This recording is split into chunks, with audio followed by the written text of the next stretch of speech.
ಬಳ್ಳಾರಿ ಬುಲ್ಲೋಡು ಶ್ರೀರಾಮುಲು ಅವರ home tour ಮಾಡೋದಕ್ಕೆ ನಾನು ಬಂದಿದ್ದೀನಿ.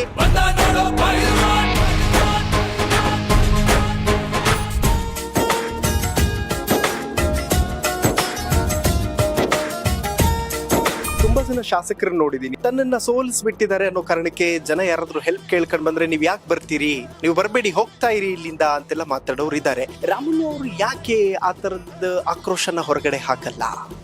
ನಾವೇನು ತಂದಂತವ್ರನ್ನಲ್ಲ, ನಾವೇನು ಅಧಿಕಾರವನ್ನು ಪಡ್ಕೊಂಡು ಬಂದಂತವ್ರನ್ನಲ್ಲ, ಎಲ್ಲ ಕೂಡ ಜನರು ಕೊಟ್ಟಿರೋ ಕಾರಣ ನಾವ್ ಇಲ್ಲಿ ತನಕ ಬಂದಿದ್ದೀವಿ. ಸರ್, ಯಾರು ಪೇಂಟ್ ಮಾಡಿ ಕೊಟ್ಟಿದ್ದು? ಯಾರ ಅಭಿಮಾನಿ ಅಂತೇಳಿ ಕೊಟ್ಟಿದ್ದು. ಸರ್, ಹಿಂದೆ ಸಾಯಿಬಾಬಾನ ಫೋಟೋ ಇದೆ ಮತ್ತು ಹೊಳೆ ಆಂಜನೇಯ ಸ್ವಾಮಿಯ ಫೋಟೋ ಇದೆ. ದೈವ ಭಕ್ತಿ ತುಂಬಾ ಇದ್ದಂತೆ ಕಾಣಿಸ್ತಾ ಇದೆ. ನಾನು ಒಂದು ತಾಸು ಸಮಯ ನಾನು ಪೂಜೆ ಮಾಡ್ತೇನೆ. ಗುರು ಪೂಜಿತಾಯ ಗುರು ದೈವತಾಯ ಗುರುಕುಲ. ಬಸವಣ್ಣವ್ರ ವಚನಗಳ ಬಗ್ಗೆ, ಸಂವಿಧಾನದ ಬಗ್ಗೆ ಅವು ಇದ್ರೆ ನಾನು ನೋಡ್ತಿರ್ತೀನಿ ಅಷ್ಟೇ. ರಾಷ್ಟ್ರ ಸಂವಿಧಾನಕ್ಕೆ ನೀನೆ ಶಿಲ್ಪಿಯು, ನೀನೆ ಕಲಿಸಿಕೊಟ್ಟೆ ಸಮಾನತೆಯನ್ನು. ಅಧಿಕಾರದಲ್ಲಿ ಇಲ್ಲದೆ ಇದ್ರೂ ಕೂಡ ಜನ ಬರ್ತಿರ್ತಾರೆ. ಹೇಗೆ ಅಟೆಂಡ್ ಮಾಡ್ತೀರಿ? ಎಷ್ಟು ಗಂಟೆಗಳ ಕಾಲ ಆಫೀಸ್ ಓಪನ್ ಇರುತ್ತೆ? ಎಷ್ಟು ಜನ ಬರ್ತಾರೆ ಪ್ರತಿನಿತ್ಯ ಅಂತ? ಸಾಹೇಬ್ರ ಮನೆಗೆ ಬೀಗ ಇಲ್ಲ, ಬೀಗ ಹಾಕಿದ್ದು ನಾವು ನೋಡಿಲ್ಲ. ನಾವು ನಮ್ಮನೆ ಅಂತಾನೆ ಭಾವಿಸಿದೀವಿ, ನಾವು ಇಲ್ಲೇ ಇರ್ತೀವಿ. ಇವನು ಚಿನ್ನದ ಕಳಶ ಕೃಷ್ಣನ ಕರ್ಣನ. ಮದುವೆ ಕಾರ್ಯಕ್ರಮಕ್ಕೆ ನಾವು ಬಂದಿದ್ದೀವಿ.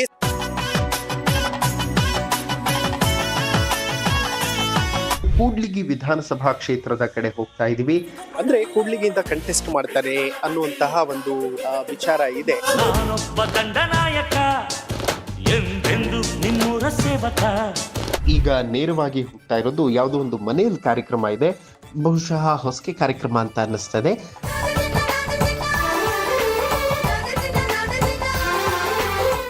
ನನಗೆ ಆಶ್ಚರ್ಯ ಆಗ್ತಾ ಇರೋದು, ಚುನಾವಣಾ ಪ್ರಚಾರಕ್ಕೆ ಏನಾದ್ರು ಬಂದ್ಬಿಟ್ನ ನಾನು ಅಂತ. ದೇಗುಲದಲ್ಲಿ ದರ್ಶನವನ್ನ ಪಡೆಯುವಂತಹ ದೃಶ್ಯಗಳಿದು.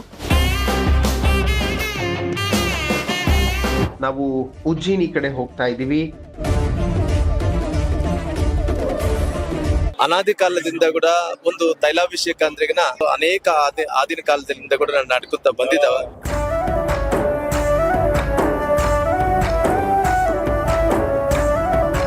ಸರ್, ನನಗೆ ಬಹಳ ಸಂತೋಷ ಆಯ್ತು. ಯಾಕಂದ್ರೆ ತಮ್ಮ ಇದಾಯ್ತವರು ಬಹಳಷ್ಟು ಒಂದು ಪ್ರಾಮಾಣಿಕವಾಗಿ ನನ್ನ ಜೊತೆಲಿ ಬೆಳಗ್ಗೆಯಿಂದ ಇಲ್ಲಿ ತನಕ ಬಂದಿದ್ರಿ.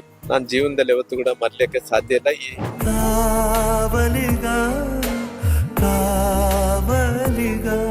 ಗೋಲ್ಡ್ ಲೋನ್ ಇಂಟ್ರೆಸ್ಟ್ ಎಷ್ಟು? 13,000 per month. ಅಭಯನಲ್ಲಿ ಇವತ್ತಿನ ಗೋಲ್ಡ್ ಪ್ರೈಸ್ ಚೆಕ್ ಮಾಡಿದ್ಯಾ? ಇಲ್ಲ. ಅಭಯನಲ್ಲಿ ಗೋಲ್ಡ್ ಸೇಲ್ ಮಾಡು, ಗೋಲ್ಡ್ ಇಂಟ್ರೆಸ್ಟ್ ಸೇವ್ ಮಾಡು. ಅಭಯ ಗೋಲ್ಡ್ ಬಯರ್ಸ್. ವೀಕ್ಷಕರೇ ನಮಸ್ಕಾರ, ನೀವು ನೋಡ್ತಾ ಇದ್ದೀರಾ ಹೆಲೋ ಹಿಂದೂ. ನಾನು ಸೈಯದ್ ಹಿದಾಯತ್. ಇವತ್ತು ನಾನು ಬಂದಿದ್ದೀನಿ ಧಗ ಧಗ ಅಂತ ರಾಜಕೀಯವಾಗಿ ಸದಾ ಅಗ್ನಿಯಂತೆ ಕಾಣುವ ಬಳ್ಳಾರಿಯಲ್ಲಿ. ಇವತ್ತು ನಾವು ಬಂದಿರೋದು, ನನ್ನ ಹಿಂದೆ ಕಾಣಿಸ್ತಾ ಇರುವಂತಹ ಅದ್ಭುತ ಮನೆ, ಇದು ಶ್ರೀರಾಮುಲು, ಬಳ್ಳಾರಿ ಬುಲ್ಲೋಡು ಶ್ರೀರಾಮುಲು ಅವರ ಹೋಮ್ ಟೂರ್ ಮಾಡೋದಕ್ಕೆ ನಾನು ಬಂದಿದ್ದೀನಿ. ಮನೆಯ ಸುತ್ತಲೂ ಕೂಡ ಹಚ್ಚ ಹಸಿರ ವಾತಾವರಣ ಇದೆ. ಕಂಪ್ಲೀಟ್ ಗ್ರೀನರಿಯಲ್ಲಿ ಮನೆಯನ್ನ ಮಾಡಿರುವಂತಹ ಕಾನ್ಸೆಪ್ಟ್ ಅನ್ನ ನೀವು ಗಮನಿಸಬಹುದು. ಸೊ ಇದು ಅರುಣಾ ಗಾರ್ಡನ್ಸ್, ಶ್ರೀರಾಮುಲು ಅವರ ನಿವಾಸ.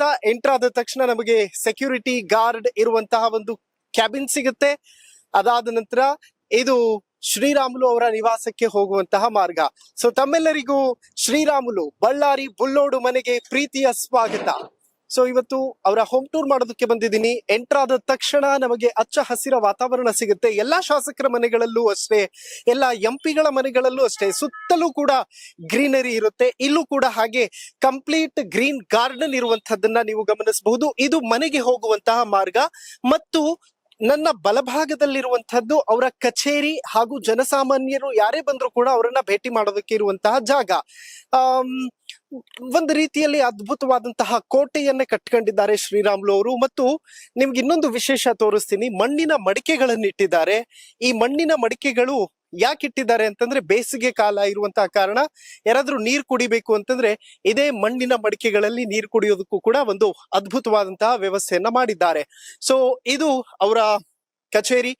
ಇಲ್ಲಿ ಕಾರ್ಯಕ್ರಮಗಳೆಲ್ಲವೂ ಕೂಡ ಇಲ್ಲೇ ನಡೆಯುತ್ತೆ. ಜನಸಾಮಾನ್ಯರು ಅವರನ್ನ ಬಂದು ಭೇಟಿ ಮಾಡೋದಕ್ಕಾಗಿರ್ಬಹುದು, ಸಭೆ ಸಮಾರಂಭಗಳು ಏನೇ ಮಾಡ್ಬೇಕು ಅಂತಂದ್ರು ಇಲ್ಲೇ ಕೂತ್ಕೊಂಡು ಡಿಸ್ಕಷನ್ ಗಳನ್ನ ಮಾಡುವಂತದ್ದು. ಇಲ್ಲಿ ಈಗ ನಾನು ಬಂದಿರುವಂತಹ ಹಾಲ್ ನಲ್ಲಿ ಇದು ಶ್ರೀರಾಮುಲು ಅವರು ಕೂರುವಂತಹ ಜಾಗ ಮತ್ತು ಅಲ್ಲಿ ವೇದಿಕೆ ಕೂಡ ಇದೆ. ಏನೇ ಕಾರ್ಯಕ್ರಮಗಳಾದ್ರೂ ಇದೇ ವೇದಿಕೆಯಲ್ಲೂ ಮಾಡ್ಕೋಬಹುದು. ಅಂದ್ರೆ ಸರಿಸುಮಾರು ಒಂದು 100-150 ಜನ ಇಲ್ಲಿ ಆರಾಮ್ಸೆ ಕೂತ್ಕೋಬಹುದು. ಆ ತರದ ವ್ಯವಸ್ಥೆಯನ್ನ ಮಾಡಿದ್ದಾರೆ. ಒಂದೊಮ್ಮೆ ನಮ್ಮ ಕ್ಯಾಮ್ರಾಮನ್ ಇಡೀ ಹಾಲ್ ಅನ್ನ ನಿಮಗೆ ಪ್ಯಾನ್ ಮಾಡಿ ತೋರಿಸ್ತಾರೆ. ಜನಸಾಮಾನ್ಯರು ಪ್ರತಿನಿತ್ಯವೂ ಕೂಡ ಶ್ರೀರಾಮುಲು ಅವರು ಶಾಸಕರಲ್ಲದೆ ಇದ್ರು ಕೂಡ ಅವರನ್ನ ಭೇಟಿ ಮಾಡಿ ಅಹವಾಲುಗಳನ್ನ ಕೊಡೋದಕ್ಕೆ ಬರ್ತಿರ್ತಾರೆ. ಆಮೇಲೆ ಇಲ್ಲಿ ಅದ್ಭುತವಾದಂತಹ ಶ್ರೀಕೃಷ್ಣ ಪರಮಾತ್ಮನ ಕಲಾಕೃತಿ ಇದೆ. ಸೊ ನೀವು ಗಮನಿಸಬಹುದು. ಒಂದು ರೀತಿಯಲ್ಲಿ ಶ್ರೀರಾಮುಲು ಅವರಿಗೆ ಕಲೆಯ ಮೇಲೆ ತುಂಬಾ ಆಸಕ್ತಿ ಇದ್ದಂತೆ ಕಾಣಿಸ್ತಾ ಇದೆ. ಮತ್ತು ಮಿನಿಸ್ಟರ್ಸ್ ಚೇಂಬರ್ ಇದು ಚೇಂಬರ್ ಆಕ್ಚುಲಿ ಅವರು ಮಿನಿಸ್ಟರ್ ಆಗಿದ್ದಂತಹ ಸಂದರ್ಭದಲ್ಲಿ ಮಿನಿಸ್ಟರ್ಸ್ ಚೇಂಬರ್ಸ್ ಅಂತ ಹಾಕಿದ್ದಾರೆ. ಅದಾದ ನಂತರ ಈ ಭಾಗದಿಂದ ಅವರ ಕಚೇರಿ. ಸೊ ಬನ್ನಿ, ನೀವನ್ನ ಇವತ್ತು ಶ್ರೀರಾಮುಲು ಅವರ ಮನೆಗೆ ಕರ್ಕೊಂಡು ಬಂದಿದ್ದೀನಿ. ನಮ್ಮ ಅತಿಥಿಯನ್ನ ಇವತ್ತು ಮಾತನಾಡಿಸುವಂತಹ ಒಂದು ಪ್ರಯತ್ನ ಮಾಡ್ತೀನಿ. ಅದಕ್ಕೂ ಮುಂಚೆ ನಿಮ್ಗೆ ಕಚೇರಿ ಎಲ್ಲ ತೋರಿಸ್ಬಿಡ್ತೀನಿ ಒಂದೊಮ್ಮೆ. ಸೊ ಇದು ಶ್ರೀರಾಮುಲು ಸರ್ ಅವರ ಕಚೇರಿ. ಇಲ್ಲಿ ಪ್ರತಿನಿತ್ಯವೂ ಕೂಡ ಸ್ಟಾಫ್ ಆಕ್ಟಿವ್ ಆಗಿ ವರ್ಕ್ ಮಾಡ್ತಾ ಇರುತ್ತೆ. ಯಾಕೆಂತಂದ್ರೆ ಜನ ತಮ್ಮ ಅಹವಾಲುಗಳನ್ನ ತೆಗೆದುಕೊಂಡು ಬರ್ತಾರೆ. ಹೌದು, ಆ ಅಹವಾಲುಗಳನ್ನ ಯಾರಿಗೆ ತಲುಪಿಸಬೇಕೋ ಅಧಿಕಾರಿಗಳಿಗೆ ಮುಟ್ಟಿಸುವಂತಹ ಕೆಲಸವನ್ನ ಇದೇ ಕಚೇರಿ ಮಾಡುತ್ತೆ. 24/7 ಓಪನ್ ಇರುವಂತಹ ಕಚೇರಿ ಇದು. ಸೊ ನೋಡಬಹುದು ಎಷ್ಟು ಅಚ್ಚುಕಟ್ಟಾದಂತಹ ಒಂದು ವ್ಯವಸ್ಥೆಯನ್ನ ಮಾಡ್ಕೊಂಡಿದ್ದಾರೆ ಅನ್ನುವಂಥದ್ದಕ್ಕೆ ಇಲ್ಲಿರುವಂತಹ ದೃಶ್ಯಗಳು ಸಾಕ್ಷಿ ಆಗ್ತಾ ಇದೆ. ಮತ್ತು ಅದ್ಭುತವಾದಂತಹ ಒಂದು ಫೋಟೋ ನಿಮ್ಗೆ ಅಲ್ಲಿ ಕಾಣಸಿಗುತ್ತೆ. ಒಂದು ಕಡೆ ನರೇಂದ್ರ ಮೋದಿ ಅವರು ಕಾಣಿಸ್ತಾರೆ. ಆ ಫೋಟೋದಲ್ಲಿ ನೀವು ಬಲಭಾಗಕ್ಕೆ ಬಂದ್ರೆ ಶ್ರೀರಾಮುಲು ಅವರು ಕಾಣಿಸ್ತಾರೆ ಮತ್ತು ಎಡಭಾಗಕ್ಕೆ ಹೋದ್ರೆ ನರೇಂದ್ರ ದಾಮೋದರ್ ದಾಸ್ ಮೋದಿ ಅವರು ಕಾಣಿಸ್ತಾರೆ. ನಂತರ ಅದರ ಪಕ್ಕದಲ್ಲೇ ಇನ್ನೊಂದು ಫೋಟೋ ಇದೆ. ಅದು ಅವರ ಪುತ್ರಿಯ ವಿವಾಹ ಸಂದರ್ಭದ ಫೋಟೋ ಅಂತ ಅನ್ನಿಸ್ತದೆ. ಅದಾದ ನಂತರ ಜನಸಾಮಾನ್ಯರು ಅವರಿಗೆ ಕೊಟ್ಟಿರುವಂತಹ ಒಂದಷ್ಟು ನೆನಪಿನ ಕಾಣಿಕೆಗಳು, ಸ್ಕೆಚಸ್ ಆಗಿರಬಹುದು. ತುಂಬಾ ಬ್ಯೂಟಿಫುಲ್ ಆಗಿ ಸ್ಕೆಚ್ ಮಾಡಿದ್ದಾರೆ. ಇದ್ರ ಬಗ್ಗೆ ಶ್ರೀರಾಮುಲು ಅವ್ರ ಹತ್ರನೇ ಮಾತಾಡಿಸ್ತೀನಿ. ಯಾಕೆಂತಂದ್ರೆ ಶ್ರೀರಾಮುಲು ಅವರು ಜನರನ್ನ ಸಂಪಾದನೆ ಮಾಡುವಂತಹದ್ರಲ್ಲಿ ಜನಸಂಪಾದನೆ ಮಾಡಿರೋದ್ರಲ್ಲಿ ಎಲ್ಲೂ ಕೂಡ ಕಡಿಮೆ ಅಂತ ಅನ್ಸೋದಿಲ್ಲ. ಮತ್ತು ಗುರುನಾನಕರ ಫೋಟೋ ಇದೆ. ಆಮೇಲೆ ಹಂಪಿ ಕಲ್ಲಿನ ರಥ, ಮತ್ತು ಆ ಕಡೆ ನರೇಂದ್ರ ಮೋದಿ ಅವರ ಫೋಟೋ ಹಾಗೂ ವೀರ ಮದಕರಿ ನಾಯಕನ ಫೋಟೋ ಕೂಡ ನೀವು ಗಮನಿಸಬಹುದು. ಮತ್ತು ಎಲ್ಲರ ಮನೆಯಲ್ಲೂ ಕೂಡ ನಾನು ಉತ್ತರ ಕರ್ನಾಟಕದ ಪ್ರತಿ ರಾಜಕಾರಣಿಗಳು, MLAಗಳು, MP ಗಳ ಮನೆಗೆ ಹೋದಾಗ ನಾನು ಗುರುಗಳ ಫೋಟೋನ ಎಲ್ಲಾ ಕಡೆನೂ ಕೂಡ ಕಾಣಸಿಗುತ್ತೆ ನನಗೆ. ನೀವು ನೋಡಬಹುದು ಇಲ್ಲೂ ಕೂಡ. ಅಂದ್ರೆ ಮನಸ್ಸಲ್ಲಿ ಯಾವುದೇ ಕಲ್ಮಶ ಇರಬಾರದು, ನಾವು ಮಾಡುವಂತಹ ಕೆಲಸ ಪ್ರಾಂಪ್ಟ್ ಆಗಿರ್ಬೇಕು ಅನ್ನೋ ಕಾರಣಕ್ಕೆ ಅವರ ಫೋಟೋವನ್ನ ಹಾಕೊಂಡಿದ್ದಾರೆ. ಸೊ ಬನ್ನಿ, VIP ಚೇಂಬರ್ ಅಲ್ಲಿ ಇವತ್ತು ನಮ್ಮ ಅತಿಥಿ ಕೂತಿದ್ದಾರೆ. ಸೊ ಅವರನ್ನ ಮಾತನಾಡಿಸುವಂತಹ ಒಂದು ಪ್ರಯತ್ನ ಮಾಡೋಣ. ನಿಮ್ಮನ್ನ ಕರ್ಕೊಂಡು ಬಂದಿರೋದು VIP ಚೇಂಬರ್ಗೆ. ಈ VIP ಚೇಂಬರ್ ಅಲ್ಲಿ ನಮ್ಮ ಇವತ್ತಿನ ಅತಿಥಿ ಇದ್ದಾರೆ. So Sriramulu sir. So VIP chamber ನಲ್ಲಿ ನಮ್ಮ ಅತಿಥಿ ಜಾಯಿನ್ ಆಗ್ತಾ ಇದ್ದಾರೆ. ಬಳ್ಳಾರಿಯ ಬುಲ್ಲೋಡು ಶ್ರೀರಾಮುಲು ಸರ್. ಸರ್ ನಮಸ್ಕಾರ, ಪ್ರೀತಿಯ ಸ್ವಾಗತ ಕಾರ್ಯಕ್ರಮಕ್ಕೆ. ಓಕೆ ವೀಕ್ಷಕರೇ, ಈಗಾಗಲೇ ನಾನು ಅನೇಕ ವಿಧಾನಸಭಾ ಕ್ಷೇತ್ರಗಳು ಮತ್ತೆ ಲೋಕಸಭಾ ಕ್ಷೇತ್ರಗಳನ್ನ ಕವರ್ ಮಾಡುವಂತಹ ಒಂದು ಕೆಲಸವನ್ನ ಮಾಡ್ತಾ ಇದ್ದೆ. ಆ ನಿಟ್ಟಿನಲ್ಲಿ ಶ್ರೀರಾಮುಲು ಸರ್ ಅವರ ಹೋಮ್ ಟೂರ್ ಮತ್ತು ಜನರ ಜೊತೆ ಇರುವಂತಹ ಒಡನಾಟ ಇವೆಲ್ಲವನ್ನೂ ಕೂಡ ತೋರಿಸೋದಕ್ಕೆ ಬಂದಿದ್ದೀನಿ. ಸರ್, ಪ್ರತಿನಿತ್ಯ ಎಷ್ಟು ಜನ ಬರ್ತಾರೆ ಕಚೇರಿಗೆ?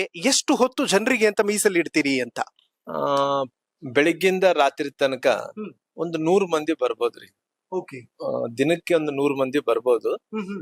ಅಂದ್ರೆ ನಾವು ಅಂದ್ರೆ ಇಲ್ಲಿ ಒಂದು 100 ಮಂದಿನ ಅಟೆಂಡ್ ಮಾಡ್ತೀವಿ. ಹೊರಗಡೆ ಹೋದಂತ ಟೈಮಲ್ಲಿ ಕೂಡ ಜನರನ್ನ ಅಟೆಂಡ್ ಮಾಡ್ತೀವಿ. ನಮ್ಮ ಸಾರ್ವಜನಿಕ ಬದುಕದಲ್ಲಿ ಇದ್ದಂತ ಟೈಮಲ್ಲಿ ನಮ್ಗೆ ಜನರನ್ನ ಅವ್ರ ಕಷ್ಟಗಳು ತಿಳ್ಕೊಳೋದು, ಅವ್ರ ಕಷ್ಟಗಳು ತಿಳ್ಕೊಂಡು ಅವ್ರಿಗೆ ಪರಿಹಾರನ ಹುಡುಕೊಡೋದು, ಕೈಲಾದಷ್ಟು ಅವ್ರಿಗೆ ಯಾವನ ಫೋನ್ ಮಾಡಬೇಕಾದ್ರೆ ಡಿಪಾರ್ಟ್ಮೆಂಟ್ ಅಲ್ಲಿ ಯಾರಿಗಾನ ಫೋನ್ ಮಾಡ್ಬೇಕಾದ್ರೆ ಫೋನ್ ಮಾಡೋದು, ಸಹಾಯ ಮಾಡ್ಕೊಡೋದು, ಅಷ್ಟು ಬಿಟ್ಟು ಬೇರೆ ಏನಿಲ್ಲ ರೀ. ಓಕೆ ಸರ್, ಸಹಜವಾಗಿ ಚುನಾವಣೆಗಳಲ್ಲಿ ಸೋತ ನಂತರ ಜನ ನಮ್ಮನ್ ಮರ್ತು ಹೋಗ್ತಾರೆ. ಆದ್ರೆ ನಿಮ್ಮನ್ ಯಾಕೆ ಜನ ಮರ್ತಿಲ್ಲ ಅಂತ? ಯಾಕಂದ್ರೆ ನಾವು ಮುಂಚೆಯಿಂದ ಹತ್ತತ್ರ 30 ವರ್ಷಗಳಿಂದ ನಾವು ಸಾರ್ವಜನಿಕರ ಬದುಕಲ್ಲಿ ನಾವು ಬದುಕಿದೀವಿ. ನಮ್ಗೆ ಜನರ ಹತ್ರ ಇದ್ರೇನೆ ಬಹಳಷ್ಟು ಸಂತೋಷ ಆಗ್ತತೆ. ಹಂಗಾಗಿ ಜನರನ್ನಂತದ್ದು ಕೆಲವೊಂದ್ಸರಿ ಅವ್ರಿಗೆ ನಾವು ಅಧಿಕಾರವನ್ನು ಕಳ್ಕೊಂಡಿದ್ದು ಕೂಡ ಗೊತ್ತಾಗಲ್ಲ. ಅಂದ್ರೆ ಅವ್ರಿಗೆ ಪಾಪ ಎಲ್ಲೋ ಹೋದ್ರೆ ಸಹಾಯ ಆಗ್ತದಂದು ಬರ್ತಾರಾಗ್ಲಿ, ಅವ್ರಿಗೆ ರಾಮ್ಲಣ್ಣವ್ರು ಎಲೆಕ್ಷನ್ ಸೋತಾರ ಗೆದ್ದಾರ ಅಂದ್ರೆ ಅವ್ರಿಗೆ ಗೊತ್ತಿಲ್ಲ ಪಾಪ. ಅವಾಗಿನ ಸಂದರ್ಭದಲ್ಲಿ ನಿಂತಿರ್ಬೋದು, ಓಕೆ ಸೋತಿರ್ಬೋದು. ಜನರಿಗೆ ಮರವು ಜಾಸ್ತಿ ಆಗಿರೋ ಕಾರಣ ಕೆಲವೊಂದ್ ಸಂದರ್ಭದಲ್ಲಿ ಮರ್ತೇ ಹೋಗ್ತಾರ, ಅವ್ರಿಗೆ ಗೊತ್ತಾಗಲ್ಲ. ಓಕೆ ಇಲ್ಲಿ ಬಂದ್ರೆ ಕೆಲಸ ಆಗುತ್ತಾನಂತ ಕಾರಣದಿಂದ ಬಂದಂತ ಟೈಮ್ ನಾನು ಸೋತಿನಂದು ಹೇಳಕ್ ಆಗಲ್ಲ. ಕೆಲವೊಂದ್ಸರಿ ಬೇರೆ ಬೇರೆ ಅಂದ್ರೆ ಸೋತಿದೀನಿ ಅಂತ ಹೇಳ್ಬೋದು. ಅಂದ್ರೆ ದೊಡ್ಡ ದೊಡ್ಡ ಕೆಲ್ಸಗಳು, ಸಣ್ಣ ಕೆಲ್ಸಗಳಾದ್ರೆ ಮಾಡ್ಲೇಬೇಕಾಗುತ್ತೆ. ಕರೆಕ್ಟ್ ಹಂಗಾಗಿ ಅವ್ರು ಬಂದಂತ ಟೈಮಲ್ಲಿ ನಮ್ ಕೈಲಾದಷ್ಟು ಕೆಲಸ ಮಾಡೋದು ನಮ್ಗೆ ಮುಂಚೆ ಕೂಡ ಅಭ್ಯಾಸ ಆಗಿರೋ ಕಾರಣ ಅವ್ರ ಕೈಲಾದಷ್ಟು ಸಹಾಯ ಮಾಡ್ತಾ ಇರೋ ಕಾರಣ ಅವರು ಜನ ಒಬ್ರಿಗೊಬ್ರು ಇಲ್ಲ ಅಲ್ಲಿ ಹೋದ್ರೆ ಸಹಾಯ ಆಗುತ್ತೆ ಅಂತೇಳಿ 30 ವರ್ಷಗಳ ಕಾಲ, ಇವತ್ತೆಲ್ಲ 30 ವರ್ಷಗಳ ಕಾಲ ಕೆಲಸ ಮಾಡ್ಕೊಂತ ಬಂದ್ವಿ. ಹಂಗ ಆ ನಂಬಿಕೆ ಮೇಲೆ ಬರ್ತಾ ನಂಬಿಕೆ ಮೇಲೆ ಕೆಲಸ ಮಾಡಿಕೊಡ್ತೀವಿ. Amazing sir. ನಾನು ತುಂಬಾ ಜನ ಶಾಸಕರನ್ನ ನೋಡಿದೀನಿ. ನಮ್ಮ ಬೆಂಗಳೂರಿಗೆ ತುಂಬಾ ಹತ್ತಿರದಲ್ಲಿರುವಂತಹ ಒಂದಷ್ಟು ಕ್ಷೇತ್ರಗಳದ್ದು ಉದಾಹರಣೆ ಕೊಡ್ತೀನಿ, ಹೆಸರುಗಳನ್ನ ಹೇಳಲ್ಲ ನಾನು ಯಾರು ಅಂತ.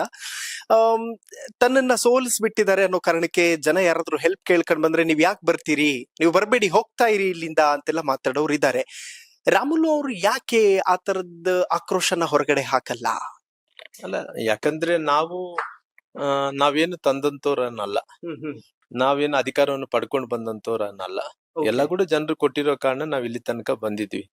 ಇವತ್ತು ಕೆಲವೊಂದ್ಸರಿ ಡೆಮೊಕ್ರೆಟಿಕ್ ಕಂಟ್ರಿಯಲ್ಲಿ ನಾವು ಕೆಲವೊಂದು ಚುನಾವಣೆ ಸಂದರ್ಭದಲ್ಲಿ ಸೋಲ್ಬೇಕಾಗುತ್ತೆ, ಕೆಲವೊಂದ್ಸರಿ ಗೆಲ್ಲಬೇಕಾಗುತ್ತೆ. ನಾನು ಕೂಡ ಒಂದ್ಸರಿ 1999ರಲ್ಲಿ ಸುಷ್ಮಾ ಸ್ವರಾಜ್ ಅವರು ಇಲ್ಲಿ ನಿಂತಂತ ಟೈಮಲ್ಲಿ ನಾವು ಕೂಡ ಸ್ಪರ್ಧೆ ಮಾಡಿದ್ವಿ. ಆಗಿನ ಸಂದರ್ಭದಲ್ಲಿ ಸೋತೋದಂತ ಟೈಮಲ್ಲಿ ನಮಗೆ ಅವತ್ತು ಅಧಿಕಾರ ಇದ್ದಿಲ್ಲ. ನಾವ್ ಎಲ್ಲೊಂದ್ ಕಡೆ ಲೋಕಲ್ ಪಾಲಿಟಿಕ್ಸ್ ಮಾಡ್ಕೊಂತ ಬರ್ತೀವಿ. ಅವತ್ತು ಅವಕಾಶ ಸಿಕ್ತು. ಸುಷ್ಮಾ ಸ್ವರಾಜ್ ಅವರು ಸೋನಿಯಾ ಗಾಂಧಿ ಅವರು ಸ್ಪರ್ಧೆ ಮಾಡಿದಂತ ಟೈಮಲ್ಲಿ ಅವತ್ತು ನಿಲ್ಲಬೇಕಂದೇಳಿ 1999ರಲ್ಲಿ ನನಗೆ ಅವಕಾಶ ಮಾಡಿಕೊಟ್ಟಂತ ಟೈಮಲ್ಲಿ ಅವತ್ತು ಸೋತ್ರು ಕೂಡ ನಾವು ಆಗಿದ್ದಿಲ್ಲ. ಯಾಕಂದ್ರೆ ಅವತ್ತು ನಾವ್ ಏನು ಇಲ್ಲಾರ್ದಂತ ಜನರು ಅವತ್ತು ತಕ್ಷಣ MLA ನಿಲ್ಬೇಕಾಯ್ತು, ಸೋಲ್ಬೇಕಾಯ್ತು. ಸೋತ್ರು ಕೂಡ ನಮ್ಗೇನು ಭಯ ಆಗಿತ್ತು. ನಂತರ ದಿನಗಳಲ್ಲಿ ನಾವು ಇನ್ನ ಸುಮಾರಾಗಿ ಆದ ನಂತರ ಕೂಡ 7 ಎಲೆಕ್ಷನ್ ಮಾಡಿದೀನಿ. 7 ಎಲೆಕ್ಷನ್ ದಲ್ಲಿ ಕೂಡ ಹತ್ತತ್ರ ನಾನು 6 ಎಲೆಕ್ಷನ್ ಗೆದ್ದಿದ್ದೀನಿ. ಇನ್ನ ಮೊನ್ನೆ 2 ಎಲೆಕ್ಷನ್ ಮತ್ತು 3 ಎಲೆಕ್ಷನ್, ಟೋಟಲ್ ಆಗಿ ನಾನು 3 ಎಲೆಕ್ಷನ್ ನಾನು ಸೋತೋಗಿದ್ದೀನಿ. ಇವತ್ತು ಸೋತಂತ ಟೈಮಲ್ಲಿ ಕೂಡ ಕೆಲವೊಂದು ಸರಿ ಇವತ್ತು ಕೂಡ ನಾವು ಸೋತಂತ ಟೈಮಲ್ಲಿ ಕುಗ್ಗೋದು, ಗೆದ್ದಂತ ಟೈಮಲ್ಲಿ ಅತಿಯಾಗಿ ಸಂತೋಷ ಪಡೋದು, ಆ ರೀತಿ ಇಲ್ಲಾರ್ದಂತೆ ನಾವು ಸಾರ್ವಜನಿಕ ಬದುಕದಲ್ಲಿ ಹಿಂಗ ಬದುಕೊಂತ ಬಂದಿದ್ವಿ. ಅವ್ರಿಗೆ ಬಂದಂತ ಟೈಮಲ್ಲಿ ಕೆಲವೊಂದ್ ಸಂದರ್ಭದಲ್ಲಿ ಯಾರೊಬ್ರು ಒಂದ್ಸರಿ ಶಾಸಕರಾದಂತವ್ರು, ಎಲ್ಲೋ ಒಂದ್ ಕಡೆ ಅವರು ಆಕಸ್ಮಿಕವಾಗಿ ಅವರು ಆ ಸ್ಥಾನಕ್ಕೆ ಬಂದಂತವ್ರು ಕಷ್ಟನೇ ಗೊತ್ತಾಲಾರ್ದಂತ ವ್ಯಕ್ತಿಗಳು, ಆ ಸಮಸ್ಯೆಗಳ ಬಗ್ಗೆ ಅವ್ರಿಗೆ ಅರಿವಿಲಾರ್ದಂತ ವ್ಯಕ್ತಿಗಳು, ಕೆಲವೊಂದ್ ಸಂದರ್ಭದಲ್ಲಿ ಅವ್ರು ಗೆಲ್ಲಲೇಬೇಕಂದೇಳಿ ಬಂದಂತವ್ರು, ಆ ಗೆಲ್ಲಲೇಬೇಕಂದಂತ ಬಂದಂತ ಟೈಮಲ್ಲಿ ಅವ್ರಿಗೆ ಎಲ್ಲ ಒಂದ್ ಕಡೆ ಡಿಸಪಾಯಿಂಟೆಡ್ ಆದಂತ ಟೈಮಲ್ಲಿ ಕೆಲವು ಮಂದಿ ನಮ್ಮ ಹತ್ರ ನಾವು ಸೋಲ್ಸಿವಿ, ಅವರು ನಮ್ಮ ಮನೆ ಹತ್ರ ಬರಬಾರ್ದು, ಅವ್ರು ಎಲ್ಲೋ ಒಂದ್ ಕಡೆ ಅವ್ರಿಗೆ ನೋವು ಇರ್ಬೋದಾಗ್ಲಿ. ನಮಗೆ ಆ ರೀತಿ ಮಾಡೋದು ನಮ್ಗೆ ಯಾವ್ದೇ ಇಷ್ಟ ಇಲ್ಲ. ನಮ್ಮ ಯಾವ್ದೇ ಕೆಲಸ ಮಾಡಿದ್ರು ಕೂಡ ಮನಸ್ಸಿನಿಂದ ಕೆಲಸ ಮಾಡ್ತೀವಿ. ಓಕೆ ಸರ್, ನಾನು ಪ್ರತಿ ಶಾಸಕರು ಮತ್ತು ಸಂಸದರ ಮನೆಗೆ ಹೋದಾಗ ಅವರ ಕಚೇರಿ ಹೇಗ್ ವರ್ಕ್ ಮಾಡ್ತದೆ, ಜನರ ಜೊತೆ ಹೇಗ್ ಒಡನಾಟ ಇಟ್ಕೊಂಡಿದ್ದಾರೆ ಅನ್ನುವಂಥದ್ದನ್ನ ತೋರಿಸುವಂತ ಪ್ರಯತ್ನ ಮಾಡ್ತೀನಿ. ಸೊ ಇವತ್ತು ನಿಮ್ಮ ಡೇ ವಿತ್ ಲೀಡರ್ ಸ್ಟಾರ್ಟ್ ಆಗ್ತಿದೆ. ಸೊ ಬೇರೆ ಬೇರೆ ಕಾರ್ಯಕ್ರಮಗಳಿಗೂ ಕೂಡ ಹೋಗ್ಬೇಕು ಅಂತ ಅನ್ಸುತ್ತೆ. ನಾವು ಒಂದ್ಸತಿ ನಮ್ ಜನಕ್ಕೆ ನಿಮ್ಮ ಕಚೇರಿ ಮತ್ತು ನಿಮ್ಮ ಸ್ಟಾಫ್ ನೆಲ್ಲ ಪರಿಚಯ ಮಾಡಿಸ್ಕೊಡ್ಬಹುದಾ? ಖಂಡಿತವಾಗಿ. ಪಾಪ ನೀವು ಇಷ್ಟು ದೂರದಿಂದ ಬಂದಿರಿ, ನಿನ್ನೆ ರಾಯಚೂರದಲ್ಲಿದ್ರಿ. ಹಲೋ ಹಿಂದೂ ಅನ್ನಂತ ಒಂದು ಮಾಧ್ಯಮದ ಮೂಲಕ ಇಡೀ ರಾಜ್ಯದಲ್ಲಿ ಎಲ್ಲಾ ಕಡೆ ಕೂಡ ನೀವು ಅಡ್ಡಾಡ್ತಾ ಇದ್ರಿ. ಎಡಿಟರ್ ಇನ್ ಚೀಫ್ ತಾವು ಅಷ್ಟೊಂದು ದೊಡ್ಡ ಸ್ಥಾನದಲ್ಲಿ ಇದ್ದು ಕೂಡ ಈ ರೀತಿ ಬಂದು ನಮ್ಮೆಲ್ಲರೂ ಕೂಡ ಮಾತಾಡ್ಸಂತ ಕೆಲಸ ಮಾಡ್ತಾ ಇದ್ರಿ. ವಿಶೇಷವಾಗಿ ಇವತ್ತು ಜನಪ್ರತಿನಿಧಿಗಳು ಹೆಂಗಿರ್ಬೇಕು, ಜನಪ್ರತಿನಿಧಿಗಳ ಮಧ್ಯೆ ಸರ್ಕಾರಗಳು ಯಾವ ರೀತಿಯಲ್ಲಿ ಕೆಲಸ ಮಾಡ್ಬೇಕನ್ನಂತ ಒಳ್ಳೆ ಚಿಂತನೆ ಇಟ್ಕೊಂಡು ತಾವು ಇಡೀ ರಾಜ್ಯದಲ್ಲಿ ಅಡ್ಡಾಡ್ತಾ ಇದ್ರಿ. ಹಂಗಾಗಿ ತಮಗೆ ಒಳ್ಳೇದಾಗ್ಲಿ. ಜೊತೆಲಿ ಇವತ್ತು ಎಲ್ಲಾ ಕೂಡ ನನ್ ಜೊತೆಲೆ ತಾವ್ ಬರ್ತಾ ಇದ್ರಿ. ಹಂಗಾಗಿ ನಮ್ ಸ್ಟಾಫ್ ಎಲ್ಲಾರು ಕೂಡ ಇದಾರೆ, ಬೇಕಾದ್ರೆ ಅವ್ರನ್ನ ಪರಿಚಯ ಕೂಡ ಮಾಡ್ಕೋಬಹುದು. ಇನ್ಫ್ಯಾಕ್ಟ್ ನಾನು ಸುಷ್ಮಾ ಸ್ವರಾಜ್ ಅವ್ರ ಮಗಳನ್ನ ಮಾತಾಡಿಸ್ತಾ ಇದ್ದೆ ಸರ್ ಮೊನ್ನೆ MP ಎಲೆಕ್ಷನ್ ಟೈಮ್ ಅಲ್ಲಿ. ಆಗ ಅವ್ರು ತುಂಬಾ ನೆನ್ಪು ಮಾಡ್ಕೋತಾ ಇದ್ರು, ರಾಮುಲು ಸರ್ ಆಗಿರಬಹುದು ಮತ್ತು ಜನಾರ್ದನ್ ರೆಡ್ಡಿ ಅವ್ರ ಬಗ್ಗೆ ತುಂಬಾ ನೆನ್ಪು ಮಾಡ್ಕೋತಾ ಇದ್ರು. ಇವತ್ತು ಕೂಡ ಟಚ್ ಅಲ್ಲಿ ಇದೆಯಾ ಸರ್ ಸುಷ್ಮಾ ಸ್ವರಾಜ್ ಅವ್ರ ಫ್ಯಾಮಿಲಿ? ನನಗೆ ಗುಡಿಯ ನಾನೇ ಗುಡಿಯ, ಅವ್ರ ತಾಯಿಯವರು ಗುಡಿ ಅಂತಾರ, ನಾನು ಗುಡಿ ಅಂತ, ಇಬ್ರೇ ಅನ್ನೋದು ಮೋಸ್ಟ್ಲಿ ನನ್ಗೆ ಗೊತ್ತಿರೋ ಪ್ರಕಾರ. ನಾನು ನಿನ್ನೆ ಕೂಡ ಮೊನ್ನೆ ಫೋನ್ ಮಾಡಿದೆ, ಬಾಸುರಿ ಅಂದ್ರೆ ಬನ್ಸುರಿ ಅಂದ್ರೆ ನೀವ್ ಬನ್ಸುರಿ ಅಂದ್ರೆ ನನ್ ಕರಿಬಾರ್ದು, ತಾಯಿ ಹೆಂಗ್ ಕರೀತಾರ ನೀವು ಕೂಡ ಹಂಗೆ ಕರಿಬೇಕಂತೇಳಿ ನಿನ್ನೆ ಫೋನ್ ಮಾಡಿದ್ಲಿ ಬೇರೆ ಕೆಲ್ಸದ ಮೇಲೆ. ಹಂಗಾಗಿ ಅವರು ಹಾಕಿದಂತ ಫೌಂಡೇಶನ್ ನಮಗೆ ಇಲ್ಲಿ ತನಕ ರಾಮುಲು ಅವ್ರು ಬಂದಾರೆ ಅಂದ್ರೆ ಬಿಕಾಸ್ ಸುಷ್ಮಾ ಸ್ವರಾಜ್ ಅವರು ಹಾಕಿದಂತ ಫೌಂಡೇಶನ್ ನಿಂದನೆ ಅವತ್ತು ಪ್ರಾರಂಭ ಮಾಡಿದ್ವಿ. ಅವರು ಸೋತೋಗ್ಬಿಟ್ರು, ನಾವು ಸೋತೋದ್ಮೇಲೆ ಮತ್ತೆ ಪುನಃ ಪಾರ್ಟಿ ಎಲ್ಲ ಹಿರಿಯರ ಮಾರ್ಗದರ್ಶನದಲ್ಲಿ ಪಾರ್ಟಿ ನಡ್ಸ್ಕೊಂತ ಬಂದ್ವಿ. ಯಡಿಯೂರಪ್ಪ ಅವರು ಒಂದ್ ಕಡೆ, ಅನಂತ್ ಕುಮಾರ್ ಅವರು, ಎಲ್ಲ ಪ್ರಮುಖರ ಅವರ ಆಶೀರ್ವಾದದಿಂದ ಇಲ್ಲಿ ತನಕ ನಾವು ಮಾಡ್ಕೊಂತ ಬಂದಿದೀವಿ. ಹಂಗಾಗಿ ನಮ್ಮೆಲ್ಲರೂ ವಿಶ್ವಾಸ ಇಷ್ಟೇ, ಕೆಲಸ ಮಾಡ್ಬೇಕು. ಅದು ಗೆಲುವು ಕೊಡೋದು, ಸೋಲು ಕೊಡ್ಸೋದು ಅದೆಲ್ಲ ಕೂಡ ಜನರ ತೀರ್ಮಾನವನ್ನು ತಗೊಂತಾರ. Correct. ಹಂಗಾಗಿ ಜನರಿಗೆ ಒಳ್ಳೆ ಬಂದು ಕೆಲಸ ಮಾಡಿದಂತ ಟೈಮ್ ಗೆಲ್ಲಿಸ್ತಾರ. ಅಮೇಜಿಂಗ್. ಕೆಲವೊಂದ್ ಕಡೆ ನೋವಾದಂತ ಟೈಮ್ ಸೋಲಿಸ್ತಾರ. ಇವತ್ತು ನಾವು ಸೋತಿದ್ವಿ, ನಾಳೆ ಗೆಲ್ಲಿಬಹುದು ಅನ್ನೋ ವಿಶ್ವಾಸದಿಂದ ಕೆಲಸ ಮಾಡ್ತಾ ಇದ್ವಿ. ಓಕೆ ಸರ್, ಹಿಂದೆ ಸಾಯಿಬಾಬಾನ ಫೋಟೋ ಇದೆ ಮತ್ತು ಹೊಳೆ ಆಂಜನೇಯ ಸ್ವಾಮಿಯ ಫೋಟೋ ಇದೆ. ದೈವ ಭಕ್ತಿ ತುಂಬಾ ಇದ್ದಂತೆ ಕಾಣಿಸ್ತಾ ಇದೆ. ಎಷ್ಟೊತ್ತು ದೇವರಿಗೆ ಟೈಮ್ ಕೊಡ್ತೀರಿ ಮತ್ತು ದೇವರಿಗೆ ನಾವು ಟೈಮ್ ಕೊಟ್ಟಾಗ ಆ ದೇವರು ನಮಗೆ ರಿಟರ್ನ್ ಏನ್ ಕೊಡ್ತಾನೆ ಅನ್ನೋದು ಕೂಡ ಮ್ಯಾಟರ್ ಆಗ್ತದೆ. ಯಾವುದೇ ವಿಚಾರದಲ್ಲಿ ಧಾರ್ಮಿಕವಾಗಿ ನಾವು ಪೂಜೆ ಮಾಡಂತ ಟೈಮಲ್ಲಿ ನಮ್ಗೆ ಯಾವತ್ತೂ ಕೂಡ ಪೂಜೆ ಮಾಡ್ಲೇಬೇಕು. ನಮ್ ಹಿಂದೂ ಸಂಪ್ರದಾಯ ಪ್ರಕಾರ Correct. ಸನಾತನ ಧರ್ಮಗಳಿಂದ ಪೂಜೆ ದೇವರಿಂದನೇ ನಾವೆಲ್ಲರೂ ಕೂಡ ಹಿಂದೂ ಸಂಪ್ರದಾಯ ನಾವು ಬೆಳ್ಕೊಂಡು ಬಂದಂತವ್ರು. ಓಕೆ. ಅದ್ರ ಮೇಲೆ ವಿಶ್ವಾಸ ನಂಬಿಕೆ ಇಟ್ಕೊಂಡು ನಾವು ಪ್ರತಿನಿತ್ಯ ಕಾಲ ನಾವು ಪೂಜೆ ಮಾಡೋದು ಇದು Okay. ನಮ್ಗೆ ಅಭ್ಯಾಸ ಆಗಿರೋ ಕಾರಣ ಹಿಂಗ ಪೂಜೆ ಮಾಡ್ಕೊಂತ ಬರ್ತಾ ಇದ್ದೀವಿ. ಹಂಗಾಗಿ ನಾವು ಒಂದ್ ತಾಸು ಸಮಯ ನಾನು ಪೂಜೆ ಮಾಡ್ಕೊಂತೀನಿ ದಿನಕ್ಕೆ. ಓಕೆ ವೀಕ್ಷಕರೇ, ಆ ಭಾಗಕ್ಕೆ ನಾವು ಹೋಗೋಣ. ಸೊ ಇನ್ನೊಂದು ಕಡೆ ನಿಮಗೆ ಫೋಟೋಗಳೆಲ್ಲವೂ ಕೂಡ ನಾನು ತೋರಿಸುವಂತಹ ಒಂದು ಪ್ರಯತ್ನ ಮಾಡ್ತೀನಿ. ಓಕೆ, ಇಲ್ಲೊಂದು ಅದ್ಭುತವಾದಂತಹ ಫೋಟೋ ಇದೆ. ಸರ್, ಯಾರು ಪೇಂಟ್ ಮಾಡಿ ಕೊಟ್ಟಿದ್ದು, ಯಾವ ಸಂದರ್ಭದಲ್ಲಿ ಕೊಟ್ಟಿದ್ದು? ಯಾರು ಕೊಟ್ಟರು ಗೊತ್ತಿಲ್ರಿ. ನನಗೆ ಬಂದಂತ ಟೈಮ್ ಅಭಿಮನ್ಯು ಯಾರು ನನಗೆ ನೆನಪಿಲ್ಲ. ನಿಮ್ಮ ಅಭಿಮಾನಿಗಳು? ಯಾರ ಅಭಿಮಾನಿಗಳು ಕೊಟ್ಟಿದ್ರು ಹಾಕೊಂಡಾರ್ರಿ. ಓಕೆ. ಹಂಗಾಗಿ ಅವತ್ತು ಗೊತ್ತಿದ್ದಿಲ್ಲ. ಅವ್ರು ಕೊಟ್ಟಿದ್ದಂತ ಟೈಮಲ್ಲಿ ನಮ್ಗೆ ಯಾವ ಡೇಟ್ ಅಲ್ಲಿ ಕೊಟ್ಟಾರ, ಯಾವಾಗ ಕೊಟ್ಟಾರ, ಬಹಳ ಮಂದಿ ಕೊಡ್ತಿರ್ತಾರ ಬಂದು. ಕರೆಕ್ಟ್. ನೆನಪಾರ್ಬಿರ್ಬೋದು. ಯಾರ ಅಭಿಮನ್ಯು ಅಂತೇಳಿ ಕೊಟ್ಟಿದ್ರು ಅಭಿಮಾನಿಗಳು. ಇಲ್ಲಿ ಅದ್ಭುತವಾದಂತಹ ಒಂದು ಪ್ರತಿಮೆ ಇದೆ, ಕಂಚಿನ ಪ್ರತಿಮೆ ಅಂತ ಅನ್ಸುತ್ತೆ, ರಾಣಿ ಚೆನ್ನಮ್ಮನದ್ದು. ಸರ್, ಪುಸ್ತಕಗಳು ತುಂಬಾ ಜಾಸ್ತಿ ಇದೆ. ಸರ್, ಪುಸ್ತಕ ಓದ್ತೀರಿ? ಇಲ್ಲ ರೀ, ನಾನ್ ಪುಸ್ತಕ ಓದಲ್ಲ ರೀ. ಹಾ. ನನಗೆ ಮುಂಚೆಯಿಂದ ಕೂಡ ಬಸವಣ್ಣವ್ರದ್ದು ವಚನಗಳು, ಬಾಬಾ ಸಾಹೇಬ್ ಅಂಬೇಡ್ಕರ್ ಸಂವಿಧಾನಗಳು, ಜೊತೆಲಿ ಯಾರ್ಯಾರು ಬಂದಂತ ಅಭಿಮಾನಿಗಳು ಎಲ್ಲಾರು ಕೂಡ ಪುಸ್ತಕಗಳನ್ನು ಹಿಂಗ್ ಕೊಡ್ತಿರ್ತಾರ. ಓಕೆ. ಹಂಗಾಗಿ ನನಗೆ ಬಂದಂತ ಪುಸ್ತಕಗಳು ನಾನ್ ಮತ್ತೆ ಪುನಃ ಯಾರಿಗೊಬ್ರು ಮುಟ್ಟಿಸ್ಬೇಕಲ್ರಿ. ಕರೆಕ್ಟ್. ಇಲ್ಲಿ ಬಂದಂತ ಹಿರಿಯರಿಗೆ, ಸಾಹಿತಿಗಳಿಗೆ, ಹಾ. ಯಾರನ್ನ ಕಲಾವಿದರುಗಳಿಗೆ, ಓಕೆ. ಯಾರನ್ನ ಹಿರಿಯ ಗಣ್ಯರಿಗೆ, ಅವ್ರೆಲ್ಲರಿಗೂ ಕೂಡ ಪುನಃ ಈ ಪುಸ್ತಕಗಳನ್ನ ವಾಪಸ್ ಕೊಡ್ಸಂತ ಕೆಲಸ ಮಾಡಿ. ಯಾಕಂದ್ರೆ ನಾನು ಓದೋದು ಕಡಿಮೆ. ಓಕೆ. ನಾನು ಓದಲ್ಲ, ಅಂದ್ರೆ ಜನರಲ್ ನಾಲೆಜ್ ತುಂಬಾ ಇದೆ, ಓದೋದು ಕಡಿಮೆ. ಯಾಕಂದ್ರೆ ಸಮಯ ಸಿಗಲ್ಲ ನನ್ಗೆ ಓದಕ. ಹಂಗಾಗಿ ನನ್ನ ಒತ್ತಡದಲ್ಲಿ ನಾನು ಹೋಗ್ತಿರ್ತೀನಿ. ಹಂಗಾಗಿ ಇವೆಲ್ಲ ಪುಸ್ತಕಗಳು ಹಿಂಗ್ ಇಟ್ಕೊಂತೀನಿ. ನನ್ಗೆ ಎಲ್ಲನ ಯಾವಾಗನ ಬೇಕಾದ್ರೆ ಬಸವಣ್ಣವ್ರ ವಚನಗಳ ಬಗ್ಗೆ, ಸಂವಿಧಾನದ ಬಗ್ಗೆ, ಯಾವನ ದೇವರ ಬಗ್ಗೆ, ಯಾವನ ಬೇರೆ ಬೇರೆ ಕಥೆಗಳು ಅವು ಇದ್ರೆ ನಾನು ನೋಡ್ತಿರ್ತೀನಿ ಅಷ್ಟೇ. Okay, amazing. ವೀಕ್ಷಕರೇ ನೋಡಿ, ಇಲ್ಲೊಂದು ಅದ್ಭುತವಾದಂತಹ ಎತ್ತಿನ ಬಂಡಿ ಇರುವಂತಹದ್ದಿದೆ. ಮತ್ತೊಂದು ಕಡೆ ಇದು ಯಾರೋ ಮುಸ್ಲಿಂ ಅಭಿಮಾನಿಗಳು ಕೊಟ್ಟಿರುವಂತಹ ನೆನಪಿನ ಕಾಣಿಕೆ ಅಂತ ಅನಿಸ್ತದೆ. ಮತ್ತು ನಮ್ಮ ಬಸವಣ್ಣ ಅವರ ಫೋಟೋ ಆಗಿರಬಹುದು, ವಾಲ್ಮೀಕಿ ಅವರ ಫೋಟೋ ಆಗಿರಬಹುದು, ಮತ್ತು ಹೆಡ್ಗೆವಾರ್ ಅವರ ಫೋಟೋ ಆಗಿರಬಹುದು. ಹೀಗೆ ರಾಷ್ಟ್ರ ಪ್ರೇಮಕ್ಕೆ ಸಂಬಂಧಿಸಿದಂತಹ ಅದ್ಭುತ ಗಣ್ಯರ ಎಲ್ಲ ಫೋಟೋಗಳನ್ನ ಇಲ್ಲಿ ನಾವು ಗಮನಿಸಬಹುದು. ಮತ್ತು ಗವಾಯಿ ಅವರ ಒಂದು ಅದ್ಭುತವಾದಂತಹ ನೆನಪಿನ ಕಾಣಿಕೆ. ಹಾಗೂ ಇಲ್ಲೊಂದು ಚಿತ್ರ ಇದೆ, ಶ್ರೀರಾಮುಲು ಸರ್ದು, ನಿಮ್ ಬೆನ್ ಹಿಂದೆ ಇದೆ ನೋಡಿ. ಈ ಕಡೆ ಅದ್ಭುತವಾದಂತಹ ಚಿತ್ರ. ಇದು ಕೊಳಗಲ್ಲು ಅನ್ನುವಂತಹ ಪ್ರದೇಶದ ಅಭಿಮಾನಿ ಬಳಗ ಕೊಟ್ಟಿರುವಂತಹ ನೆನಪಿನ ಕಾಣಿಕೆ. ಓಕೆ, ಬನ್ನಿ. ಮತ್ತು ಇದು ಅವರ ಮನೆಗೆ ಎಂಟ್ರೆನ್ಸ್. ಹಾಗೂ ಇಲ್ಲಿ ನೀವು ನೋಡಬಹುದು ಕಾರ್ ಪಾರ್ಕಿಂಗ್ ಇದೆ. ತುಂಬಾ ಅದ್ಭುತವಾದಂತಹ ಕಾರ್ಗಳಿದೆ. ಕಾರ್ ಕ್ರೇಜ್ ಹೆಚ್ಚಾಗಿ ಇದ್ದಂತೆ ಕಾಣಿಸ್ತಾ ಇದೆ ಈಗ. ಆಮೇಲೆ ರಾಮು ಸರ್, ಇವ್ರ ಬಗ್ಗೆ ಮಾತಾಡ್ಲೇಬೇಕು. ಕಳೆದ 25 ವರ್ಷಗಳಿಂದ ಶ್ರೀರಾಮುಲು ಅವ್ರ ಜೊತೆ ಇದ್ದಾರೆ, 3 ದಶಕಗಳಿಂದ. ಓಕೆ, ಏನ್ ಸ್ಪೆಷಾಲಿಟಿ ಸರ್? ಅವ್ರ ಹತ್ರ ಮಾತಾಡ್ಸಿ, ನನ್ಕಿನ್ನ ಅವ್ರು ಚೆನ್ನಾಗಿ ಮಾತಾಡ್ತಾರೆ. ಓಕೆ, ಏನ್ ಸ್ಪೆಷಾಲಿಟಿ ಸರ್? ಯಾಕೆ ಬಿಟ್ಟು ಹೋಗಲ್ಲ ನೀವು ಯಾರು ರಾಮುಲು? ಈಗ ರಾಮುಲು ಅವರು ಜನಸೇವೆ ಮಾಡೋದಕ್ಕೆ ಇದ್ದಾರೆ. ಅವ್ರ ಜೀವನ ಅದಕ್ಕೆ ಸಾರ್ಥಕ ಇಟ್ಟಿದ್ದಾರೆ. ಓಕೆ. ನಮಗೆ ಇಂಥವ್ರಂದ್ರೆ ತುಂಬಾ ಇಷ್ಟ. ಅದಕ್ಕೆ ಅವ್ರ ಹಾದಿಯಲ್ಲಿ ನಾವು ನಡ್ಕೊಂಡು ಹೋಗ್ತಾ ಇದೀವಿ.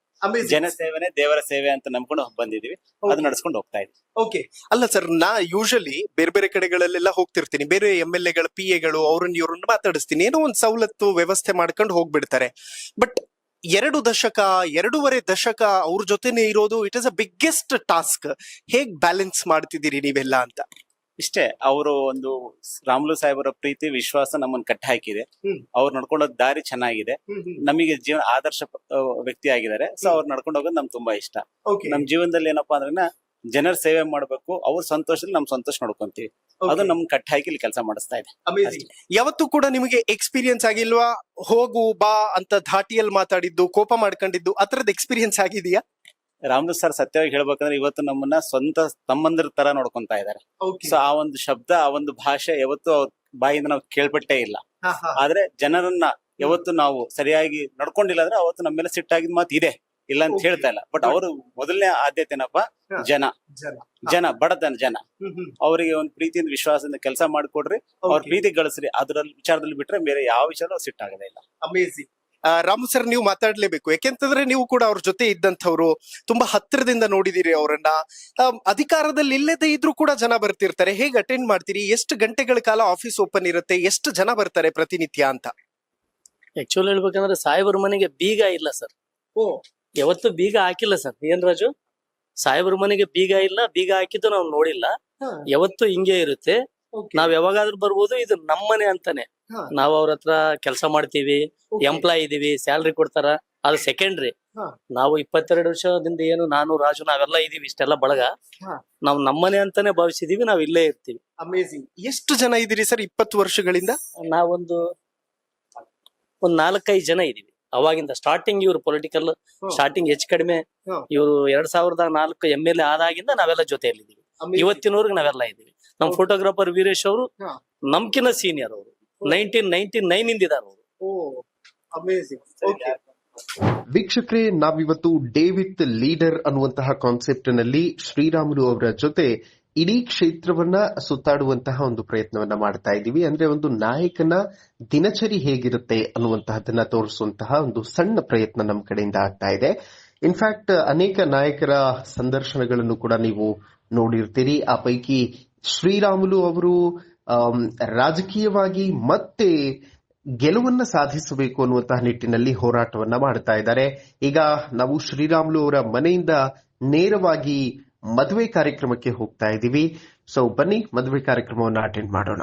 ಮದುವೆ ಕಾರ್ಯಕ್ರಮಕ್ಕೆ ನಾವು ಬಂದಿದ್ದೀವಿ ಸರ್. ನಮ್ಮ ಉತ್ತರ ಕರ್ನಾಟಕ ಭಾಗದಲ್ಲಿ ಇದೊಂದು ಟ್ರೆಂಡ್ ಇದೆಯಲ್ಲ ಸರ್, ನಾಮಕರಣ ಆದ್ರೂ ಹೋಗ್ಬೇಕು, ಮದುವೆ ಆದ್ರೂ ಹೋಗ್ಬೇಕು, ಜನ ನೂರಾರು ಕಾರ್ಯಕ್ರಮಗಳಿಗೆ ಕರೀತಾರೆ ಸರ್. ನಮಗೆ ಈ ಭಾಗದಲ್ಲಿ ಇವತ್ತು ಜನಪ್ರತಿನಿಧಿಗಳನ್ನ ಆಸೆ ಪಡೋದು ಏನಂದ್ರೆ, ನಮ್ಮ ಮನೆಗೆ ನಾಮಕರಣಕ್ಕೆ ಬರ್ಬೇಕು, ನಮ್ಮ ಮನೆಯಲ್ಲಿ ಮನೆ ಓಪನಿಂಗ್ ಆದ್ರೆ ಬರ್ಬೇಕು, ನಮ್ಮ ಮನೆಯಲ್ಲಿ ಲಗ್ನ ಆದ್ರೆ ಕೂಡ ಬರ್ಬೇಕು.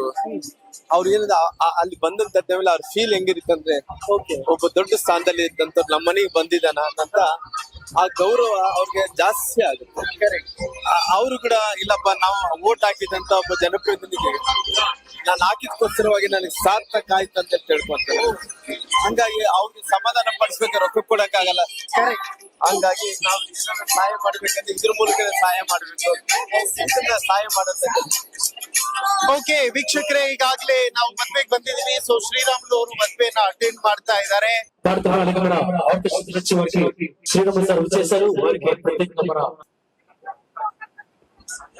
ವೀಕ್ಷಕರೇ, ನಾವೀಗ ಮದುವೆ ಕಾರ್ಯಕ್ರಮವನ್ನ ಮುಗಿಸಿಕೊಂಡು ಕೂಡ್ಲಿಗಿ ವಿಧಾನಸಭಾ ಕ್ಷೇತ್ರದ ಕಡೆ ಹೋಗ್ತಾ ಇದ್ದೀವಿ.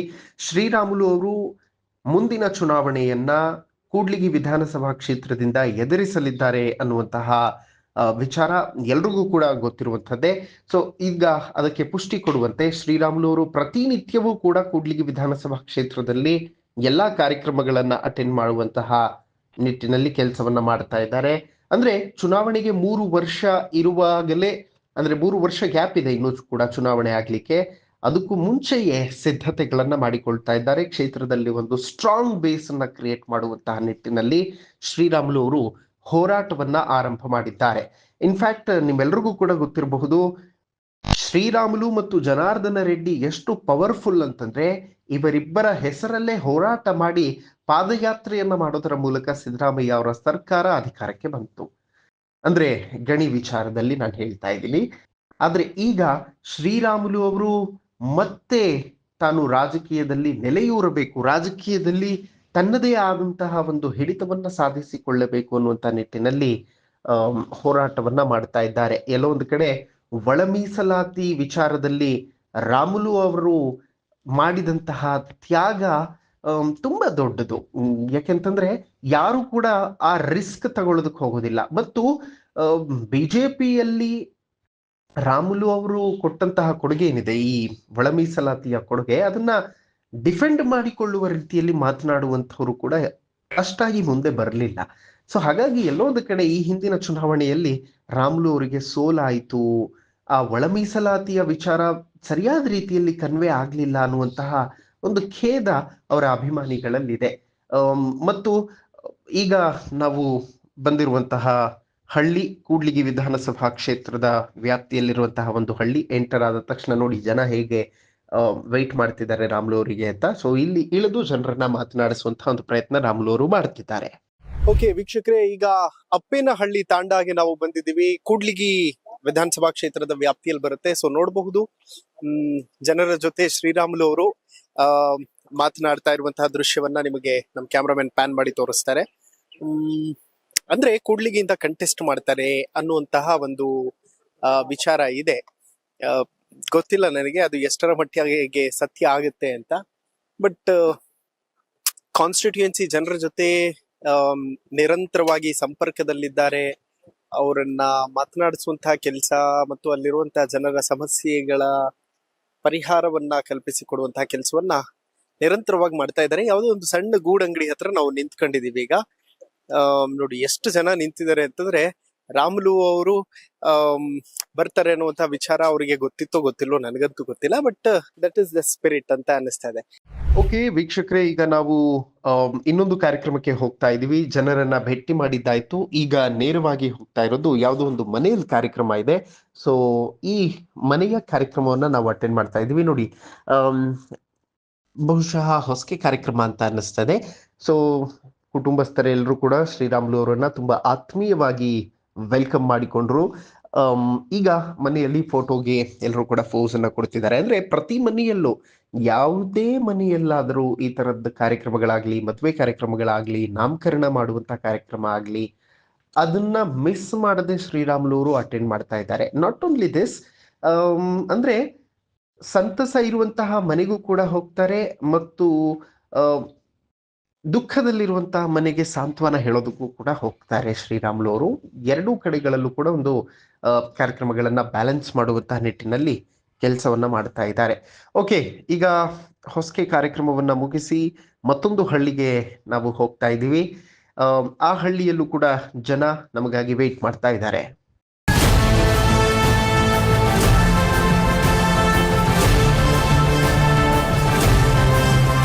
ಓಕೆ ವೀಕ್ಷಕರೇ, ನಾವೀಗ ಬಂದಿರುವಂತಹ ಹಳ್ಳಿ ಕೂಡ್ಲಿಗಿ ವಿಧಾನಸಭಾ ಕ್ಷೇತ್ರದ ವ್ಯಾಪ್ತಿಯಲ್ಲಿರುವಂತಹ ಹಳ್ಳಿ ಇದು. ಸಿಕ್ಕಾಪಟ್ಟೆ ಜನ ಇದ್ದಾರೆ.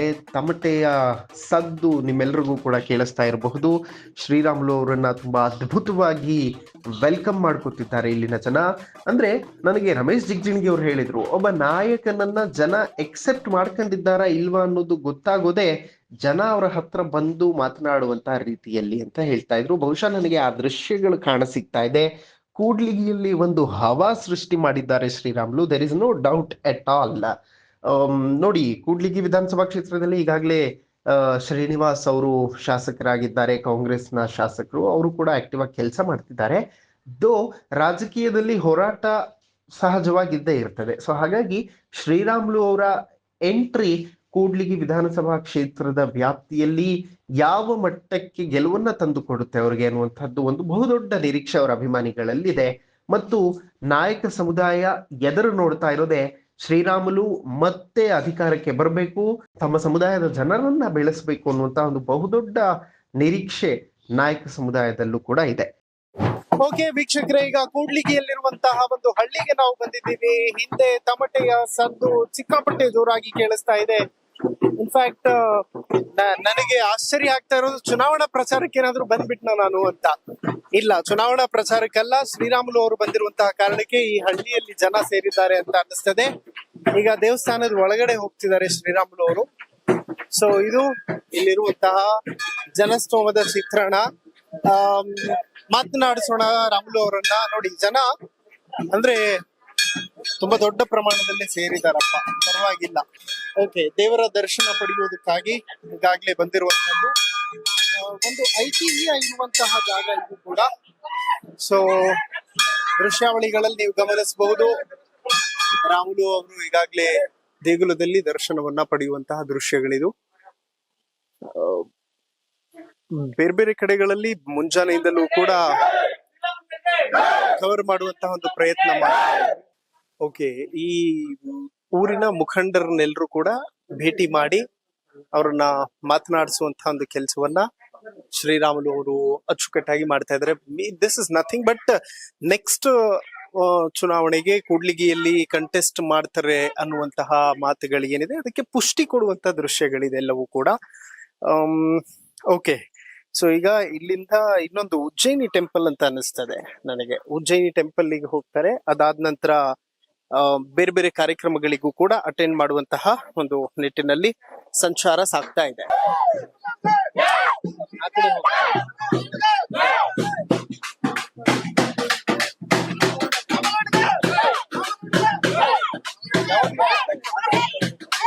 ಸರ್ ಇದು ಯಾವ ಹಳ್ಳಿ ಸರ್ ಇದು? ಓಕೆ, ಏನ್ ಸರ್ ಈ ದೃಶ್ಯಗಳನ್ನ ನೋಡ್ತಾ ಇದ್ರೆ ನನಗಂತೂ ಕನ್ಫರ್ಮ್ ಆಯ್ತು ಕೂಡ್ಲಿಗಿಂದಾನೆ ಕಂಟೆಸ್ಟ್ ಮಾಡ್ತಾರೆ ರಾಮುಲು ಅವರು ನೆಕ್ಸ್ಟ್ ಅಂತ. ನೋಡೋಣ, ಸದ್ಯಕ್ಕಂತೂ ಪಾರ್ಟಿ ಸಂಘಟನೆ ಮಾಡ್ತಾ ಇದೀವಿ. ಇನ್ನ ಪಾರ್ಟಿ ತೀರ್ಮಾನ ತಗೋಬೇಕಾಗುತ್ತೆ ಎಲ್ಲಾ ವಿಚಾರಗಳ ಬಗ್ಗೆ. ಓಕೆ, ಯಾಕಂದ್ರೆ ನನ್ನ ಉದ್ದೇಶ ಮುಂಚೆ ಕೂಡ ಹೇಳ್ತೀನಿ, ಇವತ್ತು ಕೂಡ ಹೇಳ್ತಾ ಇದೀನಿ, ಕರ್ನಾಟಕದಲ್ಲಿ ಪಾರ್ಟಿ ಅಧಿಕಾರಕ್ಕೆ ಬರೋದ್ರಿಗಿನ ನಂಬರ್ ಗೇಮ್ ಬಹಳ ಇಂಪಾರ್ಟೆಂಟ್. ಹೌದು, ವಿಜಯನಗರ ಜಿಲ್ಲೆಯಲ್ಲಿ 4 ಕ್ಲಿಯರ್ ಆಗ್ಬೇಕು. ಇವತ್ತು ಪಾರ್ಟಿ ಸಂಘಟನೆ 30 ವರ್ಷಗಳಿಂದ ಮಾಡಿದ್ದೀನಿ, 30 ವರ್ಷಗಳಿಂದ ಮಾಡಿದ್ದೀನಿ, ಇವತ್ತು ಮಾಡ್ತಾ ಇದ್ದೀನಿ. ಓಕೆ, ನಾನು ಸೋತ್ರೆ ಕೂಡ ಮನೇಲಿ ಕುಂತಿಲ್ಲ. ಯಾವತ್ತು ಸೋತಿನ ಅವತ್ತಿನಿಂದ ಇಡೀ ಜಿಲ್ಲೆಯಲ್ಲಿ, ಅವಳಿ ಜಿಲ್ಲೆಯಲ್ಲಿ ಅಡ್ಡಾಡ್ತಾ ಇದ್ದೀನಿ, ಮತ್ತೆ ಗದಗಿನಲ್ಲಿ ಅಡ್ಡಾಡ್ತಾ ಇದ್ದೀನಿ. ಎಲ್ಲಾ ಕಡೆ ಪಾರ್ಟಿ ಏನೇನ್ ಜವಾಬ್ದಾರಿ ಕೊಟ್ಟಿದೆ ಅದೆಲ್ಲ ಕೆಲಸಗಳು ಮಾಡ್ತಾ ಇದ್ದೇವೆ. ಓಕೆ, ಹಂಗಾಗಿ ಎಲ್ಲಾರು ಕೂಡ ಇಚ್ಛೆ ಇದೆ, ರಾಮುಲು ಅಣ್ಣವರು ಕೂಡ್ಲಿಕ್ಕೆ ಬರ್ಬೇಕು ಅನ್ನೋದ್ ಇಚ್ಛೆ ಇದೆ. ಆಮೇಲೆ ಪಾರ್ಟಿ ಏನ್ ತೀರ್ಮಾನ ತಗೊಂತದ ನಾನು ನೋಡ್ಬೇಕಾಗುತ್ತೆ. ಓಕೆ, ಯಾಕಂದ್ರೆ ನನ್ ಕೈಲಿ ಏನಿದೆ, ನಾನು ಆಕ್ಚುಲಿ ನನ್ನ ಉದ್ದೇಶ ಓಕೆ, ಕರ್ನಾಟಕದಲ್ಲಿ ಸರ್ಕಾರ ಅಧಿಕಾರಕ್ಕೆ ಬರ್ಬೇಕಾದ್ರಿಗಿನ ನಂಬರ್ ಗೇಮ್ ಮೇಲೆ ಸರ್ಕಾರ ಅಧಿಕಾರಕ್ಕೆ ಬರ್ಬೇಕಾಗುತ್ತೆ. ಓಕೆ, ಹಂಗಾಗಿ ಇವತ್ತು ನಂಬರ್ ಗೇಮ್ ಸಲುವಾಗಿ ಕೆಲಸ ಮಾಡ್ತಾ ಇದೀನಿ. ಓಕೆ ಸರ್, ನಾನು ಇಡೀ ರಾಜ್ಯದಲ್ಲಿ ಅಡ್ಡಾಡ್ತಾ ಇದ್ದೀನಿ, ಅಲ್ಲೆಲ್ಲವೂ ಕೂಡ ಎಲೆಕ್ಷನ್ 6 ತಿಂಗಳಿದೆ, 1 ವರ್ಷ ಇದೆ ಅನ್ನೋ ಟೈಮಲ್ಲಿ ಗ್ರೌಂಡಿಗೆ ಬರ್ತಾರೆ. ಬಟ್ ಇನ್ನು ಎಲೆಕ್ಷನ್ 2-3 ವರ್ಷಗಳ ದೂರ ಇರೋ ಟೈಮಲ್ಲಿ ಯಾಕೆ ಇಷ್ಟೆಲ್ಲ ಬೆವರು ಸುರಿಸ್ತಾ ಇದೀರಿ ಬಿಜೆಪಿಗೋಸ್ಕರ ಅಂತ? ಅಲ್ಲ, ಇವಾಗ ಒಂದು ಸದ್ಯಕ್ಕಂತೂ ಸರ್ಕಾರ ಬಂದು 2 ವರ್ಷಗಳ ಕಾಲ ಆಗ್ತಾ ಇದೆ. 2 ವರ್ಷಗಳಲ್ಲಿ ಜನರಿಗೆ ಸ್ವಲ್ಪ ನೋವಾಗಿದೆ. ಇವತ್ತು ದಿನನಿತ್ಯ ಕೂಡ ಹಿಂದೂ ಪರ ಕಾರ್ಯಕರ್ತರು ಕೊಲೆ ಆಗ್ತಾ ಇದಾವ. ಸಾಕಷ್ಟು ಮಂದಿ ಮಡಿಕೇರಿಯಲ್ಲಿ ಕೊಲೆ ಆಯ್ತು, ನಿನ್ನೆ ಮಂಗಳೂರದಲ್ಲಿ ಕೂಡ ಕೊಲೆ ಆಯ್ತು. ಸಾಕಷ್ಟು ಹಿಂದೂ ಪರವಾದಂತ ಕಾರ್ಯಕರ್ತರು ಕೊಲೆ ಆಗ್ತಾ ಇದಾವ. ಎಲ್ಲೋ ಒಂದು ಕಡೆ ನಾನು ಮೊನ್ನೆ ನಡೆದಂತ ಘಟನೆ ವಿಚಾರದಲ್ಲಿ ಕೂಡ ಎಲ್ಲ ಹಿಂದೂ ಪರ ಸಂಘಟನೆಯ ಕಾರ್ಯಕರ್ತರೆಲ್ಲರೂ ಕೂಡ ಸ್ವಲ್ಪ ಈ ಸರ್ಕಾರ ಇರೋ ತನಕ ತಾವು ಹುಷಾರಾಗಿರ್ಬೇಕು ಅನ್ನಂತ ಗಮನವನ್ನು ಕೂಡ ಸೆಳೆಯಂತ ಕೆಲಸ ಮಾಡಿದೀನಿ. ಹಂಗಾಗಿ ಇವತ್ತು ಸರ್ಕಾರ ಅನ್ನಂತದ್ದು ಯಾವತ್ತು ಕೂಡ 5 ವರ್ಷಗಳ ಕಾಲ ಅವಧಿ ಇರುವಂತ ಟೈಮಲ್ಲಿ ಕೂಡ 2 ವರ್ಷಗಳಲ್ಲಿ ಇವತ್ತು ಸರ್ಕಾರ ಅನ್ನಂತದ್ದು ಬೇಡ ಅನ್ನಂತ ಪರಿಸ್ಥಿತಿ ಬಂದಿದ್ದಾರೆ. ಹಂಗಾಗಿ ಡೆವಲಪ್ಮೆಂಟ್ಸ್ ಅಂತೂ ಏನ್ ಆಗ್ತಾ ಇಲ್ಲ. ಹಂಗಾಗಿ ಇವತ್ತು ಎಲ್ಲೊಂದ್ ಕಡೆ ಜನರಿಗೆ ಜಾಗೃತಿ ಮೂಡಿಸ್ಬೇಕನ್ನಂತ ಕಾರಣದಿಂದ ಮೊನ್ನೆ ಬೆಲೆ ಏರಿಕೆ ಜಾಸ್ತಿ ಆದಂತ ಟೈಮಲ್ಲಿ ಜನಾಕ್ರೋಶ ಸಮಾವೇಶ ಮಾಡಿದ್ವಿ. ಪುನಃ 10ನೇ ತಾರೀಕಿಗೆ ಕೂಡ ನಮ್ಮ ಜಿಲ್ಲೆಗೆ ಬರ್ತಾ ಇದಾರ. ಹಂಗೆ ಇವೆಲ್ಲ ವಿಷಯಗಳು ಇಟ್ಕೊಂಡು ಪಾರ್ಟಿ ಕೆಲಸ ಮಾಡ್ತಾ ಇದೆ. ನನಗೇನು ಅವಕಾಶ ಕೊಟ್ಟಿದ್ದೇನೆ ಆ ಅವಕಾಶದಲ್ಲಿ ನಾನು ಕೆಲಸವನ್ನು ಮಾಡ್ತಾ ಇದ್ದೀನಿ. ಓಕೆ, ಸರಿ ಸರ್, ಈಗ ರಾಮುಲು ಸರ್ ಒಂದು ವೇಳೆ ಏನಾದ್ರು ಇಲ್ಲಿ ಕಂಟೆಸ್ಟ್ ಮಾಡಿದ್ರೆ ಹೇಗಿದೆ ಜನ ಬೆಂಬಲ ಅಂತ? ಅಲ್ಲ, ರಾಮುಲು ಸಾರು ಅಂತ ನಮ್ಮಲ್ಲಿ ಈಗ ರಾಮುಲು ಸಾರ್ ಬರ್ತಾ ಇರೋದು ಪಕ್ಷ ಸಂಘಟನೆಗೆ. ಇಲ್ಲಿ ನಮ್ಮ ಪಕ್ಷ, ನಾನು ಇಲ್ಲಿ ಕ್ಯಾಂಡಿಡೇಟ್ ಅಂತ ಅವ್ರು ಬರ್ತಾ ಇಲ್ಲ, ಪಕ್ಷ ಸಂಘಟನೆಗೋಸ್ಕರ ಬರ್ತಾ ಇದ್ರೆ. ನಮ್ಮ ಭಾರತೀಯ ಜನತಾ ಪಾರ್ಟಿ ಬಹಳ ವಿಶಾಲವಾದ ಪಾರ್ಟಿ, ಬಹಳ ಹಿರಿಯರು ನಮ್ಮ ಸೈಕಲ್ ಹಾಕೊಂಡು ಕಟ್ಟಿದಿರ್ತಂತ ಪಾರ್ಟಿ. ನಮ್ಮ ಕೂಡ್ಲಿಗೆಯಲ್ಲಿ ವಿಶೇಷವಾಗಿ ಶ್ರೀರಾಮ್ ಸಾರ್ ಅಭಿಮಾನಿಗಳು ಜಾಸ್ತಿ. ಪ್ರತಿ ಹಳ್ಳಿಯಲ್ಲಿ ಅವ್ರ ಅಭಿಮಾನಿಗಳಿದ್ದಾರೆ. ಪ್ರತಿ ಊರಲ್ಲಿ 10 ಮಂದಿ ಅವ್ರ ಹೆಸರಿನ ಕಡಿಯಂತ ಇದ್ದಾರೆ. ಮುಂದಿನ ದಿನಗಳಲ್ಲಿ ಪಾರ್ಟಿ ಏನೇ ತೀರ್ಮಾನ ತಗೊಂಡು ಶ್ರೀರಾಮ್ ಸಾರ್ನ ಇಲ್ಲಿ ಕಳ್ಸಿದ್ರು ಕೂಡ ನಾವು 100% ಒಪ್ಕೊಂಡು ಅವ್ರಿಗೆ ಎಲೆಕ್ಷನ್ ಮಾಡ್ತೀವಿ. ಪಾರ್ಟಿ ಏನ್ ತೀರ್ಮಾನ ತಗೊಂಡ್ರೆ ಅದಕ್ಕೆ ಭದ್ರ ಆಗಿರ್ತೀವಿ ನಾವು. ಸರಿ, ಓಕೆ, ಆಲ್ ರೈಟ್ ವೀಕ್ಷಕರೇ, ಇದು ಕೂಡ್ಲಿಗಿ ಜನರ ಒಂದು ಅಭಿಪ್ರಾಯ. ಇನ್ಫ್ಯಾಕ್ಟ್ ಬೆಳಿಗ್ಗೆಯಿಂದನೂ ಕೂಡ ಅವ್ರ ಜೊತೆ ಸುತ್ತಾಡ್ತಾ ಇದ್ದೀನಿ ನಾನು. ಕ್ರೇಜ್ ಸಿಕ್ಕಾಪಟ್ಟೆ ಇದ್ದಂತೆ ಇದೆ. ಅಂದ್ರೆ once a leader always leader ಅನ್ನುವಂಥದ್ದನ್ನ ಮನಮೋಹನ್ ಸಿಂಗ್ ಅವರು ಹೇಳ್ತಿರ್ತಾರೆ ಯಾವಾಗ್ಲೂ ಕೂಡ. ಸೊ ಹಾಗೆ ಶ್ರೀರಾಮುಲು ಅವರು ತಮ್ಮ ಕ್ಷೇತ್ರದಲ್ಲಿ ವರ್ಕ್ ಅನ್ನ ಮಾಡ್ತಾ ಇದ್ದಾರೆ. ಓಕೆ, ಈಗ ಈ ಹಳ್ಳಿಯನ್ನ ಮುಗಿಸಿ ನಾವು ಉಜ್ಜಯಿನಿ ಕಡೆ ಹೋಗ್ತಾ ಇದೀವಿ. ಉಜ್ಜಯಿನಿ ಜಾತ್ರಾ ಮಹೋತ್ಸವ ನಡೀತಾ ಇದೆ. ಒಂದು ಐತಿಹಾಸಿಕ ಪರಂಪರೆ ಇರುವಂತಹ ಜಾತ್ರೆ ಇದು. ಸೊ ಇಲ್ಲಿ ಸೋಮಣ್ಣ ಅವರು ಕೂಡ ಈಗಾಗಲೇ ಬಂದಿರುವಂತದ್ದನ್ನ ನೀವು ಗಮನಿಸಬಹುದು. ಸೋಮಣ್ಣ ಅವರು ಕೂಡ ಆಗಮಿಸಿದ್ದಾರೆ. ರಾಮುಲು ಮತ್ತು ಸೋಮಣ್ಣ ಅವರು ಈಗ ದರ್ಶನ ಪಡೆಯೋದಕ್ಕೆ ದೇಗುಲದ ಒಳಗಡೆ ಹೋಗ್ತಾ ಇರುವಂತಹ ದೃಶ್ಯಗಳನ್ನ ನೀವು ಗಮನಿಸಬಹುದು. ಸಿಕ್ಕಾಪಟ್ಟೆ ಜನ ಇದ್ದಾರೆ, ಸಿಕ್ಕಾಪಟ್ಟೆ ಹವಾ ಮೇಂಟೈನ್ ಮಾಡಿದ್ದಾರೆ ಶ್ರೀರಾಮುಲು ಅವರು. ಮತ್ತು ಉಜ್ಜಯಿನಿ ದೇಗುಲದಲ್ಲಿ ನಡೆಯುವಂತಹ ಪೂಜಾ ಪುನಸ್ಕಾರಗಳಲ್ಲಿ ಪ್ರತಿ ವರ್ಷವೂ ಕೂಡ ಶ್ರೀರಾಮುಲು ಅವರು ಜಾತ್ರಾ ಮಹೋತ್ಸವಕ್ಕೆ ಭಾಗಿಯಾಗೋದು ವಾಡಿಕೆ. ಸೊ ಅದರಂತೆ ಇವತ್ತು ಕೂಡ ಬಂದಿದ್ದಾರೆ, ದರ್ಶನವನ್ನ ಪಡಿತಾ ಇದ್ದಾರೆ. ಈಗ ಉಜ್ಜಯಿನಿ ಮಠಕ್ಕೆ ನಾವು ಬಂದಿದ್ದೀವಿ. ಮರುಳ ಸಿದ್ದೇಶ್ವರ ಸ್ವಾಮಿಯ ರಥೋತ್ಸವ ನಡೀತಾ ಇದೆ. ಸೊ ನೋಡಬಹುದು ಶ್ರೀರಾಮುಲು ಅವರ ಕ್ರೇಜ್, ಸೆಲ್ಫಿಗೋಸ್ಕರ ಜನ ಮುಗಿಬೀಳ್ತಾ ಇರುವಂತಹ ದೃಶ್ಯಗಳು ನಮಗೆ ಕಾಣ ಸಿಗ್ತಾ ಇದೆ. ಅವ್ರು ಅದನ್ನೇ ಹೇಳ್ತಿದ್ರು, ನಾ ಚುನಾವಣೆಯಲ್ಲಿ ಸೋತಿರ್ಬೋದು ಆದ್ರೆ ಜನರ ಮನಸ್ಸನ್ನ ಸೋತಿಲ್ಲ ಅಂತ. ಶ್ರೀ ಜಗದ್ಗುರು ಮರುಳ ಸಿದ್ದೇಶ್ವರ ಕ್ಷೇತ್ರದಲ್ಲಿ ನಾವೀಗ ಇದ್ದೀವಿ. Okay, good. ಒಳ್ಳೆ ಕ್ರೇಜ್ ಇಟ್ಕೊಂಡಿದಾರಪ್ಪ ಶ್ರೀರಾಮುಲು, ಸಿಕ್ಕಾಪಟ್ಟೆ ಕ್ರೇಜ್. ನೋಡಿ ಬಳ್ಳಾರಿ ಭಾಗದಲ್ಲಿ ಒಬ್ಬ ನಾಯಕನಿಗೆ ಎಷ್ಟು ಕ್ರೇಜ್ ಇದೆ ಅಂತಂದ್ರೆ ಅಮೇಝಿಂಗ್. ತುಂಬಾ ಖುಷಿ ಆಗ್ತದೆ ಈ ತರದ ದೃಶ್ಯಗಳನ್ನ ನೋಡೋದಕ್ಕೆ. ಯಾಕೆಂದ್ರೆ ಅನೇಕ ಸಮುದಾಯಗಳಿಗೆ, ತಳಮಟ್ಟದ ಸಮುದಾಯಗಳಿಗೆ ತಲುಪುವಂತಹ ಒಂದು ಪ್ರಯತ್ನವನ್ನ ಶ್ರೀರಾಮುಲು ಅವರು ಅಚ್ಚುಕಟ್ಟಾಗಿ ಮಾಡಿದ್ದಾರೆ. ಸೊ ಆ ನಿಟ್ಟಿನಲ್ಲಿ ಇದು ಜನರ ಪ್ರೀತಿ. ಅವ್ರಿಗೆ ಏನು ಪಾಪ ಮಾಡ್ಲಿಕ್ಕೆ ಆಗ್ತಿಲ್ಲ, ಅಲ್ಲಿ ಫುಲ್ ಫೋಟೋಗೆ ಫೋಸ್ ಕೊಡ್ಬೇಕು. ಇಲ್ಲ ಅಂತಂದ್ರೆ ಬೇಜಾರ್ ಮಾಡ್ಕೊತಾರೆ, ಶ್ರೀರಾಮುಲು ಫೋಟೋಗೆ ಫೋಸ್ ಕೊಡ್ಲಿಲ್ಲ ಅನ್ಬಿಡ್ತಾರೆ ಜನ ಅಂತ. ಆಮೇಲೆ ಬರುವಂತಹ ಪ್ರತಿಯೊಬ್ಬರಿಗೂ ಕೂಡ ಅವ್ರಷ್ಟೇ ಅಣ್ಣಪ್ಪಣ್ಣ ಅಂತಾನೆ ಮಾತಾಡಿಸ್ತಾರೆ. ತುಂಬಾ ಆತ್ಮೀಯವಾಗಿ ಜನ ಅವರ ಜೊತೆ ನಡೆದುಕೊಳ್ತಾ ಇರುವಂತಹದ್ದನ್ನ ನೀವು ನೋಡಬಹುದು. ಸಿಕ್ಕಾಪಟ್ಟೆ ಬಿಸಿಲಿದೆ ನಮ್ಮ ಉತ್ತರ ಕರ್ನಾಟಕ ಭಾಗದಲ್ಲಿ. ಸಹಸ್ರಾರು ಸಂಖ್ಯೆಯಲ್ಲಿ ಭಕ್ತಾದಿಗಳು ಕೂಡ ಬಂದಿದ್ದಾರೆ. ಏಕೆಂದ್ರೆ ಜಾತ್ರಾ ಮಹೋತ್ಸವ ನಡೀತಾ ಇದೆ. ಇಲ್ಲಿ ಒಂದು ಇತಿಹಾಸವೇ ಇದೆ ಈ ಮಠಕ್ಕೆ. ಸೊ ಈಗ ಇಲ್ಲಿಂದ ಇನ್ನೊಂದು ಕಾರ್ಯಕ್ರಮಕ್ಕೂ ಕೂಡ ನಾವು ಹೋಗ್ತಾ ಇದೀವಿ. ಇದು ಶ್ರೀ ಜಗದ್ಗುರು ಮರಳ ಸಿದ್ದೇಶ್ವರ ಕ್ಷೇತ್ರ. ನಾ ಬೆಳಿಗ್ಗೆಯಿಂದ ಅದನ್ನೇ ಹೇಳ್ತಾ ಇದ್ದೆ, ಕೂಡ್ಲಿಗಿ ಕ್ಷೇತ್ರದಿಂದ ಸ್ಪರ್ಧೆ ಮಾಡೋದು ಖಚಿತ ಆಗ್ತಾ ಇದೆ ನನಗೆ ಈ ದೃಶ್ಯಗಳನ್ನ ನೋಡಿದ್ರೆ ಅಂತ. ಎಲ್ರಿಗೂ ರೆಸ್ಪಾಂಡ್ ಮಾಡ್ಬೇಕು, ಯಾರಿಗೂ ಇಲ್ಲ ಅಂತ ಹೇಳಕ್ ಆಗಲ್ಲ. ಇಲ್ಲಿ ನೋಡಿ ಚಿಕ್ಕ ಮಕ್ಕಳದ್ದು ಒಂದು ಫೋಟೋ ತಗೊಳ್ತಾಳಿ. ಚಿಕ್ಕ ಮಕ್ಕಳಿಗೂ ಕೂಡ ಒಂದು ಒಳ್ಳೆ ಕ್ರೇಜ್ ಇದೆ ಶ್ರೀರಾಮುಲು ಅವರ ಬಗ್ಗೆ. ಸೊ ಹಾಗಾಗಿ ಚಿಕ್ಕ ಮಕ್ಕಳು ಕೂಡ ಫೋಟೋ ತೆಗೆದುಕೊಳ್ಳೋದಕ್ಕೆ ಓಕೆ, ಗುಡ್. ಒಳ್ಳೆ ಕ್ರೇಜ್, ಒಳ್ಳೆ ಹವಾ ಮೇಂಟೈನ್ ಮಾಡಿದ್ದಾರೆ Sriramulu. There is no doubt. ತೈಲಾಭಿಷೇಕ ಕಾರ್ಯಕ್ರಮ ಅಂದ್ರೆ ಅನಾದಿ ಕಾಲದಿಂದ ಕೂಡ ಒಂದು ತೈಲಾಭಿಷೇಕ ಅಂದ್ರೆಗಿನ ನಮ್ಮ ಜರ್ಮನಿಯ ದೊರೆಗಳು ಎಲ್ಲ ಬಂದು ಅಲ್ಲಿಂದ ಎಣ್ಣೆ ತಗೊಂಡು ಶಕ್ರಕ್ಕೆ ಸೊರುತ್ತಾರ. ಅಲ್ಲಿಂದ ಪ್ರಾರಂಭ ಆದಂತ ಎಲ್ಲರೂ ಕೂಡ ಎಣ್ಣೆಯನ್ನು ಸುರಿಯಂತ ಕೆಲಸ ಮಾಡ್ತಾರ. ಇದೊಂದು ಸಂಪ್ರದಾಯ, ಒಂದು ಕಾರ್ಯಕ್ರಮಗಳು ಅನೇಕ ಆದಿನ ಕಾಲದಿಂದ ಕೂಡ ನಡ್ಕೊಂತ ಬಂದಿದಾವ. ಆದಿ ಕಾಲದಿಂದ ಕೂಡ ಇರೋ ಕಾರಣ ಇವತ್ತು ಆ ಕಾರ್ಯಕ್ರಮದಲ್ಲಿ ಬಹಳ ಸರಿ ಬಂದೋಗಿದ್ದೀನಿ. ಇವತ್ತು ಪುನಃ ಮತ್ತೆ ಕೂಡ ಅಜ್ಜೋರ್ನ ಆಶೀರ್ವಾದ ಪಡ್ಕೊಂಡು ಗದಿ ಆಶೀರ್ವಾದ ಪಡ್ಕೊಳ್ತಾ ಇದ್ದೀನಿ. ಹಂಗಾಗಿ ಇವತ್ತು ಬಟ್ ನಿಮ್ಮ ಕ್ರೇಜ್ ಸಿಕ್ಕಾಪಟ್ಟೆ ಇದ್ದಂತೆ ಕಾಣಿಸ್ತಾ ಇದೆ ಸರ್. ನಮ್ ಕ್ಯಾಮ್ರಾ ಯಾವ ಕಡೆ ಪ್ಯಾನ್ ಮಾಡಿದ್ರು ಹೆಣ್ಮಕ್ಳು, ಚಿಕ್ಕ ಮಕ್ಳೆಲ್ಲರೂ ಕೂಡ ನಿಮ್ ಫ್ಯಾನ್ಸ್. ಎಲ್ಲ ನನಗೆ 30 ವರ್ಷಗಳ ಸಂಬಂಧ ಇದೆ ಸರ್. ಇವತ್ತೆಲ್ಲ ನಾನು ರಾಮುಲು ಅವ್ರು ಇವತ್ತೇನು ಹೊಸ ಮನುಷ್ಯನಲ್ಲ. ರಾಜಕಾರಣದಲ್ಲಿ ಸೋತಿದ್ರು ಕೂಡ ಅವ್ರ ಮನಸ್ಸಲ್ಲಿ ನನ್ನ ಗೆಲ್ಸ್ಕೊಂಡಿದ್ದಾರೆ ಯಾವತ್ತೂ ಕೂಡ. ಯಾಕಂದ್ರೆ ಅಷ್ಟು ಜನಪ್ರಿಯತೆ, ಪ್ರೀತಿ, ಅಭಿಮಾನವನ್ನು ಅಧಿಕಾರದಲ್ಲಿ ಇದ್ದಂತ ಟೈಮಲ್ಲಿ ಕೂಡ ನೋಡ್ಸ್ಕೊಂತ ಬಂದಿದ್ದೀನಿ. ಹಂಗಾಗಿ ಇವತ್ತು ಕೂಡ ಜನರು ರಾಮುಲು ಅವ್ರನ್ನ ರಾಜಕಾರಣ ಸೋಲು ಗೆಲ್ಲುವ ಬಗ್ಗೆ ನೋಡಲ್ಲ, ಅವ್ರ ಮನಸ್ಸಿನಿಂದ ನನ್ನ ಪ್ರೀತಿ ಮಾಡ್ತಾರ್ರಿ. Amazing sir. ಈ ಮಠಕ್ಕೂ ನಿಮಗೂ ಯಾವ ತರದ ಅವಿನಾಭಾವ ಸಂಬಂಧ ಇದೆ? ದೊಡ್ಡಜ್ಜವ್ರು ಇದ್ದಂತ ಟೈಮಲ್ಲಿ ಇಲ್ಲಿ ಬಹಳಷ್ಟು ನಮ್ಮ ಪಂಚಪೀಠಗಳಲ್ಲಿ ಒಂದು ಪೀಠ ನಮಗೆ. ಈ ಪಂಚಪೀಠಗಳಲ್ಲಿ ಒಂದು ಪೀಠ ಇಲ್ಲಿ ಈ ಭಾಗದಲ್ಲಿ ಇರೋದೇ ನಮ್ಮ ಪುಣ್ಯ.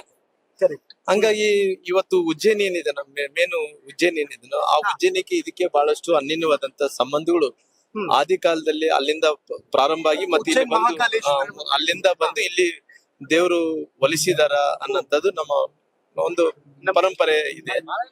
ಹಂಗಾಗಿ ಇವತ್ತು ಈ ಉಜ್ಜಯಿನಿ ಸ್ಥಳದಲ್ಲಿ ಬಹಳಷ್ಟು ಪವಾಡಗಳು ಕೂಡ ನಡೆದವ. ಇದೊಂದು ಶಕ್ತಿ ಪೀಠ ಆಗಿದೆ. ಹಂಗಾಗಿ ಅನೇಕ ಮಂದಿ ಈ ರೀತಿ ಬಂದು ಹೋಗುವಂತ ಕೆಲಸ ಆಗ್ತದೆ. ಓಕೆ, ಹೌದು. ಯಾರು ಇವರು? ಶ್ರೀರಾಮುಲು.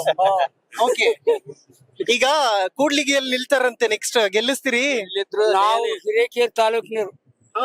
ಅಲ್ಲಿ ನಮ್ಮ ಪಿಸಿ ಪಾಟೀಲ್ ಬಂದಿದಾವೆ ಅವರು. ಆದ್ರೂ ಕೂಡ ಇಲ್ಲಿ ನಮ್ಮ ಸ್ಥಳೀಯ ಶಾಸಕರನ್ನ ಭೇಟಿ ಮಾಡ್ತಾ ಇದಾವೆ ಅಂತ ಅವ್ರಿಗೆ ಖುಷಿಯಿಂದ ಹೇಳ್ತಾ ಇದ್ದಾರೆ. ಬಂದಿತ್ತು ಎಲ್ಲಿಂದ ಜಯನೆ. ಇನ್ನು ಮುಂದಿನ 5 ವರ್ಷದ ಇನ್ನು 2 ವರ್ಷ ಕಾದಿರ್ರಿ ಅಷ್ಟೇ. ನೋಡ್ರಿ, ಇಡೀ ಕರ್ನಾಟಕದಲ್ಲಿ ಬಿಜೆಪಿ ಫುಲ್ ಬಹುಮತದಿಂದ ಬರುತ್ತೆ. ಹೌದು. ಈಗ ಯಶಸ್ವಿಯಾಗಿ ಏನೇನು ಹೇಳ್ತಾರ, ಯಶಸ್ವಿಯಾಗಿ ಈಗ ನಡೀತಾ ಇದೆ ನಮ್ಮ ಬಿಜೆಪಿದು. ಓಕೆ,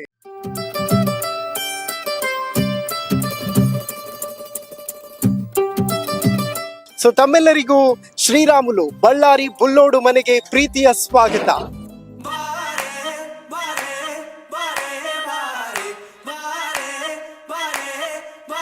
ಶ್ರೀರಾಮುಲು ಅವರ ಬಿಡಿ, ಜನಾರ್ದನ್ ರೆಡ್ಡಿ ಅವರ ಬಿಡಿ, ಅವ್ರ ಮನೆಯಲ್ಲಿ ಚಿನ್ನದ ತಟ್ಟೆ ಇದೆಯಂತೆ, ಚಿನ್ನ ಚೇರ್ ಇದೆಯಂತೆ. ಶ್ರೀಮಂತರಾಗಿ ಇದ್ದಂತ ಟೈಮಲ್ಲಿ ರುಮಾಗೋಲ್ಡ್ ಕೂಡ ಬಂಗಾರ ಆಗ್ತಾವ್ರಿ. ಬಳ್ಳಾರಿಯಲ್ಲಿ ಧೂಳೆಬ್ಬಿಸಿಕೊಂಡು ಬರ್ತಾರಂತೆ ಶ್ರೀರಾಮುಲು ಅಂತೆಲ್ಲ ನೋಡ್ತಾ ಇದ್ವಿ. ಅದು ಫ್ಯಾಕ್ಟಾ ಸರ್? ಅವತ್ತು ಹೋರಾಟ ಅಂದ್ರೆ ಧೂಳು ಬಿಸ್ಕೊಂಡು ಹೋಗ್ಲೇಬೇಕಾಗ್ತಿತ್ತು. ನಾವೆಲ್ಲರೂ ಕೂಡ 10 ಬಾರಿ ಯೋಚನೆ ಮಾಡ್ತಾ ಇದ್ವಿ ಬಳ್ಳಾರಿಗೆ ಹೋಗ್ಬೇಕು ಅಂತಂದ್ರೆ. ಆಗ ಪರಿಸ್ಥಿತಿ ಸರಿ ಇರ್ಲಿಲ್ಲ. ಆಗ ಯಾಕೆ ಅಷ್ಟೊಂದು ಭಯ ಇತ್ತು ಅಧಿಕಾರಿಗಳಿಗೆ ಇಲ್ಲಿ ಬರೋದಕ್ಕೆ ಅಂತ? ಅವ್ರಿಗೇನಂದ್ರೆ ಇಲ್ಲಪ್ಪ ಸ್ವಲ್ಪ ಭಯ. ಶ್ರೀರಾಮುಲು ಅವರಿಗೆ ಕನ್ನಡ ಸರಿಯಾಗಿ ಮಾತಾಡಕ್ ಬರಲ್ಲ, ಅಂದ್ರಗಿನ ಅಂತ ಪದನ ಯೂಸ್ ಮಾಡ್ತಾರೆ. ಭಾಷೆಗಳ ಮೇಲೆ ಕಾಮೆಂಟ್ ಬರ್ತಾನೆ ಇರ್ತಾವ್ರಿ. ಜನಾರ್ದನ್ ರೆಡ್ಡಿಗೂ ಶ್ರೀರಾಮುಲುಗೂ ಆಗಲ್ವಂತೆ, ನಿಜಾನ ಸರ್ ಅದು? ಹೇಗೆ ಶುರು ಆಯ್ತು ಈ ಇಬ್ಬರ ದೋಸ್ತಿ? ಅವತ್ತಿನ ಪರಿಸ್ಥಿತಿಯಲ್ಲಿ, ಕೆಟ್ಟ ಸ್ಥಿತಿಯಲ್ಲಿ ನಾವೆಲ್ಲರೂ ಸ್ನೇಹಿತರಾಗಿ ಮುಂದುವರೆದಿವಿ. ಕುಚ್ಚುಕು ಕುಚ್ಚುಕು ಕುಚ್ಚುಕು ನೀನು ಚಡ್ಡಿ ದೋಸ್ತಿ ಕಾಣು ಕುಚ್ಚುಕು. ಬಟ್ ನಿಮ್ ಮನ್ಸಲ್ಲಿ ಅವ್ರಿಗೋಸ್ಕರ ನನ್ನ ಸ್ನೇಹಿತ, ನನ್ನ ಜೊತೆಲಿದ್ದವರು ಅನ್ನೋದಿದ್ದೇ ಇರುತ್ತೆ. ನಿನಗಾಗಿ ನಾನು ಮಾಡಿಲ್ಲ ಏನು ತಪ್ಪಾಯ್ತು ಅನ್ನಲ.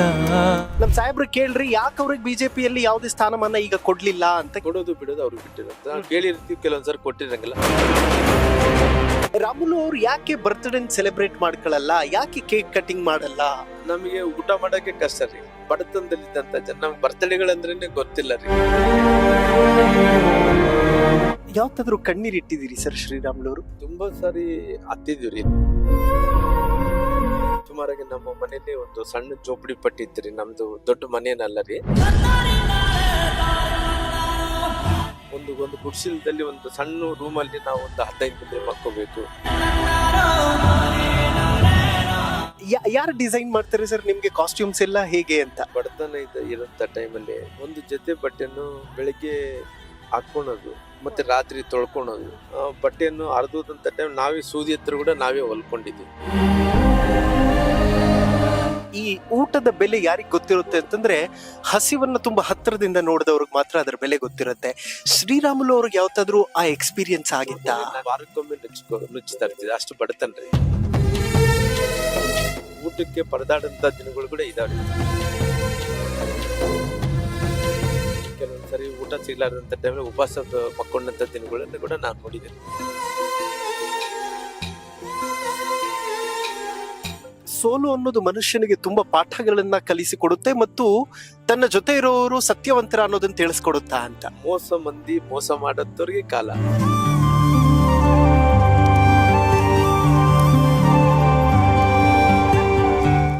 ಗೋಲ್ಡ್ ಲೋನ್ ಇಂಟ್ರೆಸ್ಟ್ ಎಷ್ಟು? 13,000 per month. ಅಭಯನಲ್ಲಿ ಇವತ್ತಿನ ಗೋಲ್ಡ್ ಪ್ರೈಸ್ ಚೆಕ್ ಮಾಡಿದ್ಯಾ? ಇಲ್ಲ. ಅಭಯನಲ್ಲಿ ಗೋಲ್ಡ್ ಸೇಲ್ ಮಾಡು, ಗೋಲ್ಡ್ ಇಂಟ್ರೆಸ್ಟ್ ಸೇವ್ ಮಾಡು. ಅಭಯ ಗೋಲ್ಡ್ ಬಯರ್ಸ್. ವೀಕ್ಷಕರೇ, ನಾವೀಗ ಶ್ರೀರಾಮುಲು ಅವರು ತಮ್ಮ ಕುಟುಂಬದ ಜೊತೆ ವಾಸ ಮಾಡುವಂತಹ ಅವರ ನಿವಾಸವನ್ನು ತೋರಿಸುವಂತಹ ಒಂದು ಪ್ರಯತ್ನ ಮಾಡ್ತಾ ಇದ್ದೀವಿ. ಒಳಗಡೆ ಎಂಟರ್ ಆಗೋಕ್ಕೂ ಬಿಫೋರ್ ನಮಗೆ ಅದ್ಭುತವಾಗಿರುವಂತಹ ಒಂದು ಬಾಗಿಲು ಕಾಣಸಿಗುತ್ತೆ. ಇದನ್ನು ಕಂಪ್ಲೀಟ್ ಹೂವದ ರೀತಿಯಲ್ಲಿ ಡಿಸೈನ್ ಮಾಡಲಾಗಿದೆ. ಸೊ ಈ ಬಾಗಿಲಿಂದ ನಾವು ಒಳಗಡೆ ಬಂದ ತಕ್ಷಣ ನಮಗೆ ಕಂಪ್ಲೀಟ್ ಒಂದು ಡಿಸೈನ್ ಪ್ಯಾಟ್ರನ್ ಕಾಣುತ್ತೆ. ಕಂಪ್ಲೀಟಾಗಿ ಅದನ್ನು ಲೋಹದಿಂದ ಮಾಡಿದ್ದಾರೆ ಅಂತ ಅನ್ನಿಸ್ತದೆ. ಸೊ ಅದರ ನಂತರ ಎಕ್ಸಾಕ್ಟ್ಲಿ ಮನೆಯ ಒಳಗಡೆ ಎಂಟರ್ ಆದ ತಕ್ಷಣ ಬುದ್ಧನ ದರ್ಶನವಾಗುತ್ತೆ. ಅಕ್ಕಪಕ್ಕದಲ್ಲಿ ಅದ್ಭುತವಾಗಿರುವಂತಹ ಪಾಟ್ಗಳನ್ನು ಇಟ್ಟಿದ್ದಾರೆ ಮತ್ತು ಬಲಭಾಗದಲ್ಲಿ ನೀವು ಗಮನಿಸಬಹುದು ಕಂಪ್ಲೀಟ್ಲಿ ಸ್ಕ್ರೀನಿಂಗ್ ಇದೆ. ಸೊ ಮತ್ತೊಂದು ಕಡೆ ಇನ್ನೊಂದು ರೀತಿಯಾದಂತಹ ಕಲಾಕೃತಿ ಗೋಡೆಯಲ್ಲಿ ನಮಗೆ ಕಾಣಸಿಗುತ್ತೆ. ಮತ್ತು ಮನೆಯ ಒಳಗಡೆ ಎಂಟರ್ ಆದ ತಕ್ಷಣ ಹಾಲ್ ಕೂಡ ತುಂಬ ಅದ್ಭುತವಾಗಿದೆ. ವೈಟ್ ಮತ್ತು ಬ್ರೌನ್ ಕಾಂಬಿನೇಷನ್ ಇರುವಂತಹ ಸೋಫಾಗಳನ್ನು ಮನೆಯ ಒಳಗಡೆ ಹಾಕಿದ್ದಾರೆ. ಅದರ ಜೊತೆಗೆ ಆಪೋಸಿಟ್ನಲ್ಲಿ ನೀವು ನೋಡಬಹುದು ಒಂದು ಅದ್ಭುತವಾದಂತಹ ಡಿಸೈನಿಂಗ್ ಇದೆ. ವೈಟ್ ಮತ್ತು ಗ್ಲಾಸ್ಗಳನ್ನು ಹಾಕಿ, ಅಂದರೆ ವೈಟ್ ಕಲರ್ ಗೋಡೆ ಹಾಗೂ ಅದರ ಮಧ್ಯೆ ಗ್ಲಾಸ್ಗಳನ್ನು ಹಾಕಿರುವಂತಹ ಒಂದು ಡಿಸೈನನ್ನು ನೀವು ಗಮನಿಸಬಹುದು. ಮನೆಯಲ್ಲಿ ಟಿ ವಿ ಕೂಡ ಇದೆ ಮತ್ತು ರೈಟ್ ಸೈಡಲ್ಲಿ ಕಂಪ್ಲೀಟ್ ಸ್ಕ್ರೀನ್ ಇರುವಂಥದ್ದನ್ನು ನೋಡಬಹುದು. ಈಗ ನಾನು ಅದರ ಅಪೋಸಿಟ್ ಲೊಕೇಶನಲ್ಲಿ ಬಂದು ಲೈಟ್ ಆನ್ ಮಾಡಿ ನಿಮಗೆ ಕಂಪ್ಲೀಟ್ ಮನೆಯನ್ನು ತೋರಿಸೋದಾದರೆ ಒಂದು ಕಡೆ ಸ್ಕ್ರೀನ್ ಇದೆ, ಮತ್ತೊಂದು ಕಡೆ ಸೋಫಾ ಸೆಟ್ ಇದೆ, ಹಾಗೆ ಅದರ ಮುಂದೆ ಟೀಪಾಯಿಗಳು ಕೂಡ ತುಂಬ ಅದ್ಭುತವಾಗಿರುವಂಥದ್ದಿದೆ ಹಾಗೂ ಝೂಮರನ್ನು ಕೂಡ ನೀವು ನೋಡಬಹುದು. ಎಷ್ಟು ಬ್ಯೂಟಿಫುಲ್ ಆಗಿದೆ ಅಂತಂದರೆ ಒಂದು ಕಂಪ್ಲೀಟ್ ಮನೆ ಹೇಗಿರಬೇಕು, ಕನಸಿನ ಮನೆ ಅಂತಂದರೆ ಶ್ರೀರಾಮುಲು ಅವರು ಕಟ್ಟಿಸಿರುವಂತಹ ಈ ಮನೆಯ ರೀತಿಯಲ್ಲಿರಬೇಕು ಅನ್ನುವಂಥದ್ದು ತುಂಬ ಜನರಿಗೆ ಫೀಲ್ ಆಗ್ತದೆ. ಮತ್ತು ನೀವು ಮನೆಯ ಹೊರಗಡೆ ಹೋಗೋದಕ್ಕೂ ಬಿಫೋರ್ ನಿಮಗೆ ಒಂದು ಅದ್ಭುತವಾದಂತಹ ಬುದ್ಧನ ಮತ್ತೊಂದು ವಿಗ್ರಹ ಬಾಗಿಲಿನ ಪಕ್ಕದಲ್ಲೇ ಕಾಣಸಿಗುತ್ತೆ. ಸೊ ಇದು ಮನೆಯ ಹೊರಗಡೆ ಹೋಗುವಂತಹ ದಾರಿ ಮತ್ತು ಕಂಪ್ಲೀಟ್ ನೋಡಿ ನೀವು ಮನೆ ತುಂಬ ಅಚ್ಚುಕಟ್ಟಾಗಿ ಪ್ಲ್ಯಾನ್ ಮಾಡಿ ಕಟ್ಟಿಸಿದ ಹಾಗೆ ಇದೆ. ಶ್ರೀರಾಮುಲು ಅವರು ಮತ್ತು ಜನಾರ್ದನ ರೆಡ್ಡಿ ಅವರು ಇಬ್ಬರೂ ಕೂಡ ತಮ್ಮ ಮನೆ ಯಾವ ರೀತಿ ಕಟ್ಟಿಸಿದ್ದಾರೆ, ಹೇಗಿರುತ್ತೆ ಮನೆ ಒಳಗಡೆ ಅನ್ನುವಂಥದ್ದು ತುಂಬ ಜನಕ್ಕೆ ಕುತೂಹಲ ಇರುತ್ತೆ.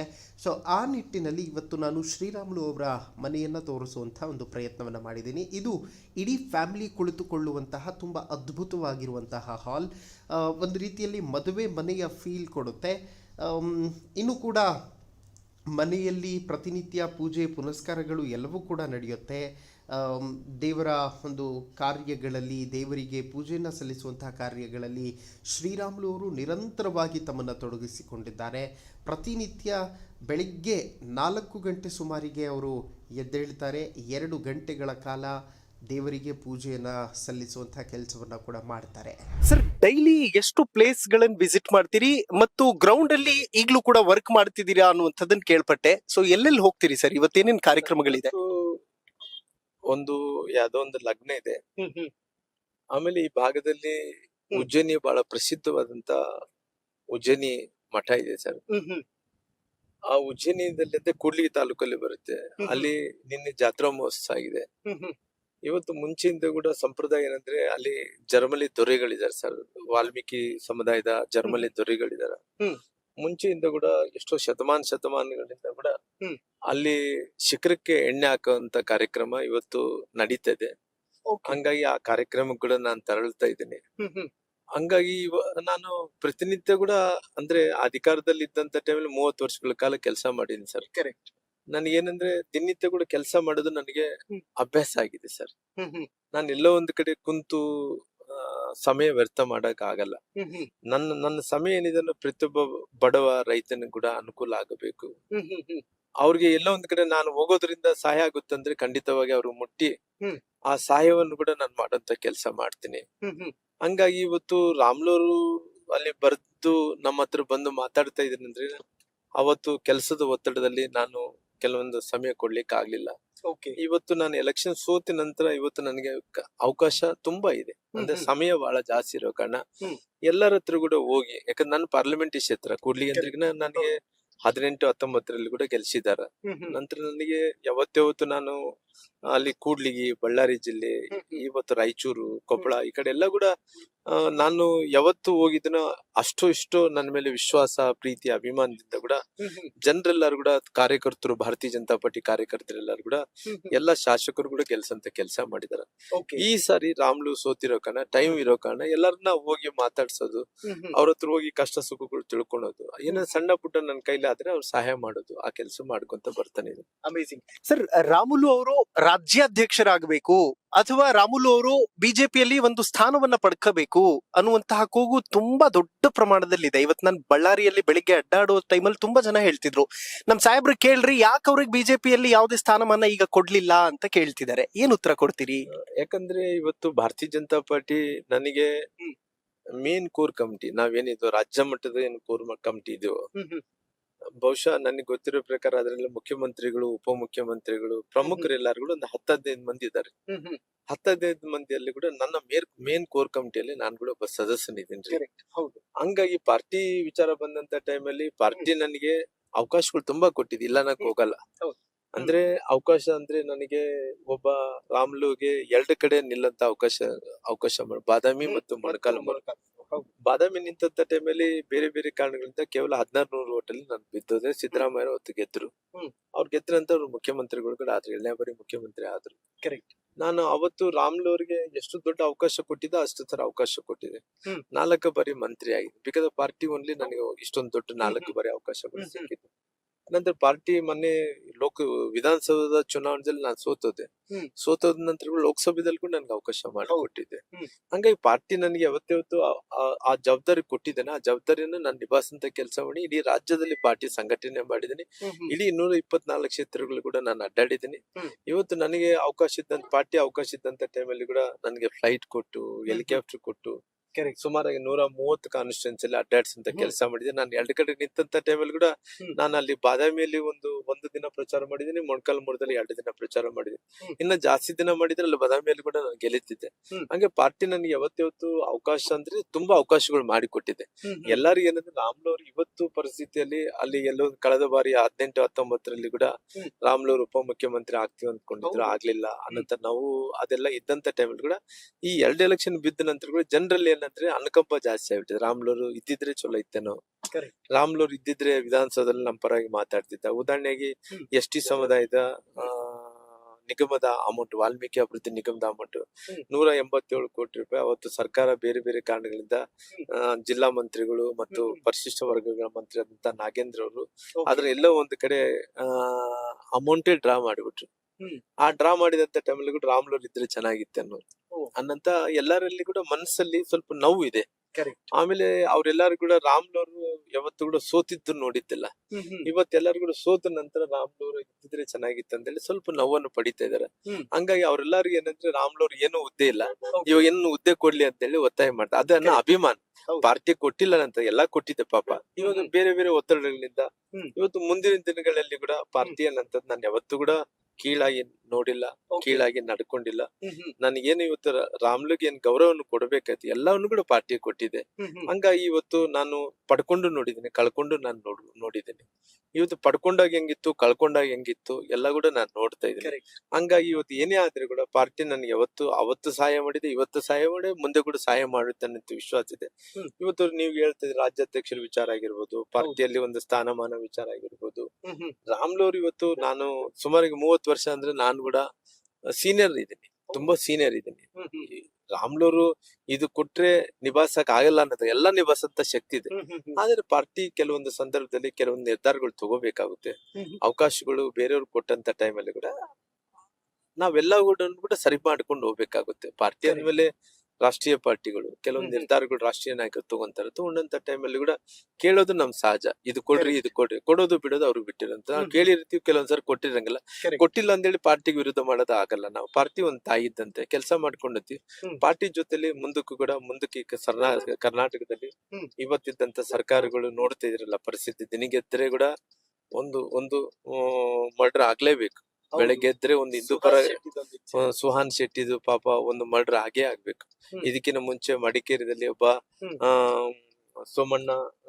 ಸೋಮಶೇಖರ್ನ ಹುಡುಗಂದ ಹತ್ಯೆ ಆಯ್ತು. ಮೊನ್ನೆ ಸುಹಾನ್ ಶೆಟ್ಟಿದು ಹತ್ಯೆ ಆಯ್ತು. ಮೊನ್ನೆ ಬೇರೆ ಬೇರೆ ಕಡೆ ಬೆಳಗ್ಗೆ ಎದ್ರೆ ಸಾಕು, ದಿನನಿತ್ಯ ಕೂಡ ಹತ್ಯೆಗಳಾಗ್ಲೇಬೇಕು. ಇವತ್ತು ಅತ್ಯಾಚಾರಗಳು ಆಗ್ಲೇಬೇಕು, ಸಿಕ್ಕಾಪಟ್ಟೆ ಆಗ್ತಾ ಇದಾವ. ಎಲ್ಲಾ ಕಡೆ ಕೂಡ ಲಾ ಅಂಡ್ ಆರ್ಡರ್ ಕಂಪ್ಲೀಟ್ ಆಗಿ ಫೇಲ್ಯೂರ್ ಆಗ್ತಾ ಇದೆ. ಅಡ್ಮಿನಿಸ್ಟ್ರೇಷನ್ ಅವ್ರಿಗೆ ಮಾಡಕ್ ಆಗ್ತಾ ಇಲ್ಲ. ಹಂಗೆ ಸರ್ಕಾರ ಅನ್ನೋದು ಟೋಟಲ್ ಆಗಿ ಕೊಲಾಪ್ಸ್ ಆದಂತ ಟೈಮಲ್ಲಿ ಇವತ್ತು ಜನರಿಗೆ ಏನಂದ್ರೆ ಪುನಃ ಸರ್ಕಾರ ಬರಬೇಕು ಅನ್ನೋದು ಒಂದು ವರ್ಷದಲ್ಲಿ ನೋಡ್ರಿ, 1-2 ವರ್ಷ ಆಗಿದೆ. ಇವತ್ತು ಸರ್ಕಾರ ಎಷ್ಟೇ ಕೊಡ್ತಾ ಇದ್ರು ಕೂಡ ಜನರ ಸಮಾಧಾನ ಇಲ್ಲ. ಯಾಕೆ ಸಮಾಧಾನ ಇಲ್ಲ ಅಂದ್ರೆ ನಿಮ್ಮ ಅಡ್ಮಿನಿಸ್ಟ್ರೇಷನ್ ಚಲೋ ನಡೀತಾ ಇಲ್ಲ. ಅಡ್ಮಿನಿಸ್ಟ್ರೇಷನ್ ಟೋಟಲಿ ಕೊಲಾಪ್ಸ್ ಮಾಡ್ಕೊಂಡ್ಬಿಟ್ಟಿದ್ರಿ. ಯಾರು ಮಂತ್ರಿಗಳು ಇವತ್ತು ನೆರೆ ಹಾವಳಿ ಆಯ್ತು, ಅತಿವೃಷ್ಟಿ ಆಯ್ತು, ಅನಾವೃಷ್ಟಿ ಆಯ್ತು, ಸಾಕಷ್ಟು ಬಡವರು. ಉದಾಹರಣೆಯಾಗಿ ನಮ್ಮ ಬಳ್ಳಾರಿ ಜಿಲ್ಲೆಯಲ್ಲಿ ಸುಮಾರಾಗಿ ಹತ್ತತ್ರ ಒಂದು 10 ಮಂದಿ ಬಾಣಂತಿಯರು ತೀರ್ಕೊಂಡದ್ರು. ಮಕ್ಕಳು 10 ಮಂದಿ ಬಾಣಂತಿಯರು ತೀರ್ಕೊಂಡದ್ರು. ಆ ತಾಯಂದಿರೆಲ್ಲರೂ ಕೂಡ ಐ ಫ್ಲೂಯಿಡ್ಸ್ ನಿಂದ ಅದೇನೋ ಸ್ವಲ್ಪ ಆ ಕಲ್ಕತ್ತಾದಲ್ಲಿದ್ದಂತ ಕಂಪನಿ ಅದನ್ನ ಬ್ಯಾನ್ ಮಾಡಿದಂತ ಕಂಪನಿಯಲ್ಲಿ ಐ ಫ್ಲೂಯಿಡ್ಸ್ ಇವ್ರು ತಗೊಂಡಿರೋ ಕಾರಣ ಐ ಫ್ಲೂಯಿಡ್ಸ್ ಇಂದ ಬಹಳಷ್ಟು ಮಂದಿ, ಒಂದು 10 ಮಂದಿ ಹತ್ತಿರ ತೀರ್ಕೊಂಡಿದ್ರು. ಇವತ್ತು ಕೂಡ ಅದೇ ಐ ಫ್ಲೂಯಿಡ್ಸ್ ಬಳಸ್ತಾ ಇದ್ರ. ಅಂದ್ರೆ ನಾವು ಹೋರಾಟ ಮಾಡಿ ಜಿಲ್ಲಾ ಮಂತ್ರಿಗಳು ಬಂದು ಆ ಬಾಣಂತರಿಗೆ ಸಾಂತ್ವನ ಹೇಳ್ತಾನಂದ್ರೆ ಈಗ ಆ ಸಾಂತ್ವನ ಹೇಳಂತ ಕೆಲಸ ಮಾಡಿ ಅವ್ರಿಗೆ ಪರಿಹಾರ ಕೊಡಂತ ಕೆಲಸ ಮಾಡಿಲ್ಲ. ಸರ್ಕಾರ ಆಮೇಲೆ ಕೊಡ್ತು, ಸ್ವಲ್ಪ ಕೊಡ್ತು ಅಷ್ಟೇ ಆಗ್ಲಿ, ಅವ್ರಿಗೆ ಸಮಾಧಾನ ಆಗಷ್ಟು ಕೊಡಕ್ ಆಗ್ಲಿಲ್ಲ ಅವ್ರಿಗೆ. ಹಂಗಾಗಿ ಜಿಲ್ಲಾ ಮಂತ್ರಿಗಳು ಇವತ್ತು ಯಾರು ಕೂಡ ಕೆಲಸ ಮಾಡ್ತಾ ಇಲ್ಲ. ಎಲ್ಲಾರು ಕೂಡ ಏನಪ್ಪಾ ಅಂದ್ರೆ ಗ್ಯಾರಂಟಿ ಹಿಂದ್ಗಡೆ ಓಡ್ತಾ ಇದ್ದಾರೆ. ಯಾವ ಮಂತ್ರಿಗಳು ಯಾವ MLA ಗಳು ಕೆಲಸ ಮಾಡ್ತಾ ಇದಾರಲ್ರಿ, ಏನಂದ್ರೆ ಇಲ್ಲಪ್ಪ ಸರ್ಕಾರ ಗ್ಯಾರಂಟಿ ಕೊಡ್ತಾ ಇದೆ, ಅದ್ರ ಮೂಲಕ ನಾವು ಆ ಗ್ಯಾರಂಟಿ ಇಂದ ಓಡೋಗ್ಬೇಕಂದ್ರೆ ಗ್ಯಾರಂಟಿ ಇಂದ ಓಡೋಗ್ತಾರೆ. ಇವತ್ತು ಡೆವಲಪ್ಮೆಂಟ್ ವಿಚಾರದಲ್ಲಿ ಏನ್ ನಡೀತೈತೆ ಹೇಳ್ರಿ, ಡೆವಲಪ್ಮೆಂಟ್ ವಿಚಾರದಲ್ಲಿ ಏನ್ ನಡೀತಾ ಇಲ್ಲ. ಡೆವಲಪ್ಮೆಂಟ್ ಎಲ್ಲ ಕೂಡ ನಿಂತು ಹೋಗ್ಬಿಟ್ಟಿದ್ದು. ಇವತ್ತು ಯಾವ ಡೆವಲಪ್ಮೆಂಟ್ ಆಗ್ತಿದೆ, ಯಾವೊಂದು ಡೆವಲಪ್ಮೆಂಟ್ಸ್ ಆಗ್ತಾ ಇಲ್ಲ. ಉದಾಹರಣೆಯಾಗಿ ನಮ್ಮ ಪರಿಸ್ಥಿತಿಯನ್ನು ಇವತ್ತು ಮಧ್ಯ ಕರ್ನಾಟಕ, ಕಲ್ಯಾಣ ಕರ್ನಾಟಕದ ಪರಿಸ್ಥಿತಿ, ನಿನ್ನೆ SSLC ಫಲಿತಾಂಶ ಬಂದವ. ನಾ ಕಲಬುರಗಿದವ್ರು ಲಾಸ್ಟ್ ಅಲ್ಲಿ ಇದೀವಿ. ಹೌದು, ಯಾದಗಿರಿ, ಕಲಬುರಗಿ, ನಮ್ ಬಳ್ಳಾರಿಯಲ್ಲಿ 19ನೇ ಸ್ಥಾನದಲ್ಲಿ ಇದೀವಿ. ಯಾಕಂದ್ರೆ ಇವತ್ತು ಎಲ್ಲಾ ವಿಚಾರದಲ್ಲಿ ಕೂಡ ಏನಾಗ್ತಾ ಇದೆ ಅಂದ್ರೆ ಟೋಟಲ್ ಆಗಿ ಕರ್ನಾಟಕ ರಾಜ್ಯದಲ್ಲಿ ಇವತ್ತು ಸರ್ಕಾರ ಅನ್ನಂತದ್ದು ಏನಾಗಿದೆ, ಅವರು ಅಡ್ಮಿನಿಸ್ಟ್ರೇಷನ್ ಮಾಡಂತ ವಿಚಾರದಲ್ಲಿ ಆಗಿರ್ಬೋದು, ಡೆವಲಪ್ಮೆಂಟ್ ವಿಚಾರದಲ್ಲಿಗಳಾಗಿರ್ಬೋದು, ಲಾ ಅಂಡ್ ಆರ್ಡರ್ ವಿಚಾರ ಆಗಿರ್ಬೋದು, ಇವತ್ತು ನೀರಾವರಿ, ಇರಿಗೇಷನ್ ಎಲ್ಲವನ್ನು ಕೂಡ ಯಾವ್ದು ಕೂಡ ಡೆವಲಪ್ಮೆಂಟ್ ಅನ್ನೋದು ನೋಡಬಾರ್ದು. ನೋಡಕ್ ಆಗದೆ ಆಗ್ತಾ ಇಲ್ಲ. ನೋಡಕ್ ಡೆವಲಪ್ಮೆಂಟ್ ಗಳು ಅದು ಕೇವಲ ಗ್ಯಾರಂಟಿಗಳಿಂದ ಓಡೋಗ್ತಾ ಇದಾರೆ. ಅವ್ರಿಗೆ ಎಲ್ಲಾರು ಏನಪ್ಪಾ ಗ್ಯಾರಂಟಿ ಹೇಳಿದ್ವಿ, ಕೊಟ್ಟಿದ್ವಿ, ಆ ಕೊಟ್ಟಿದ್ವಿ, ಜನರು ಸಂತೋಷ ಆಗಿದಾರ. ಆ ಜನರು ಸಂತೋಷ ಆಗಿದಾರ, ಇಲ್ಲ ಅನ್ನಕ್ ಹೋಗಲ್ಲ. ಪಾಪ ಅವ್ರು ಯಾರೊಬ್ರು ಬಡವ್ರು ಸಿಗ್ಬೇಕಾಯ್ತು, ಸಿಗ್ಲಿ. ನಾನ್ ಹೇಳ್ತೆ ಪ್ರಾಪರ್ ಪ್ಲಾನ್ ಇಲ್ಲ. ಇವಾಗ ನೋಡ್ರಿ 54,000 ಕೋಟಿ ಬಜೆಟ್, 54,000 ಕೋಟಿ ರೂಪಾಯಿ ಬಜೆಟ್ ಇದಕ್ ಕೊಡ್ತಾ ಇದಾರೆ ಗ್ಯಾರಂಟಿ. ಅವ್ರು ಪ್ರಾಪರ್ ಆಗಿ ಬಜೆಟ್ ಅಲ್ಲಿ ಅದನ್ನ ಪ್ಲಾನ್ ಮಾಡ್ಕೊಂಡಿದ್ರೆ ಇವತ್ತು ಈ ಡೆವಲಪ್ಮೆಂಟ್ ನಿಲ್ತಿದ್ದಲ್ಲ, ಒಂದಕ್ಕೊಂದು ಕನೆಕ್ಟೆಡ್. ಇವತ್ತು ಸಾಕಷ್ಟು ಮಂದಿ ಸರ್ಕಾರಿ ನೌಕರರಿಗೆ 7th ಪೇ ಕಮಿಷನ್ ಬೇಕಂದ್ರೆ ಕೇಳ್ತಾರೆ. 7th ಪೇ ಕಮಿಷನ್ ಇವತ್ತಿನ ತನಕ ಕೊಟ್ಟಿಲ್ಲ. 7th ಪೇ ಕಮಿಷನ್ ಜೊತೆಲಿ ಇವತ್ತು ಸರ್ಕಾರ ನೌಕರರಿಗೆ ಇವತ್ತು ಸ್ಯಾಲರಿ ಆಗ್ತಾ ಇಲ್ಲ. ಡೆವಲಪ್ಮೆಂಟ್ ವಿಚಾರದಲ್ಲಿ ಯಾವ್ದೇ ಡೆವಲಪ್ಮೆಂಟ್ಸ್ ಆಗ್ತಾ ಇಲ್ಲ. ರೋಡ್ಸ್ ಇಲ್ಲ, ಇರಿಗೇಷನ್ ಇಲ್ಲ, ನೀರಾವರಿಗಳಿಲ್ಲ. ಇವತ್ತು ಯಾವುದೇ ರೈತರಿಗೆ ಸಂಬಂಧಪಟ್ಟಿದಂತ ಡೆವಲಪ್ಮೆಂಟ್ಸ್ ಇಲ್ಲ. ಅವ್ರಿಗೆ ಸರಿಯಾದಂತ ಟೈಮ್ ಬೀಜ ಗೊಬ್ಬರ ಸಿಗ್ತಾ ಇಲ್ಲ, ಸರಿಯಾದಂತ ಶಿಕ್ಷಣ ಸಿಗ್ತಾ ಇಲ್ಲ, ಸರಿಯಾದಂತ ಆರೋಗ್ಯ ಸಿಗ್ತಾ ಇಲ್ಲ, ಸರಿಯಾದಂತ ಸಾರಿಗೆ ವ್ಯವಸ್ಥೆ ಸಿಗ್ತಾ ಇಲ್ಲ, ಸರಿಯಾದಂತ ಬಸ್ಸುಗಳಿನ ಸೌಲಭ್ಯ ಫೆಸಿಲಿಟಿ ಬೇಕಾದ ಅದು ಸಿಗ್ತಾ ಇಲ್ಲ. ಸಮಾಜ ಕಲ್ಯಾಣ ಇಲಾಖೆಯಲ್ಲಿ ಪರಿಶಿಷ್ಟ ಜಾತಿ, ಪರಿಶಿಷ್ಟ ಪಂಗಡಗಳ ಜನರಿಗೆ ಸುಮಾರಿಗೆ ಹತ್ತತ್ರ ನನಗೆ ಯಾವ ಮುಖ್ಯಮಂತ್ರಿಗಳು ಕೂಡ, ನಾನು ಈ ಮುಖ್ಯಮಂತ್ರಿಗಳು ನೋಡಿದ್ದೀನಿ, 7D ಕಾಲಂ ಇತ್ತು, 7D ಕಾಲಂ ತೆಗೆದಾದ್ರು ಈ ಪರಿಶಿಷ್ಟ ಜಾತಿ, ಪರಿಶಿಷ್ಟ ವರ್ಗಗಳ ಅಮೌಂಟ್ ಇಂದ ಬೇರೆ ಕಡೆ ಡೈವರ್ಟ್ ಮಾಡಬಾರ್ದು ಕಾನೂನು ಪ್ರಕಾರ. ಆ 7D ತೆಗೆದು 7C ತಂದ್ರು. ಆ 7C ದಲ್ಲಿ ಏನಂದ್ರೆ ಬಳಕೆ ಮಾಡ್ಕೊಳಕ್ ಒಂದು ಅವಕಾಶ ಮಾಡ್ಕೊಂಡು ಎಲ್ಲಾ ಅಮೌಂಟ್ ಆ ಮಕ್ಕಳಿಗೆ ಇವತ್ತು ಸ್ಕಾಲರ್ಶಿಪ್ ಇಲ್ಲ, ಶಿಕ್ಷಣ ಇಲ್ಲ, ಅವ್ರ ಮಕ್ಕಳಿಗೆ ಬೂಟು ಸಾಕ್ಸಿಲ್ಲ, ಆ ಮಕ್ಕಳಿಗೆ ಉನ್ನತ ಶಿಕ್ಷಣಕ್ಕೆ ಹೋಗ್ಬೇಕಂದ್ರೆ ಅವ್ರಿಗೆ ಸಹಾಯಧನ ಇಲ್ಲ. ಇವೆಲ್ಲ ನೋಡಿದಂತ ಟೈಮಲ್ಲಿ ಏನಾಗುತ್ತೆ ಅಂದ್ರೆ ಇವೆಲ್ಲ ಕೂಡ ಯಾರನ್ನೋ ಓಲೈಕೆ ಮಾಡ್ಬೇಕು ಅನ್ನಂತ ಕಾರಣದಿಂದ ಈ ರೀತಿ ಆಗುವಂತ ಟೈಮಲ್ಲಿ ಎಲ್ಲಾರು ಕೂಡ ನಾವು ತರಂತ ಕೆಲಸ ಮಾಡುತ್ತೆ. ಓಕೆ ಸರ್, ಡೈಲಿ ಪತ್ರಿಕೆಗಳೆಲ್ಲ ಓದ್ತಾ ಇರ್ತೀರಿ ಸರ್, ಎಷ್ಟೊತ್ತು ಓದ್ತೀರಿ, ಯಾವ್ಯಾವ ಪತ್ರಿಕೆ ಓದ್ತೀರಿ? ಮೋಸ್ಟ್ಲಿ ಬೆಳಿಗ್ಗೆ ಸ್ವಲ್ಪ ಹೊತ್ತು ಹೆಡ್ಲೈನ್ಸ್ ಎಲ್ಲ ನೋಡ್ಕೊಂತೀನಿ. ಅಂದ್ರೆ ಹೆಡ್ಲೈನ್ಸ್ ಏನೇನಿದೆ ಇಂಪಾರ್ಟೆಂಟ್ ಇದೆ ನೋಡ್ಕೊಂತೀನಿ. ಮತ್ತೆ ಪುನಃ ಗಾಡಿಯಲ್ಲಿ ಕುಂತಾಗ ನನ್ನ ಪ್ರಯಾಣದಲ್ಲಿ ಜಾಸ್ತಿ ನನಗೆ ಅಭ್ಯಾಸ ರೀ. ಯಾಕೆ ಸಮಯ ಸಿಗ್ತತೆ ಅಂತ ಹೇಳಿ, ಇಲ್ಲಿದ್ರೆ ಅಲ್ಲಿ ಮನೆಯಲ್ಲಿ ಕೂಡ ಸ್ವಲ್ಪ ಡಿಸ್ಟರ್ಬೆನ್ಸ್ ಇರುತ್ತೆ. ಹಂಗಾಗಿ ಸ್ವಲ್ಪ ಗಾಡಿಯಲ್ಲಿ ಕುಂತಾಗ ನಾನು ಓದ್ಕೊಂತೀನಿ. ಸರ್, ನನಗೆ ಈ ಪ್ರಶ್ನೆ ಬಹಳ ಕಾಡ್ತಿರುತ್ತೆ. ಶ್ರೀರಾಮುಲು ಅವರು ಮುಗ್ಧರು, ಶ್ರೀರಾಮುಲು ಮುಗ್ಧ ಮನಸ್ಸಿನ ವ್ಯಕ್ತಿ, ಅವರಿಗೆ ಕಪಟ ಇಲ್ಲ, ಕೆಲವೊಂದು ವಿಚಾರಗಳನ್ನ ಮುಚ್ಚುಮರೆ ಇಲ್ಲದೆ ಹಾಗೆ ಡೈರೆಕ್ಟ್ ಆಗಿ ಹೇಳ್ಬಿಡ್ತಾರೆ, ಅದಕ್ಕೆ ನಿಷ್ಠೂರ ಆಗ್ಬಿಡ್ತಾರೆ ಅಂತ.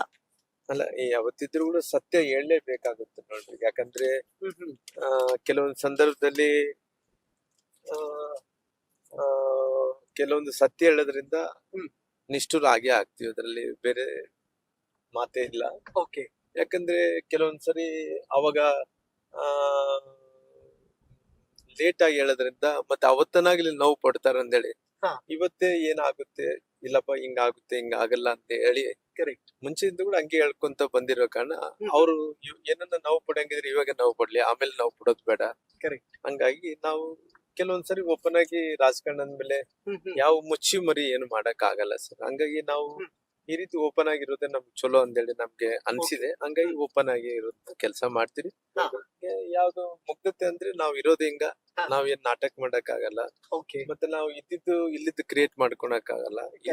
ಇಲ್ಲಾರ್ದಂತ ಇದ್ದಂಗ ಕ್ರಿಯೇಟ್ ಮಾಡ್ಕೊಳಕ್ ಆಗಲ್ಲ.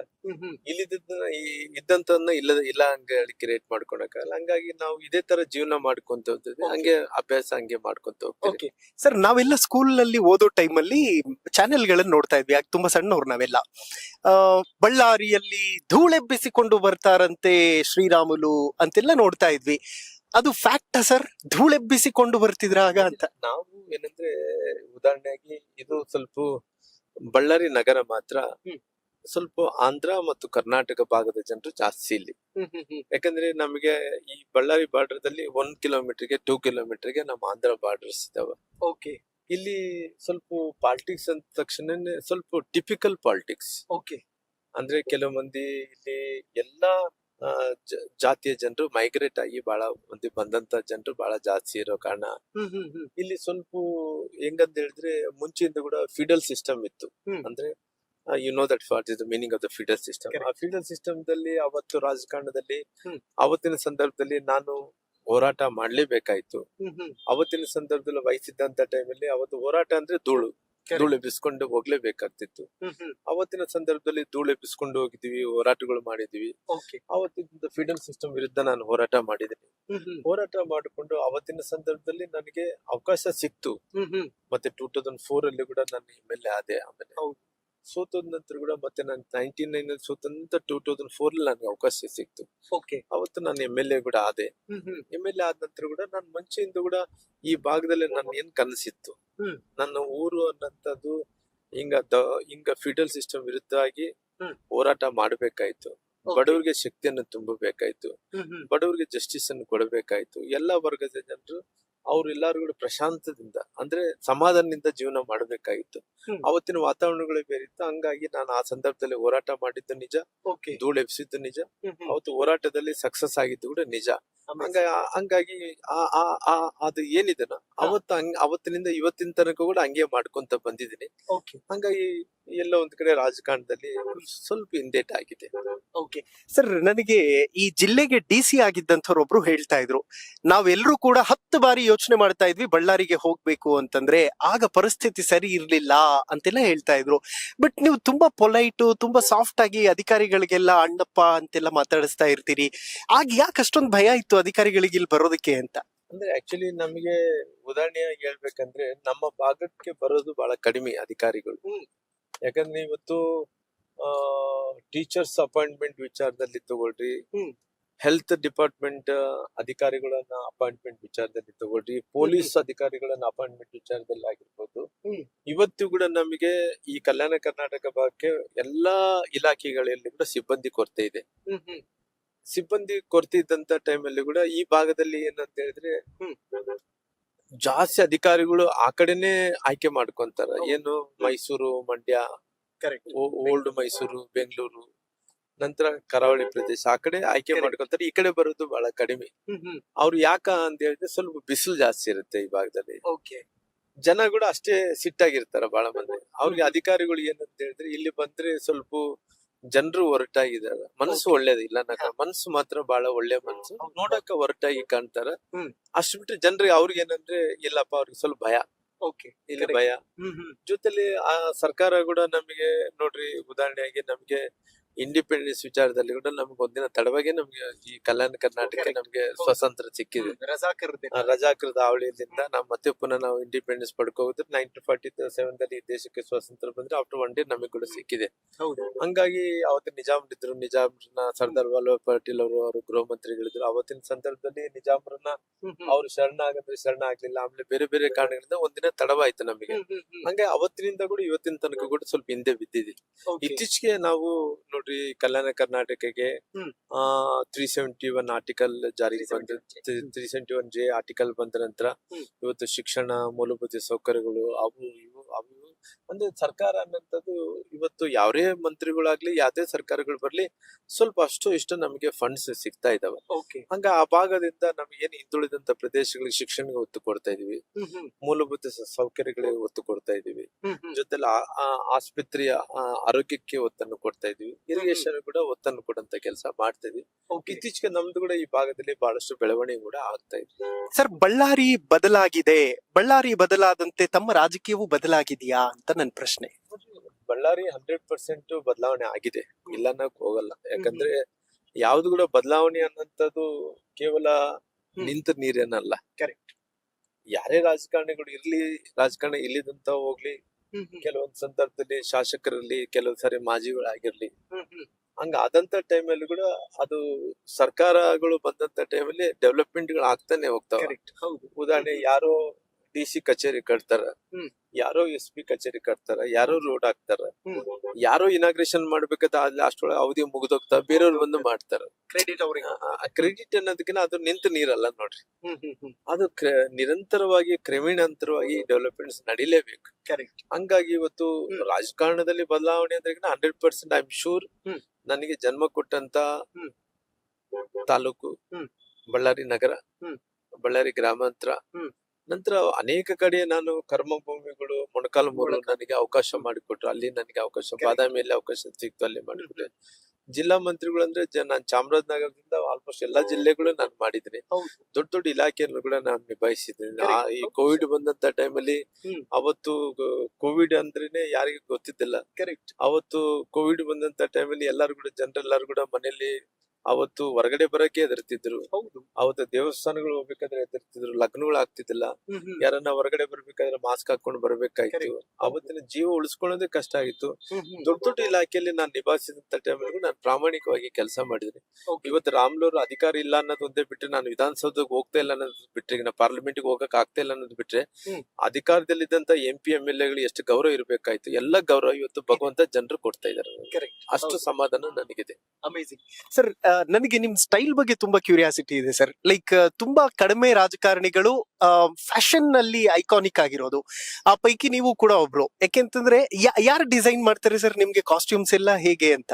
ನೋಡ್ರಿ, ನಾವು ಬಡತನ ಇರೋಂತ ಟೈಮಲ್ಲಿ ಒಂದು ಜೊತೆ ಬಟ್ಟೆಯನ್ನು ಬೆಳಿಗ್ಗೆ ಹಾಕೊಳೋದು, ಮತ್ತೆ ರಾತ್ರಿ ತೊಳ್ಕೊಳೋದು, ಮತ್ತೆ ಪುನಃ ನಾವು ಇಸ್ತ್ರಿ ಅಂದ್ರಿಗಿನ ಒಂದು ತಂಬಿಗೆ ತಗೊಂಡು ಇತ್ಲೆ ಹಾಕೊಂಡು ನಾವೇ ಇಸ್ತ್ರಿ ಮಾಡ್ಕೊಳೋದು, ಮತ್ತೆ ಪುನಃ ಹಂಗ ಹಾಕೊಂಡದಂತ ದಿನಗಳು ಕೂಡ ನಮ್ಗೆ ಇದಾವ್ರಿ. ಯಾವ್ದು ಕಷ್ಟದಿಂದ ಮೇಲೆ ಬಂದಿದ್ದೇ ಆಗ್ಲಿ, ನಾವೇನು ಹುಟ್ಟದ ಶ್ರೀಮಂತದಿಂದ ಬಂದಂತವ್ರಲ್ಲ ರೀ. ಹಂಗಾಗಿ ಬಡತನ ವಿಚಾರ ಬಂದಂತ ಟೈಮಲ್ಲಿ ಅವತ್ತು ಕೂಡ ನಮ್ಗೆ ಒಂದು ಆಸೆ, ನಾವು ಕೂಡ ಎಲ್ಲಾರ ತರ ಒಳ್ಳೆ ಬಟ್ಟೆ ಹಾಕೋಬೇಕು. ಅವತ್ತು ಬಟ್ಟೆ ಹಾಕೋಬೇಕನ್ನಂತ ಪರಿಸ್ಥಿತಿ ಇದ್ದಂತ ಟೈಮಲ್ಲಿ ಕೂಡ ಅವತ್ತು ನಮಗ್ ಶಕ್ತಿ ಇದ್ದಿಲ್ಲ. ಒಂದೇ ಜೊತೆ ಬಟ್ಟೆ, ಕೆಲವೊಂದ್ಸರಿ ನಾವು ಬಟ್ಟೆಯನ್ನು ಅರ್ಧೋದಂತ ಟೈಮ್ ನಾವೇ ಸೂದಿ ಹತ್ರ ಕೂಡ ನಾವೇ ಹೊಲ್ಕೊಂಡಿದ್ವಿ, ನಾವೇ ಹೊಲ್ಕೊಂಡು ಬಟ್ಟೆ ನಾವು ಹಾಕೊಂಡಿದ್ವಿ. ಕೆಲವೊಂದ್ ಸಂದರ್ಭದಲ್ಲಿ ಅವತ್ತು ಆ ಪರಿಸ್ಥಿತಿ ಹಂಗಿತ್ತು. ಅವತ್ತು ಕೂಡ ನಮ್ದು ಇದ್ದಂತ ಒಂದು ಜೊತೆ ಬಟ್ಟೆಲೆ ನಾವು ಕ್ಲೀನ್ ಆಗಿ ಮೇಂಟೈನ್ ಮಾಡ್ಕೊಂಡು ಹೋಗ್ತಿದ್ದೀವ್ರಿ. ಆಮೇಲೆ ಭಗವಂತ ಮುಂದಕ್ಕೆ ಬರ್ತಾ ಬರ್ತಾ ಹಂಗೆ ರಾಜಕಾರಣದಲ್ಲಿ, ವ್ಯಾಪಾರದಲ್ಲಿ ಬೆಳೆದಂತ ಟೈಮಲ್ಲಿ ಕೂಡ ಎಲ್ಲೋ ಒಂದು ಕಡೆ ನಮ್ಗೆ ಇದ್ದಿದ್ದ ಬಟ್ಟೆಗಳಲ್ಲಿ, ನಮ್ಮ ಹತ್ರ ಬಟ್ಟೆ ಇದೆ, ನನಗೆ ಫ್ಯಾಷನ್ ಜಾಸ್ತಿ ಒಳ್ಳೆ ಬಟ್ಟೆ ಹಾಕೋಬೇಕು, ಅವಾಗ ಸಿಕ್ಕಿಲ್ಲ, ಇವಾಗ ಅವಕಾಶ ಇದೆ ನಮಗೆ, ಹಂಗಾಗಿ ಒಳ್ಳೆ ಬಟ್ಟೆ ಹಾಕೋಬೇಕಂತ ಆಸೆ ಇದೆ. ಆಸೆಗೆ ತಕ್ಕಂಗೆನೆ ನಾನು ಲೋಕಲ್ ಡಿಸೈನರ್ಸ್ ಇದಾರ್ರಿ, ನಮ್ಗೇನು ಎಲ್ಲ ದೂರ ಹೋಗೋದು ಏನಿಲ್ಲ ರೀ. ನಮ್ ಬೆಂಗಳೂರಲ್ಲಿ ಇದಾರ್ರಿ, ನಮ್ಗೆಲ್ಲೆಲ್ಲ ಲೋಕಲ್ ದಲ್ಲೇ ನಮ್ಗೆ ಹೊಲಿತಾರೆ. ಈ ಬಟ್ಟೆ ಎಲ್ಲ ಲೋಕಲ್ ದಲ್ಲಿ ಹೊಲ್ತಿದ್ದೀರಿ. ಇಲ್ಲಿ ಕೂಡ ಒಳ್ಳೆ ಟೈಲರ್ಸ್ ಇದಾರೆ, ಇಲ್ಲಿ ಕೂಡ ಒಳ್ಳೆ ಡಿಸೈನರ್ಸ್ ಇದಾರೆ. ಮಾಮೂಲಿ ಅದು ಕಲರ್ ಕಾಂಬಿನೇಷನ್ ಅಂತೂ ತುಂಬಾ ಕಲರ್ ಕಾಂಬಿನೇಷನ್ ನಮ್ಮ ಒಳ್ಳೆ ಹುಡುಗರಿದ್ದಾರ್ರಿ, ಮಾಡಿ ಕೊಡ್ತಾರ್ರಿ. ಓಕೆ ಸರ್, ನನಗೆ ಯಾವಾಗ್ಲೂ ಕೂಡ ಪ್ರತಿ ರಾಜಕಾರಣಿಗಳಿಗೆ ನಾನು ಈ ಪ್ರಶ್ನೆ ಕೇಳ್ತೀನಿ, ರಾಜಕಾರಣಿಗಳಿಗೆ ಕಷ್ಟ ಬಂದ್ರೆ ಯಾರಿಗೆ ಹೇಳ್ಕತಾರೆ, ಕಷ್ಟನ ಹೇಗೆ ಎದುರಿಸ್ತಾರೆ ಅಂತ? ಹೇಳ್ಕೊಳಕ್ ಸಾಧ್ಯ ಆಗಲ್ರಿ ಅದು, ಯಾಕಂದ್ರೆ ಅದು ಬಿಸಿ ತುಪ್ಪ ಇದ್ದಂತೆ, ನುಂಗಕ್ಕಾಗಲ್ಲ, ಉಗ್ಳಕ್ ಆಗಲ್ರಿ. ಕೆಲವೊಂದು ರಾಜಕಾರಣಿಗಳು ಹೆಂಗಾಗುತ್ತೆ ಅಂತ ಇವಾಗ ಉದಾಹರಣೆಯಾಗಿ ನೋಡ್ರಿ, ಇವತ್ತು ನಾವು ರಾಜಕಾರಣದಲ್ಲಿ ಸೋತಿರ್ಬೋದು, ನಮಗೆ ಏನೇ ಕಷ್ಟ ಇರ್ಬೋದು, ಆ ಬಡವ ಏನ್ ಮಾಡ್ತಾನಂದ್ರೆ, ನಮ್ಮ ಅಣ್ಣ ನಮಗ್ ಬೇಕಾದಂತ ಒಬ್ಬ ವ್ಯಕ್ತಿ ಒಂದು ಸ್ಥಾನದಲ್ಲಿ ಇದನ್ನ, ಆ ಸ್ಥಾನದಲ್ಲಿ ಇರಲ್ಲ, ಅದು ಏನು ಕೇಳಲ್ಲ. ಅವನಿಗೆ ಏನಂದ್ರೆ ಕಷ್ಟ ಬಂದಂತ ಟೈಮ್ ಅಲ್ಲಿಗೆ ಹೋದ್ರೆ ಸಹಾಯ ಆಗುತ್ತೆ ಅನ್ನೋ ಒಂದು ವಿಶ್ವಾಸ. ಇವತ್ತು ನಾವು ದೇವ್ರನ್ನ ಇದಾನ ಅಂತ ಹೇಳಿ ಹಂಗ ನಂಬ್ತೀವಿ. ದೇವ್ರ ಇದಾನ ಅನ್ನಕ್ಕೋಸ್ಕರವಾಗಿ ಧರ್ಮ ಇವತ್ತು ಉಳಿದಿದೆ. ಧರ್ಮ ಉಳಿದಿರೋ ಕಾರಣ ನಾವೆಲ್ಲ ಹಿಂಗ ಚೆನ್ನಾಗಿದ್ದೀವಿ. ಇವತ್ತು ಅವ್ರಿಗೆ ಏನು ಅಂತ ಹೇಳಿದ್ರೆ, ಅಲ್ಲಿಗೆ ಹೋದ್ರೆ ನ್ಯಾಯ ಸಿಗುತ್ತೆ ಅನ್ನೋಂತ ಟೈಮಲ್ಲಿ ಅವತ್ತು ಅವ್ರು ಬಂದೇ ಬರ್ತಾರ. ಹ್ಮ್. ಬಂದಂತ ಟೈಮಲ್ಲಿ ಅವ್ರೇನ್ ರೊಕ್ಕ ಕೊಡಂತ ಕೇಳಲ್ಲ, ಏನೋ ಸಹಾಯ ಮಾಡಂತ ಕೇಳ್ತಾರ. ಸಹಾಯ ಮಾಡಿ ಯಾರಿಗಾನ ಫೋನ್ ಮಾಡು, ಯಾರಿಗ ಆರೋಗ್ಯ ಸರಿ ಇಲ್ಲ, ಅವ್ರಿಗೇನ ತ್ರಾಸ ಆಗಿದೆ, ಅವ್ರಿಗೇನ ಸಣ್ಣ ಪುಟ್ಟ ಏನೇನೋ ಅದಾಗಿದೆ ಇದಾಗಿದೆ, ಪೊಲೀಸ್ ಸ್ಟೇಷನ್ ಕೇಸ್ ಅವು ಇವು ಕೇಳ್ತಾರ. ಕೇಳಿದಂತ ಟೈಮಲ್ಲಿ ಕೂಡ ಇವತ್ತು ಅವ್ರ ಹತ್ರ ನಾವು ಇಲ್ಲ, ನಮ್ಮ ಹತ್ರ ಅಧಿಕಾರ ಇಲ್ಲ ಅನ್ನಕ್ ಸಾಧ್ಯ ಆಗಲ್ಲ. ನಮ್ಮ ಶಕ್ತಿ ಮೀರಿ ಪ್ರಯತ್ನವನ್ನು ಮಾಡ್ಬೇಕಾಗ ಅವ್ನಿಗೆ ಸ್ಯಾಟಿಸ್ಫ್ಯಾಕ್ಷನ್ ಆಗ್ಬೇಕಲ್ಲ. ಬಂದಂತ ಮನುಷ್ಯ ಅವ್ನ ಕೆಲ್ಸ ಆದ್ರೆ ಮತ್ತೆ ಸಮಾಧಾನ ಆಗ್ತಾನ. ಕೆಲವೊಂದ್ ಸಂದರ್ಭದಲ್ಲಿ ನಾವು ಅಂತ ಸಂದರ್ಭದಲ್ಲಿ ನಾವು ಸಹಾಯ ಮಾಡಲ್ಲ ಅನ್ನೋದಕ್ಕೆ ಆಗಲ್ಲ. ಹಂಗಾಗಿ ನಮ್ ಕೈ ಮೀರಿ ಶಕ್ತಿ ಮೀರಿ ನಾವು ಕೆಲಸ ಮಾಡೋದು, ಕೆಲಸ ಮಾಡಿ ಅಷ್ಟು ಇಷ್ಟ ಅವ್ರಿಗೆ ಸಮಾಧಾನ ಮಾಡೋದು. ಈ ಸಮಾಧಾನದಲ್ಲೇ ನಮ್ಮ ಸಂತೋಷ ಕಾಣೋದು. ನಮ್ಗೆ ಸಂತೋಷ ನಮಗ್ ಕೂಡ ಕಾಣ್ಬೇಕು ನೋಡಿ. ಅವ್ನ್ ಕೆಲ್ಸ ಆದಂತ ಟೈಮ್ ಅವ್ನು ಸ್ವಲ್ಪ ನಗುತ್ತಾನ, ನಮ್ ಕಷ್ಟ ಮರ್ತೋಗ್ತಿವಿ. ಅವನು ಸ್ವಲ್ಪ ಸಮಯ ಆದ ನಂತರ ನಕ್ಕಿದ ನಂತರ ಸ್ವಲ್ಪ ಹೊತ್ತಾದ ನಂತರ ಅಣ್ಣವ್ರಿ ನೀವು ಮಾಡಿದ ಸಹಾಯ ನಾನು ಯಾವತ್ತು ಮರೆಯಲ್ಲ ಅಂತಾನ. ಇನ್ನೂ ಸ್ವಲ್ಪ ಸಂತೋಷ ಪಡೋದು, ಇಲ್ಲ ರೀ ಒಬ್ಬರಿಗೆ ಸಹಾಯ ಆಗಿದೆ, ಇಲ್ಲ ಅಣ್ಣವ್ರಿ ನನ್ ಫೋನ್ ಮಾಡಿದ್ರಿ, ನನ್ಗೆ ಎಲ್ಲೋ ಒಂದ್ ಕಡೆ ಪೊಲೀಸ್ ಸ್ಟೇಷನ್ ಸಹಾಯ ಇದೆ, DC ಆಫೀಸಲ್ಲಿ ಕಚೇರಿಯಲ್ಲಿ ನಾನು ಹೋಗಿದ್ದೆ ನನ್ನ ಮನೆ ಸಲುವಾಗಿ, ಆ ಮನೆ ಸಿಕ್ತಿದ್ದಿಲ್ಲ, ನೀವು ಫೋನ್ ಮಾಡಿದ್ಕೋಸ್ಕರ ಮನೆ ಸಿಕ್ಕಿದೆ. ಹಂಗಾಗಿ ಅವತ್ತು ಅಧಿಕಾರದಲ್ಲಿ ಇದೀವೋ ಇಲ್ಲ ಏನು ಗೊತ್ತಾಗಲ್ಲ, ಅವ್ನು ವಿಶ್ವಾಸಕ್ಕೇನು ಬರ್ತಾನ, ಅವ್ರ ನಂಬಿಕೆ ಏನು, ಆ ನಂಬಿಕೆಗೆ ಅದರ ಸಮ ಮಾಡಕ್ಕೆ ಯಾವ್ದು ಕೂಡ ನಮ್ಗೆ ಬರಲ್ಲ.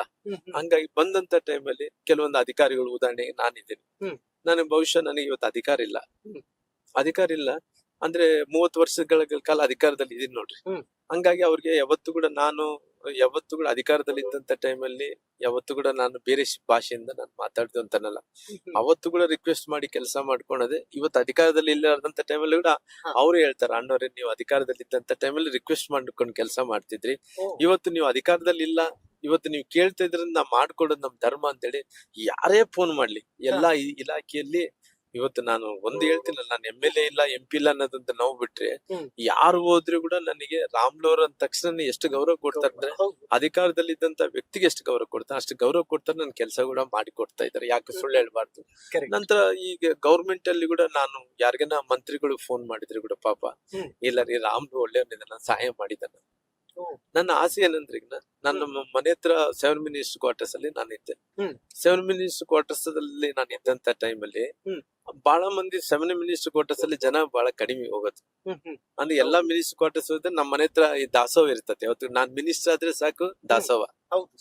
ಯಾವತ್ತಿದ್ರು ಕೂಡ ಅವ್ರಿಗೆ ಬಂದಂತವ್ರು ಎಷ್ಟೇ ಮಂದಿ ಬರ್ಲಿ, ಯಾರ ಯಾವ ಮಿನಿಸ್ಟರ್ ಹತ್ರನ ಕೆಲಸ ಮಾಡ್ಲಿ, ಯಾಕಂದ್ರೆ ವಿಧಾನಸೌಧ ಸುತ್ತಮುತ್ತಲ ಎಲ್ಲಾ ಕೂಡ ದೊಡ್ಡ ಹೋಟೆಲ್ ಅಂದ್ರೆ ಅಲ್ಲಿ ಸುಮಾರಾಗಿ ಒಂದು ಊಟ ಸಿಗ್ಬೇಕಂದ್ರೆ 100 ರೂಪಾಯಿ ಕೊಡ್ಬೇಕಾಗತ್ತೆ. ಸಣ್ಣ ಪುಟ್ಟ 20-30 ರೂಪಾಯಿಗಂತೂ ಊಟ ಸಿಗಲ್ಲ. ಹಂಗಾಗಿ ನಾನೇನ್ ಮಾಡ್ತೀನಿ ಅಂದ್ರೆ, ನನ್ಗೆ ಎಲ್ಲಿ ಮನೆ ಕೊಡ್ತಾರ ಅಲ್ಲಿ ನಾನು ದಾಸೋಹ ಇಟ್ಟು ಬಿಡ್ತೀನಿ. ಎಲ್ಲ ಬಂದಂತ ಬೆಳಗಿಂದ ರಾತ್ರಿ ತನಕ ಬಂದಂತ ಯಾರ ಹತ್ರನ ಬರ್ಲಿ, ಅಲ್ಲಿ ಹೋದ್ರೆ ಊಟ ಸಿಗುತ್ತೆ ಅಂದ್ರೆ ಸೆಂಟರ್ ಪಾಯಿಂಟ್ ನೋಡಿ ವಿಧಾನಸೌಧಗೆ ಮತ್ತೆ ಈ 7 ಮಿನಿಸ್ಟರ್ ಕ್ವಾರ್ಟರ್ಸ್ ವ್ಯವಹಾರ ಮಾಡೋರ್ಗೆ ಅದು ಇದು ಸಣ್ಣ ಪುಟ್ಟ ಅಲ್ಲಿ ಹೋಗೋರ್ಗೆ ಎಲ್ಲರಿಗೂ ಸೆಂಟರ್ ಪಾಯಿಂಟ್ ಮಾಡಿಬಿಟ್ಟಿರ್ತೀನಿ. ಹಂಗಾಗಿ ಅಲ್ಲೆಲ್ಲರಿಗೂ ಊಟ ಕೊಡೋದು ನನ್ಗೆ ಅಭ್ಯಾಸ. ನನಗ್ ಒಂದ್ ಪ್ರಶ್ನೆ ಸರ್, ಈ ಊಟದ ಬೆಲೆ ಯಾರಿಗ್ ಗೊತ್ತಿರುತ್ತೆ ಅಂತಂದ್ರೆ, ಹಸಿವನ್ನ ತುಂಬಾ ಹತ್ತಿರದಿಂದ ನೋಡಿದವ್ರಿಗೆ ಮಾತ್ರ ಅದರ ಬೆಲೆ ಗೊತ್ತಿರುತ್ತೆ. ಶ್ರೀರಾಮುಲು ಅವ್ರಿಗೆ ಯಾವತ್ತಾದ್ರೂ ಆ ಎಕ್ಸ್ಪೀರಿಯನ್ಸ್ ಆಗಿತ್ತಾ? ನನಗೆ ತುಂಬಾ ಕಷ್ಟ ಪಟ್ಟಿನ್ರಿ, ಇಲ್ಲ ಅನ್ನಕ್ ಹೋಗಲ್ಲ. ನಮ್ಮ ಮನೇಲಿ ನಮ್ಮ ತಂದೆಯವ್ರಿಗೆ 4 ಮಂದಿ ಹೆಣ್ಮಕ್ಳು, 4 ಮಂದಿ ಗಂಡು ಮಕ್ಕಳ್ರಿ. ಮತ್ತೆ ನಮ್ಮ ಅಕ್ಕೋಂದ್ರಿಗೆ ಎಲ್ಲರಿಗೂ ಆಗಿನ ಟೈಮಲ್ಲಿ ನಾನು ಇನ್ನ ಸಾಲಿ ಓದ್ಕೊಂತಿದ್ದೆ. ಅವಾಗ ನಮ್ಗೆ ಸುಮಾರಾಗಿ ನಮ್ಮ ಮನೇಲಿ ಒಂದು ಸಣ್ಣ ಜೋಪಡಿ ಪಟ್ಟಿ ಇತ್ರಿ, ನಮ್ದು ದೊಡ್ಡ ಮನೇನಲ್ಲ ರೀ. ಅವಾಗ ನಾವು ಅಂದ್ರೆ ನಮ್ ತಂದೆಯವ್ರು ರೈಲ್ವೆ ಕೆಲಸ ಮಾಡ್ತಾ ಇದ್ರು. ರೈಲ್ವೆ ಕೆಲಸ ಮಾಡ್ದಂತ ಟೈಮಲ್ಲಿ ಅವ್ರಿಗೆ ಅಂದ್ರೆ ನಮ್ಮ ತಂದೆಯವರು D ಗ್ರೂಪ್ ನೌಕರಸ್ರಿ. ಆ D ಗ್ರೂಪ್ ನೌಕರಸ್ರು ಇದ್ದಂತ ಟೈಮಲ್ಲಿ ನಮ್ಮ ತಂದೆಯವ್ರಿಗೆ ಅವ್ರು ಕ್ವಾರ್ಟರ್ಸ್ ಗಳು ಕೆಲ ಅಲಾಟ್ಮೆಂಟ್ ಮಾಡಕ ಲೇಟ್ ಆಗ್ಬೋದು. ಅವಾಗ ಯಾರ್ಯಾರಿಗೆ ಅರ್ಜೆಂಟ್ ಇದನ್ನು ಮನೆ ಬಾಡಿ ಕಟ್ಟಕ್ಕಾಗಲಿ ಎಲ್ಲರೂ ಗುಡ್ಸಿಲ್ ಹಾಕೊಳ್ರಿ ಅಂತ ಹೇಳಿ ಅವ್ರ ರೈಲ್ವೆ ಅವ್ರು ಹೇಳ್ತಾ ಇದ್ರಿ. ಆ ರೈಲ್ವೆ ಇಲಾಖೆದಲ್ಲಿ ನಮ್ಮೆಲ್ಲರೂ ಕೂಡ ನಮ್ಮ ತಾಯಿಯವರು ಗುಡಿಸಿಲ್ ಹಾಕ್ಸ್ಕೊಂಡಿದ್ರಿ. ಆ ಗುಡಿಸಿಲ್ ಹಾಕಿದಂತ ಟೈಮಲ್ಲಿ ಅವತ್ತು ಪರಿಸ್ಥಿತಿ ಬಹಳ ಕೆಟ್ಟದಾಗಿತ್ತು. ಅವತ್ತು ದೊಡ್ಡ ಕುಟುಂಬ, ಒಂದು ಗುಡಿಸಿಲದಲ್ಲಿ ಒಂದು ಸಣ್ಣ ರೂಮ್ ಅಲ್ಲಿ ನಾವು ಒಂದು 15 ಮಂದಿ ಮಕ್ಕೋಬೇಕು. ನಮ್ದು ಏನಂದ್ರೆ ಜೋಳದ ರಾಶಿ, ನಮ್ ಸ್ವಂತ ಊರು ಜೋಳದ ರಾಶಿ. ನಮ್ ತಾತ ಮುತ್ತಾತರು ಎಲ್ಲ ಕೂಡ ನಮ್ ಜೋಳದ ರಾಶಿ ರೀ. ಆ ಜೋಳದ ರಾಶಿಯಲ್ಲಿ ನಾವು ಆಗಿನ ಕಾಲದಲ್ಲಿ ನವಣೆ ಅಕ್ಕಿ ಬೆಳಿತಿದ್ರಿ. ನಮ್ಮೂರಲ್ಲಿ ನೀರಾವರಿ ಇಲ್ಲ ರೀ, ನವಣೆ ಅಕ್ಕಿ ಬೆಳಿತಾ ಇದ್ವಿ. ಆ ಕಡೆ ರಾಗಿ ಬೆಳಿತಾರ್ರಿ, ಈ ಕಡೆ ನವಣೆ ಅಕ್ಕಿ ಬೆಳಿತಾರ್ರಿ. ಹಂಗಾಗಿ ನವಣೆ ಅಕ್ಕಿ ಬೆಳಿತಿದ್ರಿ. ಅಂದ್ರೆ ಇಲ್ಲಿ ಪ್ಯಾಡಿ ಜಾಸ್ತಿ ಬರುತ್ತೆ, ಬಿಕಾಸ್ ಆಫ್ ಇರಿಗೇಷನ್ ಇದ್ರೆ ಪ್ಯಾಡಿ ಬರುತ್ತೆ. ನಮ್ಗೆಲ್ಲ ಜೋಳದ ರಸ್ತೆಯಲ್ಲಿ ಟೇಲ್ ಲ್ಯಾಂಡ್, ನಮ್ಮೆಲ್ಲ ಕೂಡ ನೀರಾವರಿ ಇಲ್ಲ. ಹಂಗಾಗಿ ನಾವು ಎಲ್ಲಾ ಕೂಡ ನವಣೆ ಅಕ್ಕಿ ಬೆಳಿತಿದ್ರಿ. ನಮ್ ತಾಯಿಯವ್ರು ನವಣೆ ಅಕ್ಕಿ ಹಾಕ್ತಿದ್ರೆ ನಮ್ಗೆ ಬಿಳೆ ಹಣ ಸಿಗ್ತಿರೋದು ನುಚ್ಚು ಅಂತಾರ ನೋಡಿ, ನುಚ್ಚು ನಾವು ವಾರಕ್ಕೊಮ್ಮೆ ನುಚ್ಚು ತರ್ತಿದ್ವಿ. ಅಷ್ಟು ಬಡತನ್ರಿ. ನಮ್ಮಮ್ಮ ಬೆಳೆದಂತ ಜೋಳ ಆ ನವಣೆ ಮಾತ್ರ ನಾವು ಊಟ ಮಾಡ್ತಿದ್ರಿ. ಬಿಳಿ ಅನ್ನ ಊಟ ಮಾಡ್ಬೇಕಂದ್ರೆ ಅವತ್ತು ನಮ್ಗೆ ಶಕ್ತಿ ಇತ್ತಿಲ್ಲ ರೀ. ಆಗಿನ ಕಾಲದಲ್ಲಿ ನಮ್ಗೆ ತುಂಬಾ ಅಂದ್ರೆ ದೊಡ್ಡ ಫ್ಯಾಮಿಲಿ, ನಮ್ ತಂದೆ ಬರ್ತಾರಂತ ಸಂಬಳದಲ್ಲಿ ನಮ್ಗೆ ಸಾಲಲ್ಲ. ತುಂಬಾ ಡಿಪೆಂಡೆನ್ಸ್ ಆದಂತ ಟೈಮಲ್ಲಿ ಕೂಡ ಅವತ್ತು ತುಂಬಾ ಕಷ್ಟದಲ್ಲಿ ನಾವು ಊಟಕ್ಕೆ ಪರದಾಡಂತ ದಿನಗಳು ಕೂಡ ಇದಾವ್ರಿ. ತುಂಬಾ ಕಷ್ಟಪಟ್ಟಿವ್ರಿ ಊಟಕ್ಕೆ. ಒಂದೊಂದ್ಸರಿ ಆಗಿದ್ದ ಸಂದರ್ಭದಲ್ಲಿ ಕೆಲವೊಂದ್ಸರಿ ಊಟ ಸಿಗ್ಲಾರ್ದಂತ ಟೈಮಲ್ಲಿ ಉಪವಾಸ ಮಕ್ಕೊಂಡಂತ ದಿನಗಳನ್ನ ಕೂಡ ನಾನ್ ನೋಡಿದ್ದೇನೆ. ಹಂಗಾಗಿ ಊಟ ಅಂದ್ರೆ ನನಗೆ ಯಾವತ್ತು ಕೂಡ ನಾನು ಗೌರವ ಕೊಡ್ತೇನ್ರಿ. ಊಟ ಅಂದ ತಕ್ಷಣ ಅದಕ್ಕೊಂದು ಬೆಲೆ ಅಂದ್ರೆ ಅದು ಕಟ್ಲಾರ್ದಂತ ಬೆಲೆ. ಹಂಗಾಗಿ ಯಾರನ್ನ ಊಟ ಬಂದಂತ ಟೈಮ್ ಮಂದಿಗೆ ಅವ್ರಿಗೆ ಊಟ ಕೊಟ್ಟು ರೊಕ್ಕ ಕೊಟ್ಟು ಸಮಾಧಾನ ಆಗಲ್ಲ, ಊಟ ಕೊಟ್ಟು ಊಟ ತುಂಬಿದೆ ಅಂತಾರ. ಹಂಗಾಗಿ ಊಟ ಕೊಡೋದು ನನ್ನ ಅಭ್ಯಾಸ ಆಗಿದೆ. ನಾನ್ ದಿನನಿತ್ಯ ಊಟ ಮಾಡೋಂತ ಟೈಮಲ್ಲಿ ಯಾರು ಊಟ ಇಲ್ಲಾರ್ದಂತ ಮನುಷ್ಯರಿಗೆ ಯಾರಿದ್ದಾರೋ ಅವ್ರಿಗೆಲ್ಲ ಭಗವಂತ ಊಟ ಕೊಡ್ಲಿ, ಹೊಟ್ಟೆ ತುಂಬಾ ಸಮಾಧಾನ ಮಾಡ್ಲಿ, ಊಟ ಕೊಟ್ಟಂದ್ರೆ ದಿನನಿತ್ಯ ಪ್ರಾರ್ಥನೆ ಮಾಡ್ಕೊಂಡು ಊಟ ಮಾಡ್ತೇನೆ. ಸರ್, ಏನೇನು ಅಲ್ಲದ ವ್ಯಕ್ತಿ ಏನೋ ಆಗ್ತಾನೆ ಅಂತಂದ್ರೆ ಅವ್ನಿಗೆ ಯಾವ್ದೋ ಒಂದು ಶಕ್ತಿ ಅವನ ಹಿಂದೆ ಇದ್ದೇ ಇರುತ್ತೆ. ನಿಮ್ಗೆ ಯಾರ ಆತರ ಶಕ್ತಿಯಾಗಿ ನಿಂತ್ರು ಆ ಸಮಯದಲ್ಲಿ? ನನಗೆ ಗೊತ್ತಿಲ್ರಿ, ನನಗೆ ಏನು ಅಂತೇಳಿ ಗೊತ್ತಿಲ್ರಿ. ನಾವು ಅವತ್ತಿನ ಸಂದರ್ಭದಲ್ಲಿ ಬಹುಶಃ ನಾನೇನ್ ಈ ಮಟ್ಟಕ್ಕೆ ಬರ್ತೀನಿ ಅಂತ ಅಂದ್ಕೊಂಡವನಲ್ಲರಿ. ಭಗವಂತ ಅದು ಏನೋ ಹೆಂಗೋ ಏನೋ ಗೊತ್ತಿಲ್ರಿ. ಭಗವಂತ ನನ್ನ ಏನ್ ಅನ್ಕೊಂಡಿನಿ ಅದು ಮೀರ್ಸಂತ ಕೊಟ್ಟಿದ್ದಾನ್ರಿ. ಯಾಕೆ ಹೇಳ್ಬೇಕು, ಇಲ್ಲ ಅನ್ಬಾರ್ದ್ರಿ. ದೇವ್ರು ನನಗೆ ಗೌರವ ಕೊಟ್ಟಿದ್ದಾನ್ರಿ. ಫಸ್ಟ್ ಆಫ್ ಆಲ್ ನನ್ನ ಜೀವನದಲ್ಲಿ ಹಣಕ್ಕಿನ ಗೌರವ ಮುಖ್ಯ ರೀ. ಅಂದ್ರೆ ಹಣ ಇರಬಹುದು ಹೋಗ್ಬೋದು ಗೊತ್ತಿಲ್ಲ ರೀ. ನಾನು ಯಾವತ್ತು ಇದ್ರು ಗೌರವಕ್ಕೆ ಯಾರು ಕೊಡ್ತಾರೋ ಅವ್ರಿಗೆ ಬಹಳ ಗೌರವ ಕೊಡ್ತೇನ್ರಿ. ನನಗೆ ಮುಂಚೆ ನನ್ನ ಸ್ವಾಭಿಮಾನ ಜೊತೆಲಿ ಗೌರವ. ಯಾರೇ ಗೌರವ ಕೊಟ್ಟರೆ ಅವ್ರಿಗೆ ಇಲ್ಲ ರೀ ಏನೊಂದು ಮಾಡ್ಬೇಕು, ಅವ್ರು ಯಾರನ್ನ ನೀರ್ ಕೊಟ್ಟರೆ ಕೂಡ ಅವ್ರ ಋಣ ತೀರಿಸ್ಕೋಬೇಕು. ಹಂಗಾಗಿ ಅವರು ಎಲ್ಲನ್ನ ನಾನು ಇಡೀ ರಾಜ್ಯದಲ್ಲಿ ನಾನು ಪ್ರವಾಸ ಹೋಗುವಂತ ಟೈಮಲ್ಲಿ ಕೂಡ ಯಾರನ್ನ ಮನೆ ಒಂದು ಲೋಟ ನೀರ್ ಕೊಟ್ಟಾರಂದ್ರೆ ಕೂಡ ಅವ್ರ ಋಣ ತೀರಿಸ್ಬೇಕನ್ನಂತ ವ್ಯಕ್ತಿ ರೀ ನಾನು. ಹಂಗಾಗಿ ನನ್ನ ಮನೆ ಹತ್ರ ಬಂದಂತ ಟೈಮಲ್ಲಿ ಕೂಡ ಎಲ್ಲರಿಗೂ ಕೂಡ ಸಮಾಧಾನ ಮಾಡಿ ಅವ್ರಿಗೆ ಅಷ್ಟು ಇಷ್ಟು ಊಟ ಕೊಟ್ಟು ಅವ್ರಿಗೆ ಎಲ್ಲರಿಗೂ ಕೂಡ ಸಮಾಧಾನ ಮಾಡಿ ಕಳ್ಸೋದ್ರಿಂದ ನನ್ನ ಆತ್ಮಕ್ಕೆ ಏನಂದ್ರೆ ನನ್ನ ಮನಸ್ಸಿಗೆ ಇಲ್ಲಪ್ಪ ಅವ್ರ ಮನೇಲಿ ನೀರ್ ಕುಡಿದ್ದೆ, ಅವ್ರು ಏನೋ ಒಂದು ಸಹಾಯ ಮಾಡಿದ್ನಲ್ಲ ಅದಕ್ಕೆ ನನಗೆ ಸಂತೋಷ ಆಯ್ತಾನಂತ ಫೀಲಿಂಗ್ ನನ್ನ ತಲೆಯಲ್ಲಿ ಥಾಟ್ ಇರೋ ಕಾರಣ ಹಂಗಾಗಿ ಅವ್ರಿಗೆ ಬಂದಂತ ಟೈಮಲ್ಲಿ ಗೌರವ ಕೊಡೋದು, ಅವ್ರಿಗೆ ಊಟ ಕೊಡೋದು, ಅವ್ರಿಗೆ ಸಹಾಯ ಮಾಡೋದು. ಅವ್ರು ಬಂದಂತ ಟೈಮಲ್ಲಿ ಏನೋ ಪಾಪ ಅವ್ರು ಅಮಾಯಕರು ಇರ್ತಾರ, ಕೆಲವೊಂದ್ಸರಿ ಕಾನೂನು ಪರವಾಗಿದ್ದಂತ ಕೆಲವೊಂದು ವಿಷಯಗಳು ಹೇಳ್ತಾರ, ಕಾನೂನು ಬಹಿರವಾದಂತ ಕೆಲಸಗಳು ಕೂಡ ಹೇಳಿ ನಮ್ಮ ಹತ್ರ ಮಾಡಿಸ್ಕೊಂತಾರ. ಆಗಿನ ಸಂದರ್ಭದಲ್ಲಿ ಆಗಲ್ಲ ಅಂತ ಹೇಳಿದ್ರೆ ಅವ್ರಿಗೆ ಏನೋ ಸಮಜಾಯಿಸೋದು, ಅವ್ರಿಗೆ ಹೇಳೋದು, ಸಮಾಧಾನ ಮಾಡಿ ಕಳ್ಸೋದು. ಆದಷ್ಟು ಕೆಲಸ ಅವ್ರು ಕೇಳಿದ್ರಿನ ಅಷ್ಟು ಇಷ್ಟು ಮಾಡಿಕೊಡೋದು, ನನ್ಗೆ ಅವಕಾಶ ಇದ್ರೆ ಮಾಡಿಕೊಡುದು. ಹಿಂಗೆ ಮಾಡ್ಕೊಂತ ಬಂದು ಹಂಗಾಗಿ ಹಿಂಗೆ ಜೀವನ ಮುಂದುವರ್ಸ್ಕೊಂತ ಬಂದಿದ್ರಿ. ಓಕೆ ಸರ್, ಇನ್ನೊಂದು ವಿಚಾರ ಏನು ಅಂತಂದ್ರೆ ಜನಸಾಮಾನ್ಯರು ಸಮಸ್ಯೆಗಳನ್ನ ಡೈಲಿ ನೋಡ್ತಿರ್ತೀವಿ. ಯಾವುದೋ ಒಂದು ನೋವು ಅವರಲ್ಲಿ ಇದ್ದೇ ಇರ್ತದೆ. ಯಾವತ್ತಾದ್ರೂ ಕಣ್ಣೀರಿಟ್ಟಿದ್ದೀರಿ ಸರ್ ಶ್ರೀರಾಮುಲವರು? ತುಂಬಾ ಸಾರಿ ಹತ್ತಿದೀವ್ರಿ, ಇಲ್ಲ ಅನ್ನಕ್ ಹೋಗಲ್ಲ. ಅಂದ್ರೆ ಜೀವನದಲ್ಲಿ ನನಗೆ ಗೊತ್ತಿರೋ ಪ್ರಕಾರ ಯಾವ ಮನುಷ್ಯ ಕಣ್ಣೀರನ್ನ ಸುರಿಸ್ಲಾರ್ದಂತ ದೊಡ್ಡ ವ್ಯಕ್ತಿ ಆಗಿದಾನಂತ ಉದಾಹರಣೆನೇ ಇಲ್ಲ ರೀ. ಎಲ್ಲರೂ ಕೂಡ ಕಣ್ಣೀರ್ ಸುರಿಸ್ಲೇಬೇಕು, ದೊಡ್ಡ ವ್ಯಕ್ತಿ ಆಗ್ಲೇಬೇಕ್ರಿ. ಸಣ್ಣ ಮನುಷ್ಯ, ಸಣ್ಣ ವ್ಯಕ್ತಿ, ಅವನಿಗೆ ಸಣ್ಣ ಕಷ್ಟಗಳು, ಸ್ವಲ್ಪ ಕಣ್ಣೀರು. ದೊಡ್ಡ ಮನುಷ್ಯನ್ಗೆ ದೊಡ್ಡ ಕಣ್ಣೀರ್ ಇರ್ತಾವ, ಅಷ್ಟೇ ಕಷ್ಟಗಳು ಕೂಡ ಇರ್ತಾವ. ನಾವು ಸಿಕ್ಕಾಪಟ್ಟಿ ಮನಸ್ಸಿಗೆ ನೋವಾದಂತ ಟೈಮಲ್ಲಿ ಮೊನ್ನೆ ಎಲೆಕ್ಷನ್ ಸೋತಲ್ಲಿ ಕೂಡ ನಾವು ಕಣ್ಣೀರ್ ಹಾಕಿದ್ವಿ. ಅಂದ್ರೆ ಇಷ್ಟು ಸೇವೆ ಮಾಡಿ ಕೂಡ ನನಗೆ ಅಧಿಕಾರ ಕಳ್ಕೊಂಡಿಲ್ಲ ಅಂತ ಹೇಳಿದ್ರೆ ಬಹಳ ಮಂದಿ ಸಮಾಧಾನ ಪಟ್ರು. ರಾಮ್ಲವ್ರೆ ನೀನ್ ಯಾಕೆ ಹುಚ್ಚಿದ್ದಂಗಿದಿ, ಯಾಕೆ ನೋವು ಪಡ್ಕೊಂತಿ, ಯಾಕೆ ಕಣ್ಣೀರ್ ಹಾಕ್ತಿ, ಎಂತೆಂತೋ ಉದಾಹರಣೆಗಳು ನಿಮ್ ಕಣ್ ಮುಂದಿದ್ದಾವ. ಶ್ರೀರಾಮಚಂದ್ರನ್ ಅಂತ ವ್ಯಕ್ತಿನ ಪಟ್ಟಾಭಿಷೇಕ ಮಾಡ್ಕೋಬೇಕನ್ನಂತ ಟೈಮಲ್ಲಿ ಅವತ್ತು ವನವಾಸಕ್ಕೆ ಹೋಗ್ಬೇಕಾಯ್ತು ಕಾಡಿಗೆ. ಎಂತೆಂತೋ ಉದಾಹರಣೆಗಳು ಕೊಟ್ಟು ಅವತ್ತಿನ ಸಂದರ್ಭದಲ್ಲಿ ನನಗೆ ಸಮಾಧಾನ ಮಾಡಿ, ಅಂದ್ರೆ ಅಷ್ಟು ದೊಡ್ಡ ದೇವರುಗಳ ಉದಾಹರಣೆ ತಗೊಂಡಿದ್ರು. ಅವ್ರು ಹೇಳಿದಂತ ನನಗೆ ಸಮಾಧಾನ ಮಾಡ್ಬೇಕಂದೇಳಿ ಎಂತೆಂತ ಉದಾಹರಣೆಗಳು. ರಾಜಕಾರಣ ಅಂದ ತಕ್ಷಣ ಸೋಲ್ಲೇಬೇಕಾಗುತ್ತೆ, ಒಬ್ರು ಗೆಲಿಬೇಕು, ಒಬ್ರು ಸೋಲ್ಲೇಬೇಕಾಗುತ್ತೆ. ಇವತ್ತು ನೀವು ಸೋತಿರೋ ಕಾರಣ ಕೆಲವೊಂದು ಪಾಠಗಳು ನೀನು ಕಲಿಬೇಕಾಗಿದೆ. ಯಾರು ನಮ್ಮೋರು, ಯಾರು ನಮ್ಮೋರಲ್ಲ, ಯಾರು ವಿಶ್ವಾಸಕರು, ಯಾರು ವಿಶ್ವಾಸರ ಅರಲ್ಲದಂತ ವ್ಯಕ್ತಿಗಳು, ಅವ್ರು ಯಾರು ಒಳ್ಳೆಯವರು, ಯಾರು ಕೆಟ್ಟವರು, ಯಾರು ರಾಜಕಾರಣದಲ್ಲಿ ಸೋತಂತ ಟೈಮಲ್ಲಿ ನಮ್ಮ ಹತ್ರ ಯಾರು ಬರ್ತಾರ, ಯಾರು ಬರಲ್ಲ, ಇವೆಲ್ಲ ನೀನ್ ಕಲಿಬೇಕಾಗಿದೆ. ನೀನ್ ಯಾವತ್ತಿದ್ರು ಕೂಡ ಒಂದ್ಸರಿ ಯಾವಾಗ ಸೋತೀನಿ ಮತ್ತೆ ಪುನಃ ಗೆದ್ಕೊಂತ ಬಂದ್ರೆ ನೀನ್ ಎಲ್ಲ ಕೂಡ ನೋಡೋದೆಲ್ಲ ಕೂಡ ಚಲೋ ಕಾಣುತ್ತಾಗ್ಲಿ, ಕೆಟ್ಟದ್ ಯಾವ್ದು ಕಾಣಲ್ಲ. ಇವತ್ತು ಸೋತಿರೋ ಕಾರಣ ನಾನು ಎಲ್ಲಾ ಗುಣಪಾಠವನ್ನು ಕಲಿತಿದ್ದೀನಿ. ಇವತ್ತು ನನ್ನಲ್ಲಿ ಇದ್ದಂತ ಬಹಳಷ್ಟು ಮಂದಿ ಬಿಟ್ಟು ಹೋಗಿದ್ದಾರೆ. ಇವತ್ತು ಸೋತಿದ್ಕೋಸ್ಕರ ಎಲ್ಲರೂ ಬಿಟ್ಟು ಹೋಗ್ಬಿಟ್ರು. ಇವತ್ತು ನಾನು ಉಳಿದಿರೋದು ನಾನೊಬ್ಬನೇ. ಇವತ್ತು ನನಗೆ ನಂಬಿದಂತವ್ರು ಬಹಳ ಮಂದಿ ನನ್ ಬಿಟ್ಟು ಹೋಗ್ಬಿಟ್ರು. ಬಹಳ ಮಂದಿ ಬಿಟ್ಟು ಹೋದ್ರು ಕೂಡ ನೋವು ಇಲ್ಲ, ಯಾಕಂದ್ರೆ ಜನ ನಮ್ ಜೊತೆಲಿ ಇದಾರೆ. ಹಂಗಾಗಿ ನಾನು ಸುಮ್ನೆ ಆಗ್ಬಿಟ್ಟೆ. ಅದ್ರ ಬಗ್ಗೆ ನಾನೇನು ಪ್ರಸ್ತಾಪನೆ ಮಾಡಿಲ್ಲ. ಏನ್ ಆಗಿದನೋ ಅದು ದೇವ್ರು ಒಳ್ಳೇದೇ ಮಾಡಿರ್ಬೋದು ಅಂತ ಹೇಳ್ಕೊಂಡು ನಾನು ಬಿಟ್ಬಿಟ್ಟಿನ್ರಿ. ಸೋಲು ಅನ್ನೋದು ಮನುಷ್ಯನಿಗೆ ತುಂಬಾ ಪಾಠಗಳನ್ನ ಕಲಿಸಿಕೊಡುತ್ತೆ ಮತ್ತು ತನ್ನ ಜೊತೆ ಇರೋರು ಸತ್ಯವಂತರ ಅನ್ನೋದನ್ನ ತಿಳಿಸ್ಕೊಡುತ್ತಾ ಅಂತ. ಇವತ್ತು ನನಗೆ ನಾನೇನಂದ್ರೆ ಅವತ್ತು 99ದಲ್ಲಿ ಏನ್ ಇದ್ದಿಲ್ಲ ರೀ. ಅವತ್ತು ಆ ಸ್ಥಾನದಲ್ಲಿ ನಾನು ಹೋಗಿದ್ದೆ ದೊಡ್ಡದಾಗಿತ್ತು. ಅವತ್ತು ಸೋತಂತ ಟೈಮಲ್ಲಿ ಕೂಡ ಹಿಂದೆ ಜೀವನ ನೋಡಿ ಇವತ್ತು ಮೊನ್ನೆ ಪುನಃ ಸೋತಂತ ಟೈಮಲ್ಲಿ 99 ಸೋತಂತ ಟೈಮ್ ಅದಕ್ಕಿಂತ ಇಷ್ಟು ಬೆಸ್ಟ್ ಅನ್ಸುತ್ತೆ. ನಾನು ಕೆಟ್ಟ ಪರಿಸ್ಥಿತಿಯಲ್ಲಿ ಇದ್ದಂತವ್ನು.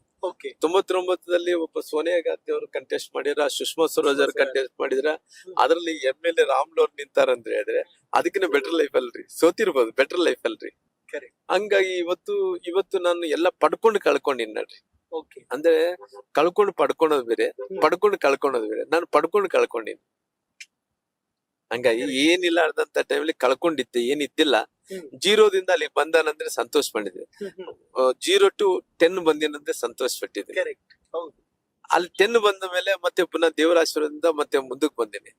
ಒಂದು 50 ಬಂದ ನಂತರ ಮತ್ತೆ 0 ಬರ್ಬೇಕಂದ್ರೆ ಎಷ್ಟು ನೋವಾಗಿರ್ತದೆ ನಿಜ. ಮತ್ತೆ ಪುನಃ ನಾನು ಇವತ್ತು ಎಲೆಕ್ಷನ್ ದಲ್ಲಿ ಸೋತ ಮೇಲೆ ಇವತ್ತು ಇದೆಲ್ಲ ವ್ಯವಸ್ಥೆ ನೋಡಿದಂತ ಟೈಮಲ್ಲಿ ಮಂದಿ ಮೋಸ ಮಾಡಂತವ್ರಿಗೆ ಕಾಲ, ಧರ್ಮ ಸತ್ಯವಂತರ ಕಾಲ ಅಲ್ಲ ಅಂತ ಹೇಳ್ಕೊಂಡ ಮೇಲೆ ಬಹಳ ಮಂದಿ ನನ್ನ ಬಿಟ್ಟು ಹೋದ್ರು. ಎಲ್ಲರಿಗೂ ಇವತ್ತು ಯಾರು ನನ್ನ ಜೊತೆಲಿ ಉಳಿದಿಲ್ಲ.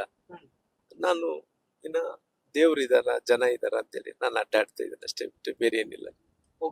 ಸರ್, ನನಗೆ ಬಹಳ ಆಶ್ಚರ್ಯ ಆಗೋದು, ಒಂದು ಹೊತ್ತು ಊಟಕ್ಕೂ ಕೂಡ ಪರದಾಡ್ತಾ ಇದ್ರಿ, ಇವತ್ತು ಸಚಿವರಾಗಿದ್ದೀರಿ ಮತ್ತು ಸಚಿವರಾಗಿ ಕೆಲಸ ಮಾಡಿದಿರಿ, ಶಾಸಕರಾಗಿದ್ರಿ.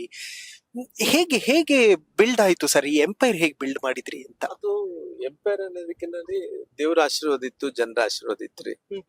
ಯಾರೇ ಭಗವಂತ ಏನೇ ಮಾಡ್ಬೇಕಾದ್ರು ದೇವ್ರದ್ದು ಮತ್ತು ಜನರ ಆಶೀರ್ವಾದ ಇದ್ರಿ ಏನ್ ಮಾಡಕ್ ಆಗಲ್ರಿ. ಭಗವಂತಗಳು ಹಂಗೆ ಅವಕಾಶಗಳು ಕೂಡ ಕೂಡಿ ಬಂದ್ರಿ. ನನಗೆ ಕೂಡ ನಾನೇನ ಅಷ್ಟೇನ್ ಪೊಲಿಟಿಕಲ್ ಫ್ಯಾಮಿಲಿಯಿಂದ ಬಂದಂತವನ್ನೆಲ್ಲ ರೀ. ಎಲ್ಲ totally I am coming from the normal family only. ಹಂಗಾಗಿ ನನಗೆ ಭಗವಂತ ಶಕ್ತಿ ಏನೋ ಗೊತ್ತಿಲ್ಲ. ಅಲ್ಲಿ ಭಗವಂತ ನನ್ಗೆಲ್ಲಾ ಕೊಟ್ಟಾನ್ರಿ. ಕೊಟ್ಮೇಲೆ ಮತ್ತೆ ಪುನಃ ಹೋಗಿರ್ಬೋದು, ಅದು ಪ್ರಶ್ನೆ ಅಲ್ಲ.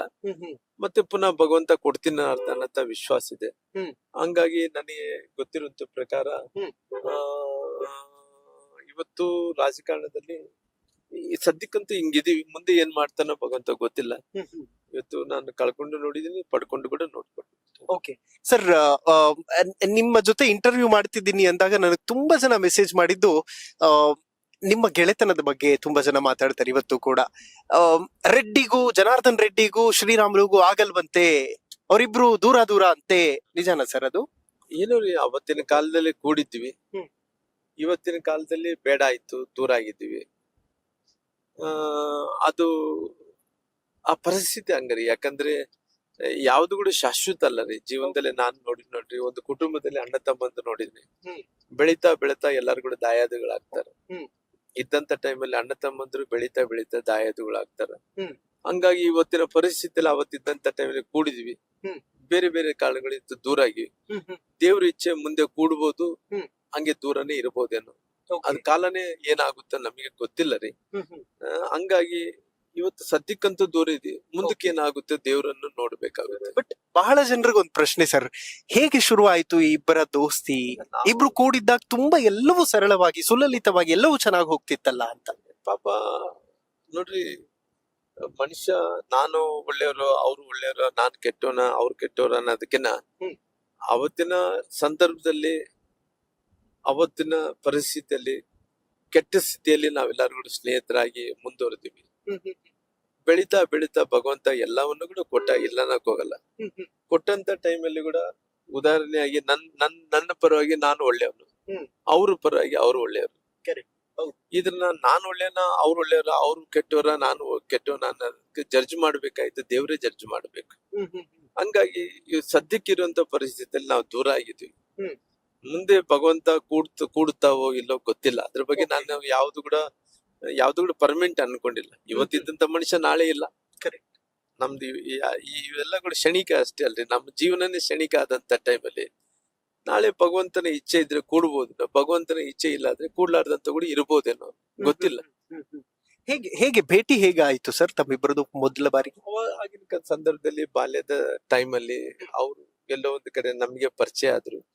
ಪರಿಚಯ ಅಂತ ಟೈಮಲ್ಲಿ ವಿಶ್ವಾಸ ಅವರು ನಾವು ಅದೇ ರೀತಿಯಲ್ಲಿ ವಿಶ್ವಾಸದಿಂದನೇ ಇದ್ದೀವಿ. ಓಕೆ. ಇವತ್ತು ನೋಡ್ರಿ, ಸಣ್ಣ ಮನೆ ಇರೋಂತ ಟೈಮಲ್ಲಿ, ಸಣ್ಣ ಕುಟುಂಬ ಇರೋಂತ ಟೈಮಲ್ಲಿ, ರೊಕ್ಕ ಇಲ್ಲಾರ್ದಂತ ಟೈಮಲ್ಲಿ ಅವತ್ತು ಬಹಳ ಮನೆಯಲ್ಲಿ ಎಷ್ಟು ಸಮಾಧಾನ ಇರ್ತದೆ. ಏನ್ ಇಲ್ಲಿದ್ರೆ ಬರಲ್ಲ, ಸಮಾಧಾನ ಅದು ಇರ್ತದೆ. ಇವತ್ತು ಸಣ್ಣ ಮನೆ, ಸಣ್ಣ ಕುಟುಂಬ, ಅಲ್ಲೆಲ್ಲೇ ಇದ್ದಂತ ಟೈಮಲ್ಲಿ ಎಲ್ಲರೂ ಕಣ್ಣಿಗೆ ಕಾಣ್ತಿರ್ತಾರೆ, ಎಲ್ಲಾರು ಕೂಡ ಆರಾಮಾಗಿರ್ತೀವಿ. ದೊಡ್ಡವ್ರು ಆಗ್ತಾ ಆಗ್ತಾ ಅವ್ರ ಮೇಲೆ ಜವಾಬ್ದಾರಿಗಳು ತುಂಬಾ ಆಗ್ತಾವ. ಈ ಜವಾಬ್ದಾರಿಗಳು ತುಂಬಾ ಆದ ತಕ್ಷಣ ಮನೆ ದೊಡ್ಡದಾಗ್ತಾವ. ಮನೆ ದೊಡ್ಡದಾಗ್ತವೆ, 1 ಬೆಡ್ರೂಮ್ ಇದ್ದಿದ್ದು 6 ಬೆಡ್ರೂಮ್ ಆಗ್ತಾವ. ಸಪರೇಟ್ ಎಲ್ಲ ಮಕ್ಳು ಹೆಂಗ್ ದೂರ ಆಗ್ತೀವಿ.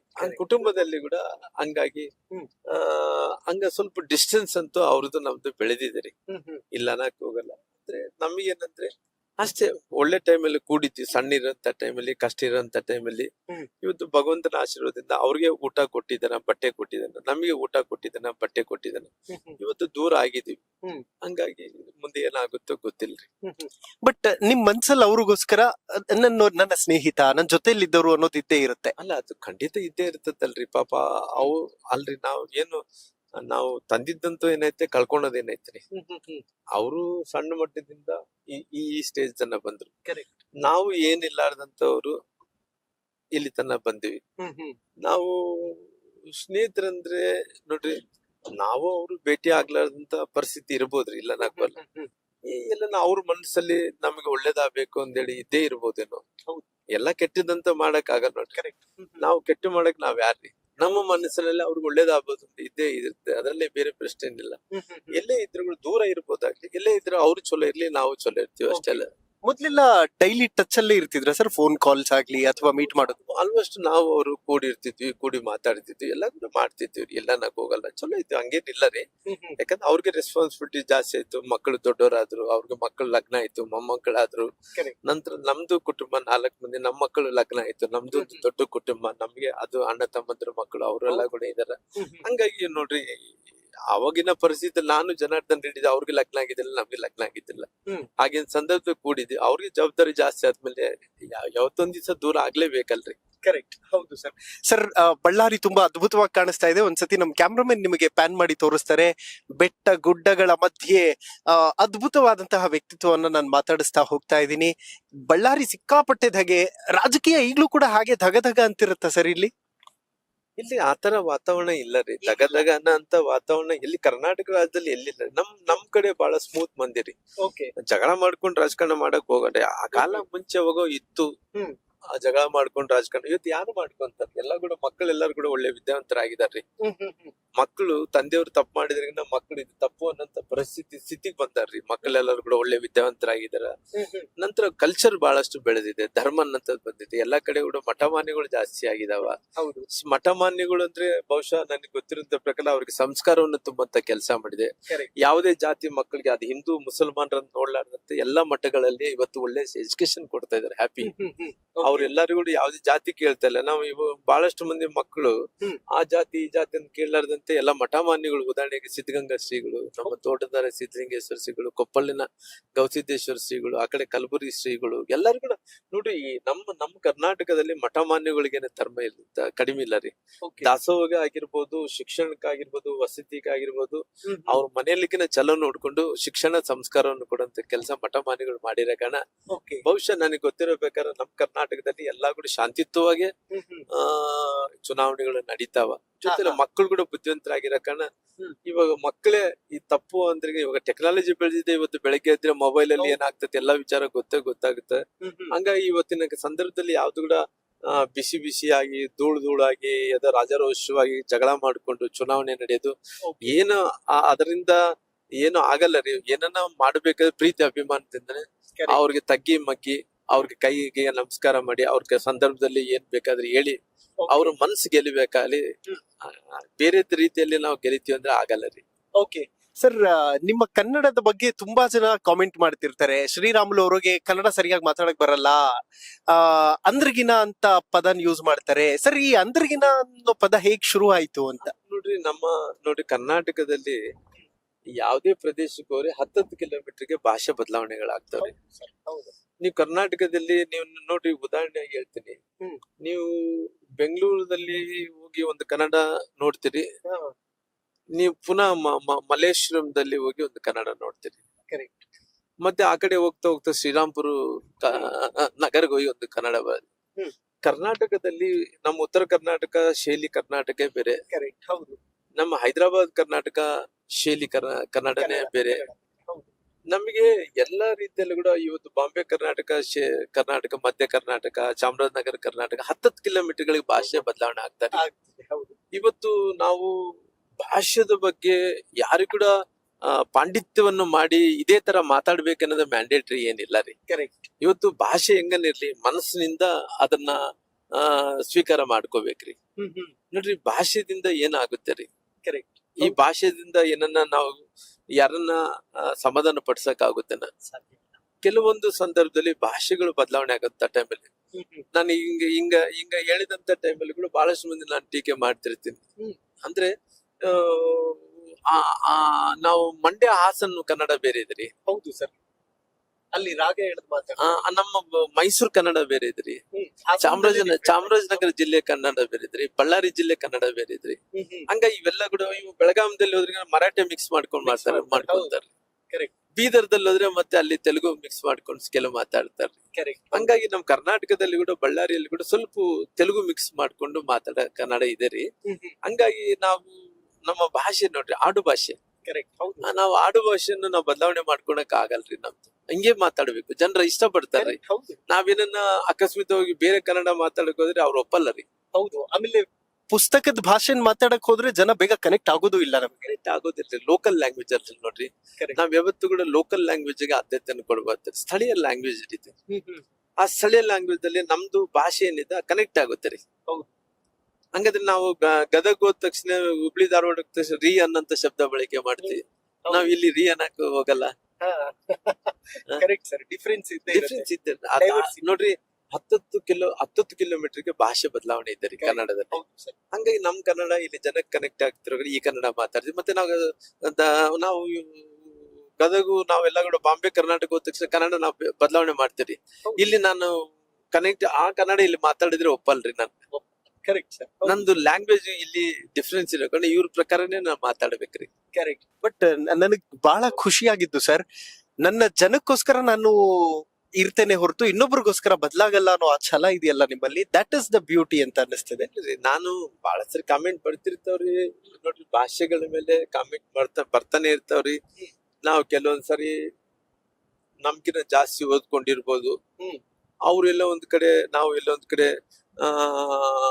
ನಾವೇ ಜಾಸ್ತಿ ಓದ್ಕೊಂಡಿದ್ದು ಅಂತೇಳಿ ಅವ್ರ ಭಾಷೆ ಬೇರೆ ಇರ್ಬೋದು, ನಮ್ಮ ಭಾಷೆ ಬೇರೆ ಇರ್ಬೋದು.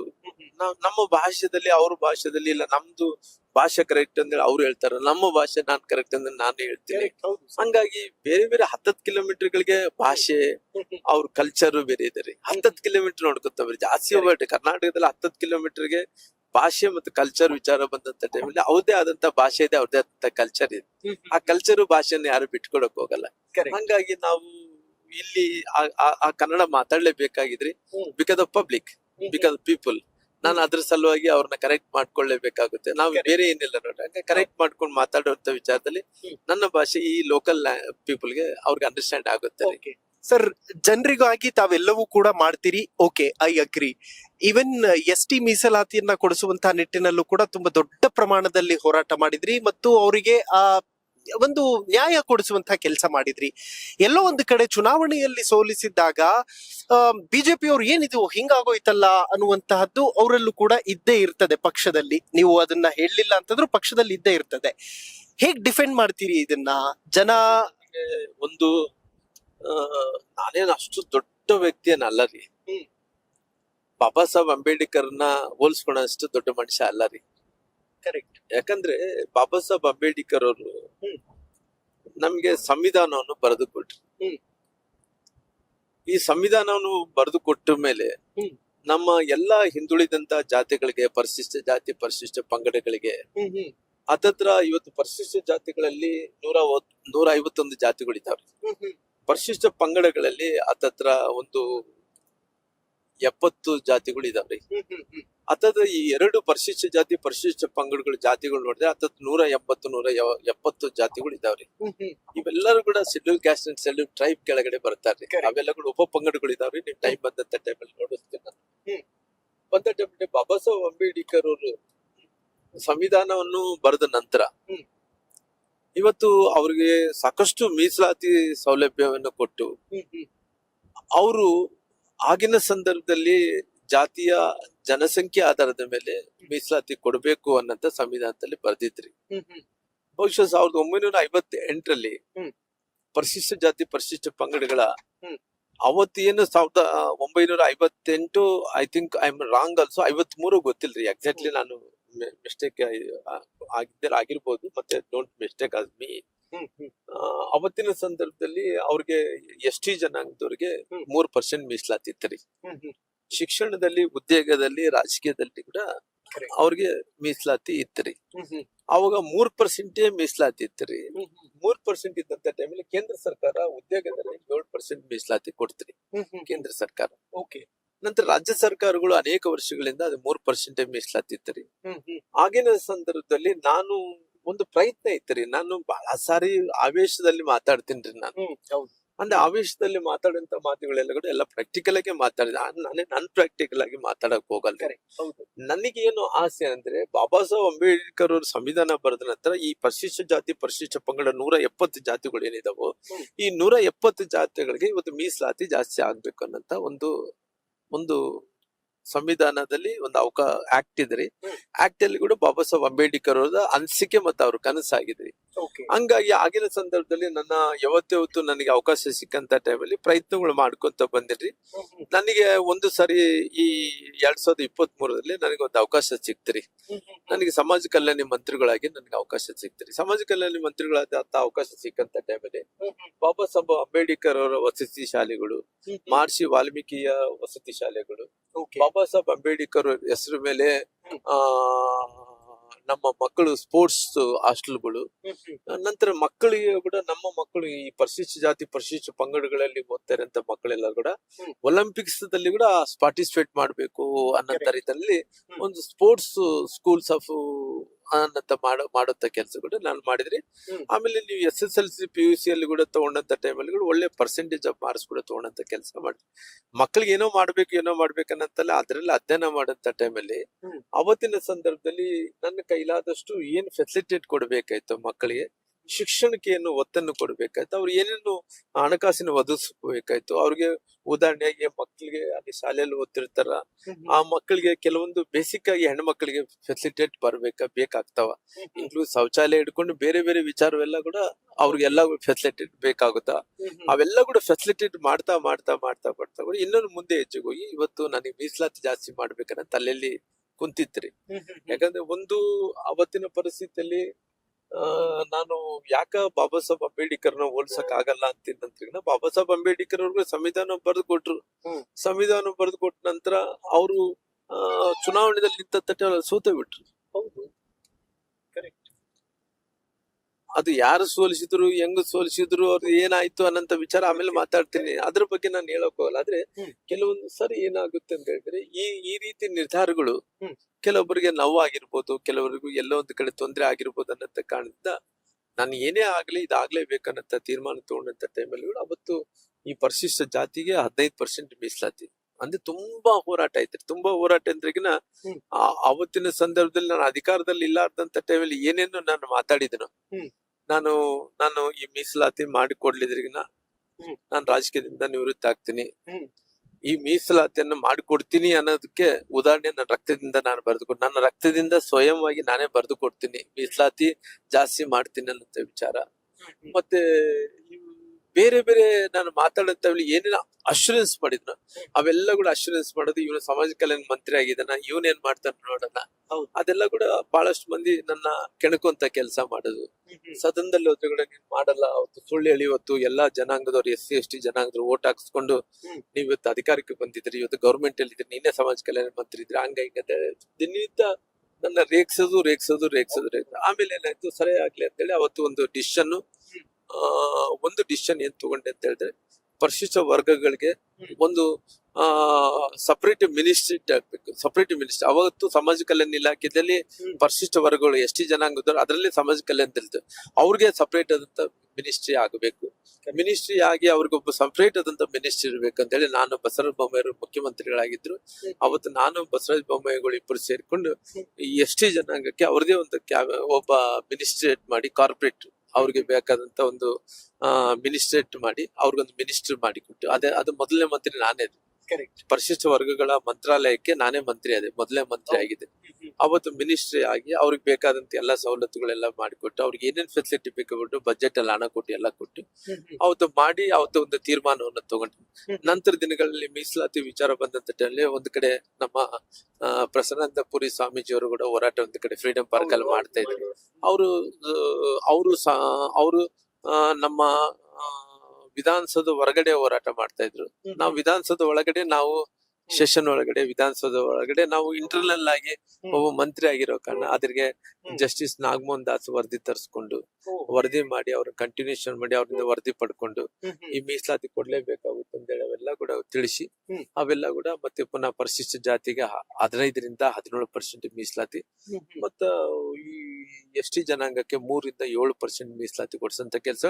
ಸಂತೋಷ ಏನಂದ್ರೆ ಇವತ್ತು ಮಕ್ಕಳು ಮೊನ್ನೆ ತಹಸೀಲ್ದಾರ್ಗಳು ನೇಮಕಾತಿ ಆದ್ರು, ಡಾಕ್ಟರ್ಗಳಿಗೆ ನೇಮಕಾತಿ ಆದ್ರು, IAS ನೇಮಕಾತಿ ಆದ್ರು. ಎಲ್ಲ ಅಧಿಕಾರಿಗಳೆಲ್ಲಾರು ಕೂಡ ಅವ್ರಿಗೆ ಪ್ರಮೋಷನ್ ಬಡ್ತಿ ಮೀಸಲಾತಿ ಎಲ್ಲಾರು ಕೂಡ ಮೀಸಲಾತಿಯಲ್ಲಿ ಇವತ್ತು 7% ಆದ್ಮೇಲೆ ಡಾಕ್ಟರ್ಗಳಿಗೆ, ತಹಸೀಲ್ದಾರ್ಗಳಿಗೆ, IAS ಗಳಿಗೆ, ನಂತರ ಮೊನ್ನೆ ಇಂಜಿನಿಯರ್ಸ್ ಸ್ಟೂಡೆಂಟ್ಸ್ಗೆ ಅವ್ರೆಲ್ಲರಿಗೂ ಕೂಡ ಅವ್ರು ಯಾರ್ಯಾರು ಕೆಲಸ ಮಾಡ್ತಾರ ಪ್ರಮೋಷನ್ ವಿಚಾರದಲ್ಲಿ ಎಲ್ಲ ಕೂಡ ಇವತ್ತು ಅವತ್ತು ಎಲ್ಲಾರು ಕೂಡ ಏನ್ ಮಾಡಿದಂದ್ರೆ ಎಲೆಕ್ಷನ್ ಚುನಾವಣೆ ಸಂದರ್ಭದಲ್ಲಿ ನಾವು ಮೀಸಲಾತಿ ಲೇಟ್ ಆಗಿ ಕೊಟ್ಟಿವಿ. ಒಂದು ಒಪ್ತೀನಿ ನಾನು, ಲೇಟ್ ಆಗಿ ಕೊಟ್ಟಿವಿ, ಜನರು ಕನೆಕ್ಟ್ ಆಗ್ಲಿಲ್ಲ. ಅದಕ್ಕೋಸ್ಕರ ನಾನು ಬಾಬಾ ಸಾಹೇಬ್ ಅಂಬೇಡ್ಕರ್ ಹೋಲಿಸ್ಕೊಂಡೆ. ಕನೆಕ್ಟ್ ಆಗ್ಲಿಲ್ಲ ಅಂದ್ರೆ ಜನರಿಗೆ ಏನಂತ ಹೇಳಿದ್ರು, ಅವತ್ತಿನ ಸಂದರ್ಭದಲ್ಲಿ ಗೊಂದಲ ಮಾಡಿ ಇಟ್ಕೊಂಡ್ರು.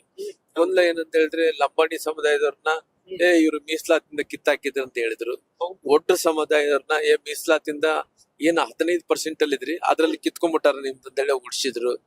ಅವತ್ತು ಮುಸಲ್ಮಾನರಿಗೆ ಅವ್ರಿಗೆ ನಿಮ್ದು ಕಿತ್ತು ಬಿಟ್ಟಾರ ಅಂತ ಹೇಳಿ ಅವತ್ತು ಎಲ್ಲಾರು ಕೂಡ ಕನ್ಫ್ಯೂಸ್ ಮಾಡಿದ್ಮೇಲೆ ಇವತ್ತು ಅದರದ್ದು ಫಲ ಇವತ್ತು ಮಕ್ಕಳೆಲ್ಲರೂ ಕೂಡ ಸಂತೋಷ ಪಡ್ತಾರೆ. ರಾಮುಲು ಅಣ್ಣವ್ರು ಮೀಸಲಾತಿ ಮಾಡಿದ್ದು ನಮ್ಗೆ ಅನುಕೂಲ ಆಯ್ತು ಅಂತೇಳಿ ಇವತ್ತು ಸರ್ಕಾರಿ ನೌಕರಸ್ಥರು ಮಾಡ್ತಾರ, ಮಕ್ಕಳು ಕೂಡ ಇವತ್ತು ಸಂತೋಷ ಪಟ್ಟಾರ, ಎಲ್ಲರೂ ಕೂಡ ಸಂತೋಷ ಪಟ್ಟಿದ್ದಾರೆ. ಇವತ್ತು ಅವ್ರಿಗೆ ಅರ್ಥ ಆಗ್ತಾ ಇದೆ. ಅವತ್ತಿನ ಸಂದರ್ಭದಲ್ಲಿ ಕನ್ಫ್ಯೂಸ್ ಮಾಡಿರೋ ಕಾರಣ ಅವತ್ತು ನಾವೆಲ್ಲರೂ ಕೂಡ ಅಧಿಕಾರವನ್ನು ಕಳ್ಕೋಬೇಕಾಯ್ತು. ಹಂಗಾಗಿ ಮೀಸಲಾತಿ ವಿಚಾರದಲ್ಲಿ ಬಹಳಷ್ಟು ಕಷ್ಟಪಟ್ಟಿದ್ದೀನಿ. ಎಷ್ಟು ಕಷ್ಟಪಟ್ಟಿದ್ದೆ ಅಂದ್ರಿಗಿನ ನಾನು ಒಂದೊಂದ್ಸರಿ ನಾನು ಸ್ವತಃ ನೀವ್ ಹೇಳ್ತಾ ಇದ್ರ ರಾಮುಲು ಅವ್ರಿಗೆ ನೀವು ಯಾವತ್ತನ ಕಣ್ಣೀರ್ ಹಾಕಿದಿರಿ ಅಂತೇಳಿ. ಈ ಮೀಸಲಾತಿ ವಿಚಾರದಲ್ಲಿ ಬಹುಶಃ ನಾನು ಒಂದು 3 ದಿನ 4 ದಿನ ಹತ್ತೀನ್ರಿ. ತುಂಬಾ ಹತ್ತೀನಿ. ನಾನು ಹೇಳಿದಂತ ಮಾತುಗಳು ನೆನ್ಸ್ಕೊಳೋದು, ನಾನು ಇವತ್ತು ಅಧಿಕಾರ ಇದ್ರು ಕೂಡ ನಾನು ಮಾಡ್ಲಿಕ್ ಆಗ್ತಾ ಇಲ್ಲಲ್ಲ ಅನ್ನಂಥದ್ದು, ನಾನು ಮಾಡ್ತೀನ ಇಲ್ಲ ಅನ್ನಂತ ಪ್ರಶ್ನೆ ಹಿಂಗ ಹಾಕೊಂಡಂತ ಹೇಳಿ ಮಾಡ್ಲಿದ್ರೆ ಏನಾಗುತ್ತೆ, ಮಾಡಿದ್ರೆ ನನ್ನ ಲಾಭ ಜಾಸ್ತಿ ಆಗುತ್ತೆ, ಅಕಸ್ಮಾತ್ ಮಾಡಿದ್ರೆ ಈ ಜನರಿಗೆ ಮುಟ್ಲಿದ್ರೆ ಮತ್ತೆ ನಾನು ಸೋತ್ ಹೋಗ್ತೀನಿ. ಇವೆಲ್ಲ ನೆನ್ಸ್ಕೊಂಡು ಒಂದು 3-4 ದಿನ ನಾನು ತುಂಬಾ ಹತ್ತೀನ್ರಿ. ಹಂಗೆ ಮಾಡಿದ ನಂತರ ಕೂಡ ಅದ್ರಿಗೆ ಜನರಿಗೆ ಸರಿಯಾದಂತ ತಲುಪಲಿಕ್ಕೆ ಆಗ್ಲಿಲ್ಲಲ್ಲ. ಅವತ್ತೇ ತಲುಪಿದ್ರೆ ಜನರಿಗೆ ಅನುಕೂಲ ಆಗ್ತಿತ್ತು. ಇವತ್ತು ಹಂಗಾಗಿ ಬಹಳ ತುಂಬಾ ಹತ್ತೀನ್ರಿ. ಮೀಸಲಾತಿ ವಿಚಾರದಲ್ಲಿ ತುಂಬಾ ನನ್ನಷ್ಟು ನಾನೇ ಒಂದೊಂದ್ಸರಿ ಒಂದೇ ದಿನಕ್ಕೆ ಆಗೋದಲ್ಲ ನೋಡ್ರಿ. ಕ್ರಮೇಣಾಂತರವಾಗಿ ಇದೆಲ್ಲ ವರದಿಗಳು ಕೊಡ್ಬೇಕು, ರಿಪೋರ್ಟ್ಸ್ ಆಗ್ಬೇಕು, ಕ್ಯಾಬಿನೆಟ್ ಹೋಗ್ಬೇಕು, ಕ್ಯಾಬಿನೆಟ್ ಚರ್ಚೆ, ಇದು ಲೆಂತಿ ಪ್ರೋಸೆಸ್ ನೋಡ್ರಿ. 58-53 ಕರೆಕ್ಟ್ ಅಲ್ಲಿನಿಂದ ಯಾರು ಇಲ್ಲಿ ತನಕ ಜಾಸ್ತಿ ಮಾಡಕ್ ಆಗ್ಲಿಲ್ಲ ಅಂದ್ರೆ ಇವತ್ತು ರಾಮುಲು ಅವರು ಬಿಜೆಪಿ ಸರ್ಕಾರ ಇದ್ರನ್ನ ಮೀಸಲಾತಿ ಜಾಸ್ತಿ ಮಾಡಕ್ ಹೋಗ್ತಾ ಇದೀವಿ ಅಂದ್ರೆ ಎಷ್ಟು ಕಷ್ಟ ಬಂದಿರ್ಬೋದು ಒಂದ್ಸರಿ ಯೋಚನೆ ನೋಡ್ರಿ. ನಾನು ಎಷ್ಟೋ ಸರಿ ನಿದ್ದೆಲ್ಲದಂಗ್ ಕುಂತಿದ್ದೀನಿ, ಎಷ್ಟೋ ಸರಿ ಕಣ್ಣೀರ್ ಹಾಕಿದೀನಿ ಮೀಸಲಾತಿ ವಿಚಾರದಲ್ಲಿ. ತುಂಬಾ ಕಷ್ಟಪಟ್ಟು ಇವತ್ತು ಮೀಸಲಾತಿಯನ್ನ ಮಾಡ್ಕೊಡಂತ ಕೆಲಸ ಮಾಡಿದ್ವಿ. ಆದ್ರೆ ಇವತ್ತು ಅಧಿಕಾರ ಕಳ್ಕೊಂಡ್ರಿ. ರಾಮುಲು ಅವರು ಅಧಿಕಾರ ಕಳ್ಕೊಂಡ್ರು ಕೂಡ ಜನರ ಪ್ರೀತಿಯನ್ನು ಕಡಿಮೆ ಮಾಡಿಲ್ರಿ. ನನಗೆ ಪ್ರೀತಿಯನ್ನು ಕೊಡಂತ ಕೆಲಸ ಮಾಡಿದೆ. ಇದ್ರ ಮೇಲೆ ಸಂತೋಷದ ಮೇಲೆ ನಾನು ಜೀವನ ನಡೀತಾ ಇದ್ರಿ. ಸರ್, ನಿಮ್ಮ ಮಾತುಗಳಲ್ಲಿ ಮತ್ತು ನಿಮ್ಮ ಪದಗಳಲ್ಲಿ ಆ ನೋವು ಏನು ಅನ್ನೋದು ಗೊತ್ತಾಗ್ತಾ ಇದೆ. ನನಗೆ ಇನ್ನೊಂದು ಪ್ರಶ್ನೆ ಸರ್. ಯೂಶಲಿ ರಾಜಕಾರಣಿಗಳು ಬರ್ತ್ಡೇ ಬಂದ ತಕ್ಷಣ, ಆನಿವರ್ಸರಿ ಬಂದ ತಕ್ಷಣ ಕೇಕ್ ಕಟಿಂಗ್ ಮಾಡಿಸೋದು, ಹೋಲ್ಡಿಂಗ್ಸ್ ಗಳನ್ನ ಹಾಕ್ಸೋದು, ಈ ತರದೆಲ್ಲ ಮಾಡ್ತಾರೆ. ರಾಮುಲು ಅವ್ರು ಯಾಕೆ ಬರ್ತ್ಡೇ ಸೆಲೆಬ್ರೇಟ್ ಮಾಡ್ಕೊಳ್ಳಲ್ಲ, ಯಾಕೆ ಕೇಕ್ ಕಟಿಂಗ್ ಮಾಡಲ್ಲ? ನಾನು ತುಂಬಾ ಕನ್ಫ್ಯೂಷನ್ ಮಾಡಿರ್ತೇನ್ರಿ. ಪಾರ್ಲಿಮೆಂಟ್ ದಲ್ಲಿ ನಮ್ಗೆ ಏನ್ ಪ್ರಾಬ್ಲಮ್ ಇಲ್ಲ ಅಂದ್ರೆ ನಾನು MP ಆಗಿ ಹೋದಂತ ಟೈಮಲ್ಲಿ ಅಲ್ಲಿ ಯಾರ್ಯಾರು ಬರ್ತಾ ಇದ್ದಾರೆ ಅಲ್ಲಿ ನೋಟಿಸ್ ಬೋರ್ಡ್ ಹಾಕಿ ಬಿಡ್ತಾರ್ರಿ. ಇವಾಗ ಕೂಡ ಅದು ಹವ್ಯಾಸ ರೀ. ಅದೊಂದು ನೇಮ ಇರೋ ಕಾರಣ ಅವರು ಅಲ್ಲಿ ತಪ್ಪಿಸ್ಕೊಳಕ್ ಆಗ್ತಿದ್ದಿಲ್ಲ ರೀ. ಹೇಳ್ತಿದ್ರು ಬಿಲೇಟೆಡ್ ಹ್ಯಾಪಿ ಬರ್ತ್ಡೇ ಅಂದ್ರೆ ಹ್ಯಾಪಿ ಬರ್ತ್ಡೇ ಇದ್ದಿದ್ದನ್ನ ನಾನು ಪಾರ್ಲಿಮೆಂಟ್ ಗೆ ಹೋಗ್ತಿದ್ದಿಲ್ಲ, ತಪ್ಪಿಸ್ಬಿಡ್ತಿದ್ದೆ. ಅಂದ್ರೆ ನಮ್ಗೆ ಏನ್ ಪ್ರಾಬ್ಲಮ್ ಏನಂದ್ರೆ ಸಣ್ಣ ಹುಡುಗದಿಂದ ನಾವ್ ಕಷ್ಟದಲ್ಲಿ ಬೆಳೆದಂತವ್ರಲ್ರಿ, ನಮಗೆ ಊಟ ಮಾಡಕ್ಕೆ ಕಷ್ಟ ರೀ. ಆ ಸ್ಥಿತಿಯಲ್ಲಿ ಇದ್ದಂತವ್ರು, ಬಡತನದಲ್ಲಿ ಇದ್ದಂತ ಜನ, ನಮ್ಗೆ ಬರ್ತ್ಡೇಗಳಂದ್ರೇನೆ ಗೊತ್ತಿಲ್ಲ ರೀ. ನಮಗೆ ಬೆಳೀತಾ ಬೆಳೀತಾ ಈ ಪಬ್ಲಿಕ್ ಲೈಫ್ ಅಲ್ಲಿ ಬಂದ ನಂತರ ಇವಾಗ ಬರ್ತ್ಡೇಗಳು ಇವೆಲ್ಲ ಕೂಡ ಏಜ್ ಎಷ್ಟು, ಯಾವತ್ತು ಹುಟ್ಟಿದನ, ಅವ್ರು ಎಲ್ಲ ಕೂಡ ಬಯೋಡೇಟಾ ಕೊಡ್ಲೇಬೇಕಾಗ್ತದೆ. ಪಾಪ ಅಭಿಮಾನಿಗಳು ಜಾಸ್ತಿ ಆದಂತ ಟೈಮಲ್ಲಿ ಬ್ಯಾನರ್ಗಳು ಹಾಕೊಂತಾರೆ. ಯಾರ್ದು ತಪ್ಪಲ್ಲ ನೋಡ್ರಿ. ಪಾಪ ಈ ಬರ್ತ್ಡೇಗಳು ಎಲ್ಲಾರು ಮಾಡ್ಕೊಂತ ಇದಾರಂದ್ರೆ ಅವ್ರ ಸ್ವಂತ ಅವ್ರಿಗೆ ಇಚ್ಛಾ ಇಲ್ಲದ್ರೆಗಳು ಜನರ ಸಲುವಾಗಿ ಬರ್ತ್ಡೇ ಮಾಡ್ಕೊಂತಾರ ಅಂತ. ಪಾಪ ಬಹಳಷ್ಟು ಮಂದಿ ಈ ರೀತಿ ಬಹಳಷ್ಟು ಮಂದಿ ಮಾಡ್ಕೊಂತ ಇದಾರ್ರಿ. ಹಂಗಾಗಿ ನಾನ್ ಏನ್ ಮಾಡ್ತೀನ್ರಿ ಅಂದ್ರೆ, ಬಹಳ ಮಂದಿ ನಾನ್ ಡೇಟ್ ಆಫ್ ಬರ್ತ್ ಕೇಳಿದಂತ ಟೈಮಲ್ಲಿ ನಾನು ಡೇಟ್ ಆಫ್ ಬರ್ತ್ ಕನ್ಫ್ಯೂಷನ್ ಮಾಡಿಬಿಡ್ತೇನ್ರಿ. ನಂತರ ಮುಂಚೆಯಿಂದ ಕೂಡ ನನಗೆ ಅಭ್ಯಾಸ ಇಲ್ಲ ನೋಡ್ರಿ. ಕಷ್ಟದಲ್ಲಿ ಬಂದಿದೀವಿ, ನಮ್ಗೆ ಬರ್ತ್ಡೇ ಅಂದ್ರೆ ಗೊತ್ತೇ ಇಲ್ಲ ರೀ. ಹಂಗಾಗಿ ನನ್ನ ಆಸೆ ಏನಂದ್ರೆ, ಸಣ್ಣ ಹುಡುಗಿರಂತ ಟೈಮಲ್ಲಿ ಬರ್ತ್ಡೇ ಮಾಡ್ಲಿಕ್ಕೆ ಅವತ್ತು ಅವಕಾಶ ಇದ್ದಿಲ್ಲ. ಇವತ್ತು ಪುನಃ ಈ ಸ್ಥಾನಕ್ಕೆ ಬಂದ ನಂತರ ಇವಾಗ ಯಾಕೆ ಬರ್ತ್ಡೇ ಮಾಡ್ಕೋಬೇಕು? ನಾನು ಬರ್ತ್ಡೇ ಮಾಡ್ಕೊಂಡದ್ರಿಂದ ಇದ್ರಿಗೆ ಯಾರಿಗೂ ಉಪಯೋಗ? ನಾನು ಹುಟ್ಟಿದಬ್ಬವನ್ನು ನಾನು ನೆನಪು ಮಾಡ್ಕೊಡ್ಬೇಕಾಗ್ಲಿ, ಇದರಿಂದ ಏನ್ ಪ್ರಯೋಜನ? ಇವತ್ತು ನಾನು ಹುಟ್ಟಿದಬ್ಬ ಮಾಡ್ಕೊಂಡಿದ್ರಿಂದ ಬಹಳಷ್ಟು ಮಂದಿ ಬಡವರು ಹುಟ್ಟಿದಬ್ಬ ಮಾಡ್ಕೊಳಕ್ಕೆ ಆಗಲ್ಲ. ರಾಮ್ಲವ್ರಿಗೆ ಐತ್ ಅಂದೇಳಿ ರಾಮ್ಲವ್ರು ಮಾಡ್ಕೋಬಹುದು. ನನ್ನಂತ ಇಲ್ಲಾರ್ದಂತ ವ್ಯಕ್ತಿಗಳನ್ನ ಎಷ್ಟು ನೋವು ಪಡ್ತಾ ಇರ್ಬೋದು ಅನ್ನಂತ ಕಾರಣದಿಂದ ನಾನು ಇಲ್ಲಾರ್ದಂತ ಟೈಮಲ್ಲಿ ಮಾಡ್ಕೊಂಡಿಲ್ಲ, ಇದ್ದಂತ ಟೈಮಲ್ಲಿ ಕೂಡ ಮಾಡ್ಕೊಳಕ್ ಹೋಗಲ್ಲ. ನನಗೆ ಇಷ್ಟನೇ ಕೂಡ ಇಲ್ಲ ಬರ್ತ್ಡೇಗಳು ಅಂತ. ಸರ್, ಯುರೋಪ್ ನ ಇನ್ಸಿಡೆಂಟ್ ಒಂದು ಹೇಳಲೇಬೇಕು. ನಿಮ್ಮ ಫೋಟೋ ಇಟ್ಟು ಪೂಜೆ ಮಾಡ್ತಾರಂತ ಪಾಪ ವಿದ್ಯಾರ್ಥಿ, ಆ ಯುವಕ ತುಂಬಾ ಹೆಲ್ಪ್ ಮಾಡಿದ್ರಿ ನೀವು ಅಂತ ನೆನ್ಪು ಮಾಡ್ಕೋತಾರೆ. ಈ ತರದ್ ಘಟನೆಗಳು ಏನ್ ಸ್ಫೂರ್ತಿ ಕೊಡುತ್ತೆ ನಿಮಗೆ ಅಂತ? ನಾನು ಉದಾಹರಣೆಯಾಗಿ ನಾನು ಕರ್ನಾಟಕ ರಾಜ್ಯದಲ್ಲಿ ಇವತ್ತು ಸಾಮೂಹಿಕ ಲಗ್ನಗಳು ಮಾಡ್ತೇನ್ರಿ. ಸಾಮೂಹಿಕ ಲಗ್ನಗಳು ಸುಮಾರಾಗಿ ನಾನು 45,000 ಸಾಮೂಹಿಕ ಲಗ್ನಗಳು ಮಾಡೀನಿ ಗದಗ ಬಳ್ಳಾರಿಯಲ್ಲಿ. ಪ್ರತಿ ವರ್ಷಗಳು 2,000 ಲಗ್ನಗಳು ಮಾಡ್ತೀನಿ. ಇವಾಗ ಪರಿಸ್ಥಿತಿ ಚೆನ್ನಾಗಿಲ್ಲ ಅಂತ ಹೇಳಿ ಮಾಡಕ್ಕೆ ನಿಲ್ಸಿನ್ರಿ. ಹಂಗಾಗಿ ಇವತ್ತು ಬಹಳಷ್ಟು ಮಂದಿ ನಾನು ಚುನಾವಣೆ ಪ್ರಚಾರಕ್ಕೆ ಹೋಗ್ತಿರ್ತೇನ್ರಿ. ಹೋದಂತ ಟೈಮಲ್ಲಿ ಬಹಳಷ್ಟು ಮಂದಿ ಮಕ್ಕಳು ಅವ್ರು ಉಡ್ತಾರ ನೋಡ್ರಿ. ಬಹಳಷ್ಟು ಮಂದಿ ಮಕ್ಕಳಿಗೆ ಶ್ರೀರಾಮ್ಲು ಅಂತ ಹೇಳಿ ಹಿಡ್ಕೊಂಡಾರ್ರಿ. ಅವ್ರು ಬಹಳಷ್ಟು ಮಂದಿ ಹೇಳ್ತಾರೆ, ಅಣ್ಣರೇ ನಾನ್ ನೀವು ಲಗ್ನ ಮಾಡಿದಿರಲ್ಲ ಅದ್ರಲ್ಲಿ ಸಾಮೂಹಿಕ ಲಗ್ನದಲ್ಲಿ ನಾನು ಲಗ್ನ ಆಗಿನಿ ಅಂತ ಹೇಳಿ ನೋಡಿಸ್ತಾರ್ರಿ. ನಮ್ಮ ಮಗ ಇಷ್ಟನೇ ಇಶ್ವಲ್ಲಿ ನಾವ್ ಲಗ್ನ ಮಾಡ್ಕೊಂಡಿರಿ ಅಂತ ಇರ್ತಾರ್ರಿ. ಹಂಗಾಗಿ ಅವತ್ತು ನನಗೆ ತುಂಬಾ ಸಂತೋಷ ಆಗುತ್ತೆ. ಇವತ್ತು ಮಕ್ಕಳೆಲ್ಲಾರು ಕೂಡ ಬಹಳಷ್ಟು ಮಂದಿಗೆ ಶಿಕ್ಷಣ ವಿಚಾರ ಬಂದಂತ ನನ್ ಕನ್ಸಲ್ಟ್ ಏನಂದ್ರೆ, ನಾವು ರೊಕ್ಕ ಕೊಡ್ತೀವೋ ಇಲ್ಲೋ ಗೊತ್ತಿಲ್ಲ ಆಗ್ಲಿ, ನಾವ್ ಮನೆ ಕಟ್ಕೊಡ್ತೀವೋ ಇಲ್ಲೋ ಗೊತ್ತಿಲ್ಲ ಆಗ್ಲಿ, ಅವ್ರಿಗೆ ಶಿಕ್ಷಣ ಕೊಡಬೇಕು. ಅಂದ್ರೆ ಏನ್ ಸಹಾಯ ಮಾಡಿದ ಪರಲ್ಲ ಅವ್ರಿಗೆ ಓದ್ಕೊಂಡಂತ ಮಕ್ಕಳಿಗೆ ಯಾವ್ದೋ ಒಂದು ಸಹಾಯ ಮಾಡ್ಬೇಕನ್ನಂತ ಕಾರಣದಿಂದ ಆ ಮಕ್ಕಳಿಗೆ ನಾನು ಅದನ್ನ ಅವ್ರೇನೋ ಓದ್ಕೊಂತಾರಂದ್ರೆ ಅಷ್ಟು ಇಷ್ಟು ಅಂದ್ರೆ ನನ್ನ ಕೈಲಿ ಎಷ್ಟಾದ್ರೆ ಅಷ್ಟು ಸಹಾಯ ಮಾಡ್ತೀರಿ. ನನಗೆ ಬಹುಶಃ ನನಗೆ ಗೊತ್ತಿರುವಂತ ಬಹಳಷ್ಟು ಮಂದಿ ಮಕ್ಕಳಿಗೆ ಶಿಕ್ಷಣದಲ್ಲಿ ಸಹಾಯ ಮಾಡಿದ್ರಿ. ಆ ಶಿಕ್ಷಣದಲ್ಲಿ ಪಡ್ಕೊಂಡಂತ ಮಕ್ಕಳು ವಿದೇಶದಲ್ಲಿ ಕೆಲವೊಂದು ಮಕ್ಕಳಿದಾರೆ, ಈ ಭಾರತದಲ್ಲಿ ಕೂಡ ಕೆಲವು ಮಂದಿ ಮಕ್ಕಳಿದಾರೆ. ನಮ್ಮ ಉತ್ತರ ಕರ್ನಾಟಕ, ಕಲ್ಯಾಣ ಕರ್ನಾಟಕ ಭಾಗದಲ್ಲಿ ಕೂಡ ಬಹಳಷ್ಟು ಮಂದಿ ಮಕ್ಕಳು, ಇಡೀ ಕರ್ನಾಟಕದಲ್ಲಿ ಪ್ಯಾನ್ ಕರ್ನಾಟಕದಲ್ಲಿ ಚಾಮರಾಜನಗರ ಬೀದರಿಂದ ಪ್ಯಾನ್ ಕರ್ನಾಟಕದಲ್ಲಿ ಕೂಡ ಬಹಳಷ್ಟು ಮಂದಿ ಮಕ್ಕಳಿಗೆ ಸಹಾಯ ಮಾಡಿರ್ತೀರಿ. ಆ ಮಕ್ಕಳೆಲ್ಲರೂ ಕೂಡ ಇಲ್ಲ ರಾಮ್ಲೋಡ್ ಅವರಿಂದ ಇವತ್ತು ಬಹಳಷ್ಟು ಮಂದಿ ನಾವು ಈ ಅಧಿಕಾರಕ್ಕೆ ಬಂದಿದ್ದೀವಿ. ಮೊನ್ನೆ ಹುಡುಗ ಕಮಿಷನರ್ ಅದ, ಅವ್ರಿಗೆ ಇಲ್ಲ ರೀ ಅಣ್ಣವ್ರೆ ನಾನ್ ನಿಮ್ ಸಹಾಯದಿಂದನೇ ಇಲ್ಲಿ ತನಕ ಬಂದಿದ್ದೀನಿ, ಅವತ್ತು ನೀವು ಸಹಾಯ ಮಾಡಿದ್ರಿ, ಸ್ಕಾಲರ್ಶಿಪ್ ಗೆ ಸಹಾಯ ಮಾಡಿದ್ರಿ, ನಮ್ಗೆ ಇವತ್ತು ಓದ್ಕೊಳಕ ನೀವು ಸಹಾಯ ಮಾಡಿದ್ರಿ, ಅದು ಇದು ಹೇಳ್ತಿರ್ತಾರ್ರಿ. ಅವೆಲ್ಲ ಒಂದ್ ಕಡೆ ಮಾಡಿದ್ದು ನೆನ್ಸ್ಕೊಂತ ಇದಾರಲ್ಲ, ಲಗ್ನ ಮಾಡಿದ್ದ ನೆನ್ಸ್ಕೊಂತಾರ, ಮಕ್ಕಳು ಶಿಕ್ಷಣಕ್ಕೆ ಕೊಟ್ಟಿದ್ದ ನೆನ್ಸ್ಕೊಂತಾರ. ಅವಾಗ ನೆನ್ಸ್ಕೊಂಡಂತ ಟೈಮಲ್ಲಿ ನಮಗೆ ಎಷ್ಟು ಸಂತೋಷ ಆಗುತ್ತೆ ಅಂದ್ರೆ, ಆ ಮಕ್ಕಳು ನೆನ್ಸ್ಕೊಂಡ ನಮ್ಮ ಮಕ್ಕಳು ಓದ್ಕೊಂಡು ಆ ಹುದ್ದೆಗೆ ಬಂದ್ರೆ ಎಷ್ಟು ಸಂತೋಷ ಪಡ್ತೀರಿ. ಅವ್ರು ಹಂಗ ಹೇಳಿದಂತ ಟೈಮಲ್ಲಿ ನಮ್ಮ ಮಕ್ಕಳ ತರ ಫೀಲ್ ಆಗಿ ನಮ್ಗೆ ಅಷ್ಟು ಸಂತೋಷ ಆಗುತ್ತೆ ರೀ. ಸರ್, ನಿಮಗೆ ಕಾರ್ ಕ್ರೇಜ್, ಬೈಕ್ ಕ್ರೇಜ್ ಆ ತರದ್ದೆಲ್ಲ ಇದೆಯಾ ಸರ್? ಇಲ್ಲಿ ಸಣ್ಣ ಹುಡುಗರಿದ್ದಂತ ಟೈಮಲ್ಲಿ ಗಾಡಿ ಓಡಿಸಿದ್ವಿ. ಬೈಕ್ ಓಡಿಸಿದ್ ನಮ್ಮ ಹತ್ರ ಒಂದು ಹಳೆ ಲೂನಾ ಇತ್ರಿ. ಹಳೆ ಲೂನಾದಲ್ಲಿ ನಮಗೆ ಆಗಿನ ಪರಿಸ್ಥಿತಿಯಲ್ಲಿ ಲೂನಾ ಸೈಕಲ್ ಇತ್ತು, ಸೈಕಲ್ ಆದ್ಮೇಲೆ ಲೂನಾ ತಗೊಂಡಿದ್ರಿ. ಅವಾಗ ಹೀರೋ ಮೆಜೆಸ್ಟಿಕ್ ಅವು ಗಾಡಿಗಳು ಬರ್ತಿದ್ವಿ, ಹಳೆ ಬೈಕ್ಗಳು ಅಂತ ಅದ್ರಲ್ಲಿ ಓಡಾಡ್ತಿದ್ರಿ. ಮತ್ತೆ ಆಮೇಲೆ ರೆಸ್ಪಾನ್ಸಿಬಿಲಿಟಿ ಬೆಳಿತಾ ಬೆಳಿತಾ ಬೆಳಿತಾ ಮತ್ತೆ ಆ ಗಾಡಿಗಳದ್ದು ಕಡಿಮೆ ಆಗಿ ನಾವು ಇನ್ನ ಕಾರಲ್ಲೇ ಓಡಾಡ್ತೀವಿ. ಸರ್, ಬಿಸ್ನೆಸ್ ಏನೆಲ್ಲ ಮಾಡ್ತೀರಿ ಈಗ ಅಂತ? ಬಿಸ್ನೆಸ್ ಏನಿಲ್ಲ ರೀ, ಬಹಳ ಮಂದಿ ಬಹಳ ಅನ್ಕೊಂತಾರ್ರಿ ಏನೇನೋ ಮಾಡ್ತಾರ ಅಂತೇಳಿ. ನಾವ್ ಸದ್ಯಕ್ಕಂತೂ ಏನ್ ಬಿಸ್ನೆಸ್ ಏನ್ ಇಲ್ಲ ರೀ. ಓಕೆ. ಸದ್ಯಕ್ಕಂತೂ ನಾವು ಏನ್ರಿ ರಾಜಕಾರಣದಲ್ಲಿ ಇದ್ವಿ, ರಾಜಕಾರಣದಲ್ಲಿ ಸೋತೋದ್ವಿ. ರಾಜಕಾರಣದಲ್ಲಿ ಸೋತೋದ್ ನಂತರ ಕೂಡ ಏನೋ ಮಂದಿ ನೋಡ್ರಿ ಎಲ್ಲರಿಗೂ ಗೊತ್ತಲ್ಲಾರ್ದಂತ ಟೈಮಲ್ಲಿ ಎಲ್ಲಾರು ಏನ್ ಬೇಕಾದ್ರೆ ಮಾತಾಡ್ಕೋಬಹುದು. ನನ್ನ ಬಗ್ಗೆ ಕೂಡ ಇಲ್ಲ ರೀ ರಾಮ್ಲು ಬಹಳ ದೊಡ್ಡನಪ್ಪ, ಬಹಳ ಶ್ರೀಮಂತಪ್ಪ, ಅವನ ಹತ್ರ ಹಣ ಇದೆಯಪ್ಪ ಅಂತ ಮಾತಾಡ್ತಾರ. ಆ ಪ್ರಾಕ್ಟಿಕಲ್ ಆಗಿ ಹತ್ರ ಬಂದಂತ ಟೈಮಲ್ಲಿ ಯಾರ ಕಷ್ಟ ಹೆಂಗ ಅಂತ ಹೇಳಿ ಗೊತ್ತಾಗ್ತಾರೆ. ದೇವ್ರು ಮತ್ತೆ ಕಷ್ಟ ಇದೆ ಅಂತೇಳಿ ನನಗೇನು ತಿಂಬಕ ಉಣಾಕ ರಾಜಕಾರಣ ಮಾಡಕ್ ಏನ್ ಕಡಿಮೆ ಇಲ್ಲ ರೀ.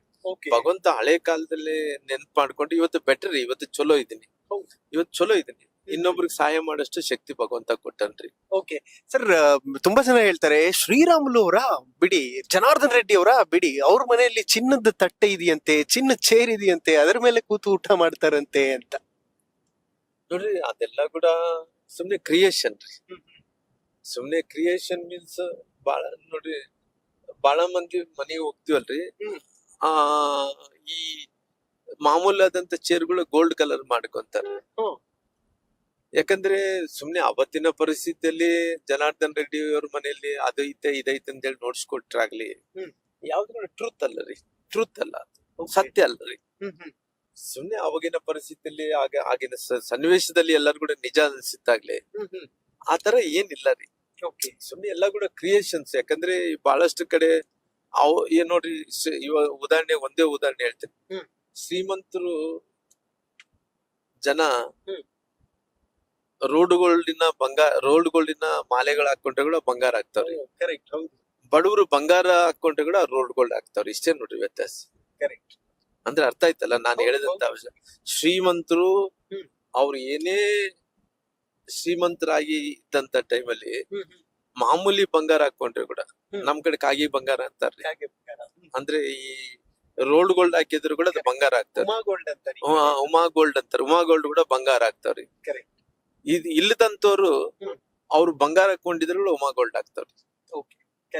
ಸರ್, ನಿಮ್ಮ ಮಕ್ಕಳೆಲ್ಲ ಏನ್ ಮಾಡ್ತಾರೆ ಅನ್ನುವಂತಹ ಒಂದು ಪ್ರಶ್ನೆ. ನಮ್ ಮಕ್ಕಳು 4 ಮಂದಿ ಮಕ್ಕಳ್ರಿ. ನಮ್ ದೊಡ್ಡ ಮಗಳನ್ನ ನಾವು ಆಕಿ MBA ಮಾಡಿದ್ರಿ.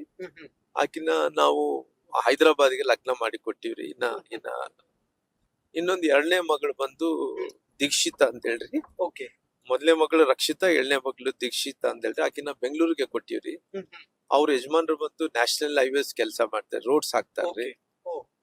ನ್ಯಾಷನಲ್ ಹೈವೇಸ್ ಎಲ್ಲ ಕೆಲಸ ಮಾಡ್ತಾರ. ಮತ್ತೆ ಇವ್ರು ಬಂದು ಬಿಲ್ಡಿಂಗ್ಸ್ ಕಾಂಟ್ರಾಕ್ಟ್ ಮಾಡ್ತಾರ್ರಿ. ನಮ್ ದೀಕ್ಷಿತಮ್ಮ ಯಜಮಾನ್ರು ಅಭಿನಯ್ ಅಂತೇಳಿ ಅವರು ಆಗಿದ್ದಾರೆ. ಇನ್ನ 2 ಮಕ್ಕಳು ಧನುಷ್ ಅಂಕಿತಾ ಅಂತ ಹೇಳಿದಾರ್ರಿ. ಅವ್ರಿಬ್ರು ಲಂಡನ್ ಅಲ್ಲಿ ಓದ್ಕೊಂತಾರ್ರಿ. ಅಮೇಜಿಂಗ್. ಸರ್, ಮತ್ತೊಂದು ಪ್ರಶ್ನೆ. ಕೂಡ್ಲಿಗಿಗೆ ಹೋಗ್ಬಿಡ್ತಾರಂತೆ, ಕೂಡ್ಲಿಗಿಯಲ್ಲಿ ನಿಲ್ತಾರಂತೆ ಎಲೆಕ್ಷನ್ಗೆ ನೆಕ್ಸ್ಟ್. ಸೊ ಅದಕ್ಕೆ ತಯಾರಿ ನಡೀತಾ ಇದೆ ಅಂತೆಲ್ಲ ಮಾತುಗಳಿದೆ. ನೋಡ್ರಿ, ನಾನು ಎಲ್ಲಿ ತನಕ ಇದೆ ಎಲ್ಲಿ ನಿಲ್ಲಬೇಕು ಅನ್ನಂತ ತೀರ್ಮಾನವನ್ನು ತಗೊಂಡಿಲ್ಲ. ನನಗೆ ಇಚ್ಛೆ ನಮ್ದು ಪಾರ್ಲಿಮೆಂಟ್ ಕ್ಷೇತ್ರ ರೀ. ಇವತ್ತಲ್ರಿ 30 ವರ್ಷದಿಂದ ಕಷ್ಟಪಟ್ಟಿರಿ. ಇಲ್ಲಿ ಭಾರತೀಯ ಜನತಾ ಪಾರ್ಟಿನ ಆಫ್ಟರ್ ಸುಷ್ಮಾ ಸ್ವರಾಜ್ ಅವರ ಆದ ನಂತರ ಕೂಡ ಇಲ್ಲಿ ತುಂಬಾ ಕಷ್ಟಪಟ್ಟಿನ್ರಿ. ಕಷ್ಟಪಟ್ಟು ಇವತ್ತು ಪಾರ್ಟಿ ಈ ಲೆವೆಲ್ ಇದೆ ರೀ. ಕೇವಲ ಬಳ್ಳಾರಿಯಿಂದೆಲ್ಲ ಕರ್ನಾಟಕದಲ್ಲಿ ಎಲ್ಲಾ ಕಡೆ ಕೂಡ ಅಡ್ಡಾಡಿದ್ರು. ರಾಮ್ಲು ಅಂದ್ರೆ ಎಲ್ಲಾರು ಕೂಡ ಗೊತ್ತಿದೆ, ಪ್ಯಾನ್ ಕರ್ನಾಟಕ ರಾಮ್ಲು. ಚಾಮರಾಜನಗರ ಬೀದರ್ ತನಕ ಕೂಡ ನನಗೆ ಅವ್ರಿಗೆ ಗೊತ್ತಿಲ್ಲದ್ರು ಕೂಡ ಅವ್ರಿಗೆ ನಾನು ಗೊತ್ತಿರ್ತೇನೆ. ರಾಮ್ಲು ಅವ್ರ ಅಂದ ತಕ್ಷಣ ಎಲ್ಲರಿಗೂ ಗುರುತಿಡಿತಾರೆ. ಹಂಗಾಗಿ ಇವತ್ತು ರಾಮ್ಲು ಅವ್ರಿಗೆ ಸದ್ಯಕ್ಕಿರೋ ಪರಿಸ್ಥಿತಿಗೆ ಇವತ್ತು ನಾನು ಈ ಭಾಗದಲ್ಲಿ ಓಡಾಡ್ತಾ ಇದ್ದೇನೆ. ನನಗೆ ಮುಂಚೆಯಿಂದ ಕೂಡ ಕೂಡ್ಲಿಗಿ ಜನರು ನನಗೆ ತುಂಬಾ ವಿಶ್ವಾಸ. ಯಾವತ್ತು ಕೂಡ 2007, 2008, 2007, ಆಮೇಲೆ 2014, 2023 ಯಾರು ಕಳಿಸಿದ ಅವ್ರು ಕಳಿಸಿದಾರೆ. 23 ರಾಂಗ್, 23 ಸೋಲಿಸಿದ್ವಿ. ಅದು ಬಿಫೋರ್ ದಟ್ ಎಲ್ಲ ಕೂಡ ಗೋಪಾಲ ಕೃಷ್ಣ, ನಾಗೇಂದ್ರ ಅವ್ರೆಲ್ಲಾರು ಕೂಡ ನಾನು ಹೇಳಿದಂತವ್ರು ಕಳಿಸಿದಾರೆ. ಅವತ್ತಿನಿಂದ ಕೂಡ ರಾಮ್ಲು ಅಣ್ಣವ್ರು ಇಲ್ಲಿ ಬರ್ಬೇಕು ಅನ್ನೋಂತ ಆಸೆ ಇತ್ರಿ. ಸದ್ಯಕ್ಕೆ ಇವಾಗ ಇಲ್ಲಿ ಕೆಲಸ ಮಾಡ್ತಾ ಇದ್ದೇನ್ರಿ. ಇಲ್ಲಿ ಮುಂದೆ ಏನ್ ಪಾರ್ಟಿ ಏನ್ ಡಿಸಿಷನ್ ತಗೊಂತದ ನೋಡ್ಬೇಕಾಗುತ್ತೆ ರೀ. ಸದ್ಯಕ್ಕಂತೂ ಇವಾಗ ಪಾರ್ಲಿಮೆಂಟ್ ಕ್ಷೇತ್ರದಲ್ಲಿ ಬಳ್ಳಾರಿಯಲ್ಲಿ ಕೆಲಸ ಮಾಡ್ತಾ ಇದೀನಿ. ಇವತ್ತು ಸುಮ್ನೆ ನೋಡ್ರಿ, ಇಷ್ಟು ದಿನ ಎಲ್ಲಾ ಕಡೆ ಒಡ್ಡಾಡಿ ಅಭ್ಯಾಸ ಆಗಿರ್ತದೆ, ಒಂದೇ ಕಡೆ ಕೂಡಕ್ಕಾಗಲ್ಲ. ಇವತ್ತು ಇಲ್ಲಿ ಕೆಲಸ ಮಾಡ್ತಾ ಇದ್ವಿ. ಮುಂದಕ್ಕೆ ಈ ಭಾಗ ಎಲ್ಲ ಕೂಡ ವಿಜಯನಗರ ಜಿಲ್ಲೆ ಬರ್ತದೆ, ನಮ್ಮ ಹೊಸ ಜಿಲ್ಲೆ ವಿಜಯನಗರ ಜಿಲ್ಲೆ ಬರ್ತದೆ. ಇವತ್ತು ಬಳ್ಳಾರಿ ಜಿಲ್ಲೆಯಲ್ಲಿ ಕೆಲಸ ಮಾಡ್ತಾ ಇದೀನಿ, ವಿಜಯನಗರ ಜಿಲ್ಲೆಯಲ್ಲಿ ಕೆಲಸ ಮಾಡ್ತಾ ಇದೀನಿ. ಮುಂದಕ್ಕೆ ನಮ್ಮ ಆಸೆ ಏನಂದ್ರೆ ಕರ್ನಾಟಕದಲ್ಲಿ ಭಾರತೀಯ ಜನತಾ ಪಾರ್ಟಿ ಅಧಿಕಾರಕ್ಕೆ ಬರಬೇಕು. ಆ ಮ್ಯಾಜಿಕ್ ನಂಬರ್ ಏನ್ ಸರಿ ಮಾಡಬೇಕು ಕಲ್ಯಾಣ ಕರ್ನಾಟಕದಲ್ಲಿ. ನಮ್ಗೆ ಹತ್ತತ್ರ ಈ ಭಾಗದಲ್ಲಿ ಸ್ವಲ್ಪ ನಮಗೊಂದು 30-35 ಸೀಟ್ ಬರ್ಬೇಕಾಗ್ತವ್ರೆ, ಅದನ್ನ ವರ್ಕೌಟ್ ಮಾಡ್ತಾ ಇದ್ವಿ.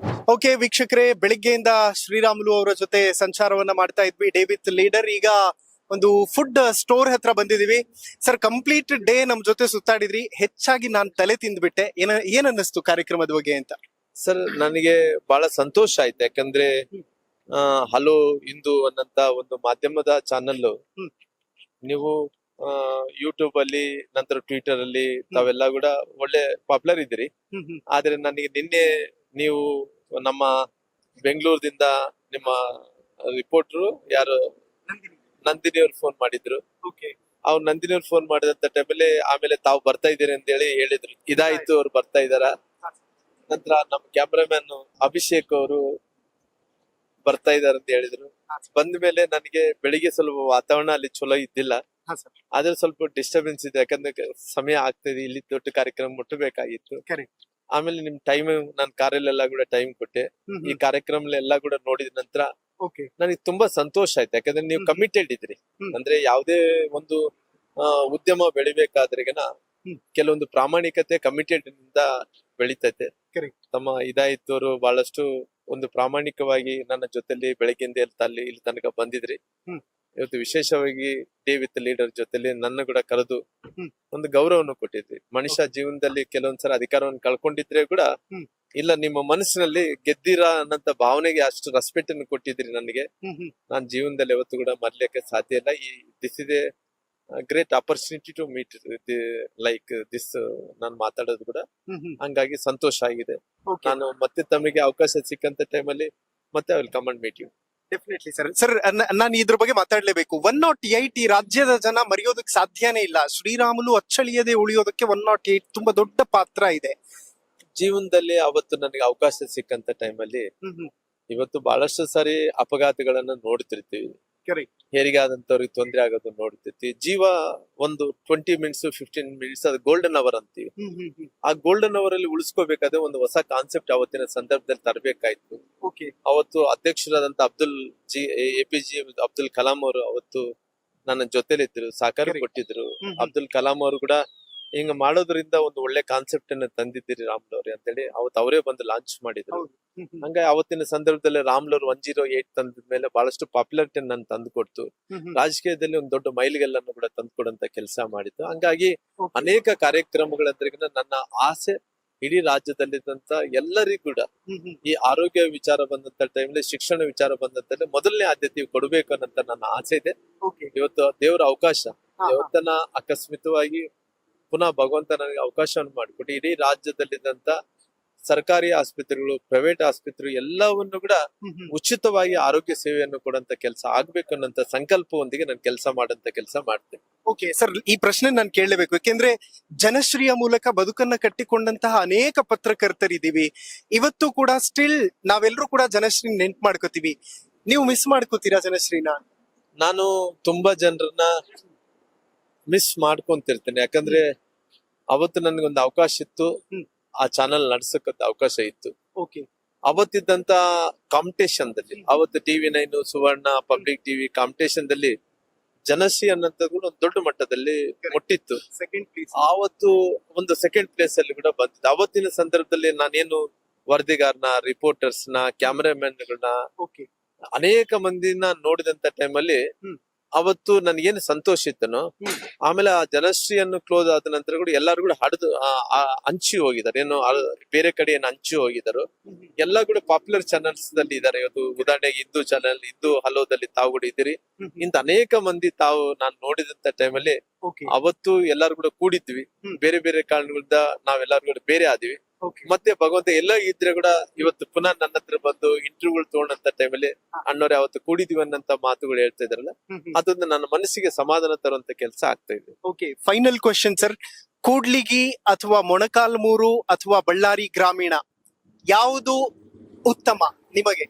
ನನಗೆ ಮುಂಚೆಯಿಂದ ಕೂಡ ನನಗೆ ಮನಸ್ಸಿಗೆ ಅಂದ್ರೆ ಕೂಡ್ಲಿಗಿ ಬಹಳಷ್ಟು ನನಗೆ ಪ್ರೀತಿ ಆದಂತ ಒಂದು ವಿಧಾನಸಭಾ ಕ್ಷೇತ್ರ. ಹಂಗಾಗಿ ಭಗವಂತ ಅವಕಾಶವನ್ನು ಕೊಟ್ಟಿದ್ರೆ ಮುಂದಕ್ಕೆ ಪ್ರಯತ್ನ ಅಂತೂ ಮಾಡೇ ಮಾಡ್ತೇನೆ. Okay, final and last question sir. Janardhan Reddy ಅವರು ಮತ್ತು ಶ್ರೀರಾಮುಲು ಅವರು ಒಂದೇ ವೇದಿಕೆಯಲ್ಲಿ ನೋಡೋದು ಯಾವಾಗ? ಅಲ್ಲ, ಇವತ್ತು ನಾವು ಅವರೆಲ್ಲರೂ ಕೂಡ ಒಂದೇ ಪಾರ್ಟಿಯಲ್ಲಿ ಇದೀವಿ. ಉದಾಹರಣೆಯಾಗಿ ನಮ್ ಎಲ್ಲಾ ಕಾರ್ಯಕ್ರಮಗಳು ನಡೆದ್ರೆ ಅವ್ರ ಜೊತೆಲಿ ಇದ್ದೇ ಇರ್ತೀವಿ. ಕರೆಕ್ಟ್. ಅಂದ್ರೆ ಯಾವತ್ತಿದ್ರು ಕೂಡ ಪೊಲಿಟಿಕಲ್ ಸಿಸ್ಟಮ್ದಲ್ಲಿ ನಾವೆಲ್ಲರೂ ಕೂಡ ಕೂಡ್ಲೇಬೇಕು, ಸೇರ್ಲೇಬೇಕು, ಒಟ್ಟಾರೆ ಕೆಲಸ ಮಾಡ್ಲೇಬೇಕಾಗುತ್ತೆ. ಅಂತ ಅವಕಾಶಗಳು ನೂರಾರು ಬರ್ತಾವ. ಹೌದು. ಯಾವತ್ತು ಕೂಡ ಪೊಲಿಟಿಕಲ್ ಸಿಸ್ಟಮ್ದಲ್ಲಿ ಅವರು ನಮ್ಮ ಪಾರ್ಟಿಯಲ್ಲೇ ಇದಾರೆ, ನಾವು ಅವ್ರ ಪಾರ್ಟಿಯಲ್ಲೇ ಒಂದೇ ಪಾರ್ಟಿಯಲ್ಲಿ ಇದ್ದಂತ ಟೈಮಲ್ಲಿ ಎಲ್ಲರೂ ಕೂಡಿ ಕೆಲಸ ಮಾಡ್ಕೊಂಡು ಹೋಗ್ತೀವಿ ಅಷ್ಟೇ ಬಿಟ್ಟರೆ ಬೇರೆ ಯಾವ್ದು ಕೂಡ ಅಸಮಾಧಾನಗಳಿಲ್ಲ. ಅದು ವೈಯಕ್ತಿಕವಾದಂತ ಅಸಮಾಧಾನಗಳು ಅಲ್ಲಿ ಮನೆಗೆ ಮಾತ್ರ ಸೀಮಿತ ಅವೆಲ್ಲ. Amazing. All the very best sir and thank you so much. ತುಂಬಾ ಸಮಯ ಕೊಟ್ರಿ ಹಾಗೂ ಆದಷ್ಟು ಬೇಗ ಕೂಡ್ಲಿಗಿ ಕ್ಷೇತ್ರದ MLA ಆಗಿ ನೋಡ್ತೀನಿ. Thank you so much. Thank you sir. Thank you. Okay, ನೋಡಿದ್ರಲ್ಲ ವೀಕ್ಷಕರೇ, ಇದಿಷ್ಟು ಶ್ರೀರಾಮುಲು ಅವರ ಮಾತುಗಳು. ಅದೇನೇ ಇದ್ರು ಕೂಡ ಕೂಡ್ಲಿಗಿ ವಿಧಾನಸಭಾ ಕ್ಷೇತ್ರದಲ್ಲಿ ಕಿಂಗ್ ಆಗ್ತಾರಾ ಶ್ರೀರಾಮುಲು ಅನ್ನೋದು ಸದ್ಯಕ್ಕಿರುವಂತಹ ಪ್ರಶ್ನೆ. ಅದೇನೇ ಇದ್ರು ಕೂಡ ಬೆಳಿಗ್ಗೆಯಿಂದ ನಿರಂತರವಾಗಿ ಅವರ ಜೊತೆ ಸಂಚಾರವನ್ನ ಮಾಡ್ತಾ ಇದ್ವಿ. ಒಂದು ಕಡೆ ನನ್ನ ಕಾನ್ಸೆಪ್ಟ್ ಇರೋದೇ ಲೀಡರ್ಸ್ ಗಳಲ್ಲೂ ಪಾಸಿಟಿವಿಟಿ ಇದೆ ಮತ್ತು ಆ ಪಾಸಿಟಿವಿಟಿಯನ್ನ ನಿಮ್ಮ ಮುಂದೆ ಇಡಬೇಕು ಅನ್ನುವಂಥದ್ದು ಒಂದು ಸ್ಫೂರ್ತಿಯ ಕಥೆ ನಿಮ್ಮ ಮುಂದೆ ಇವತ್ತು ನಾನು ಇಡುವಂತಹ ಪ್ರಯತ್ನ ಮಾಡಿದೆ. ನೋಡ್ತಾ ಇರಿ ಹೆಲೋ ಹಿಂದೂ. ನಾನು ಸೈಯದ್ ಹಿದಾಯತ್ ಸೈನಿಂಗ್ ಆಫ್ ಬಳ್ಳಾರಿಯಿಂದ.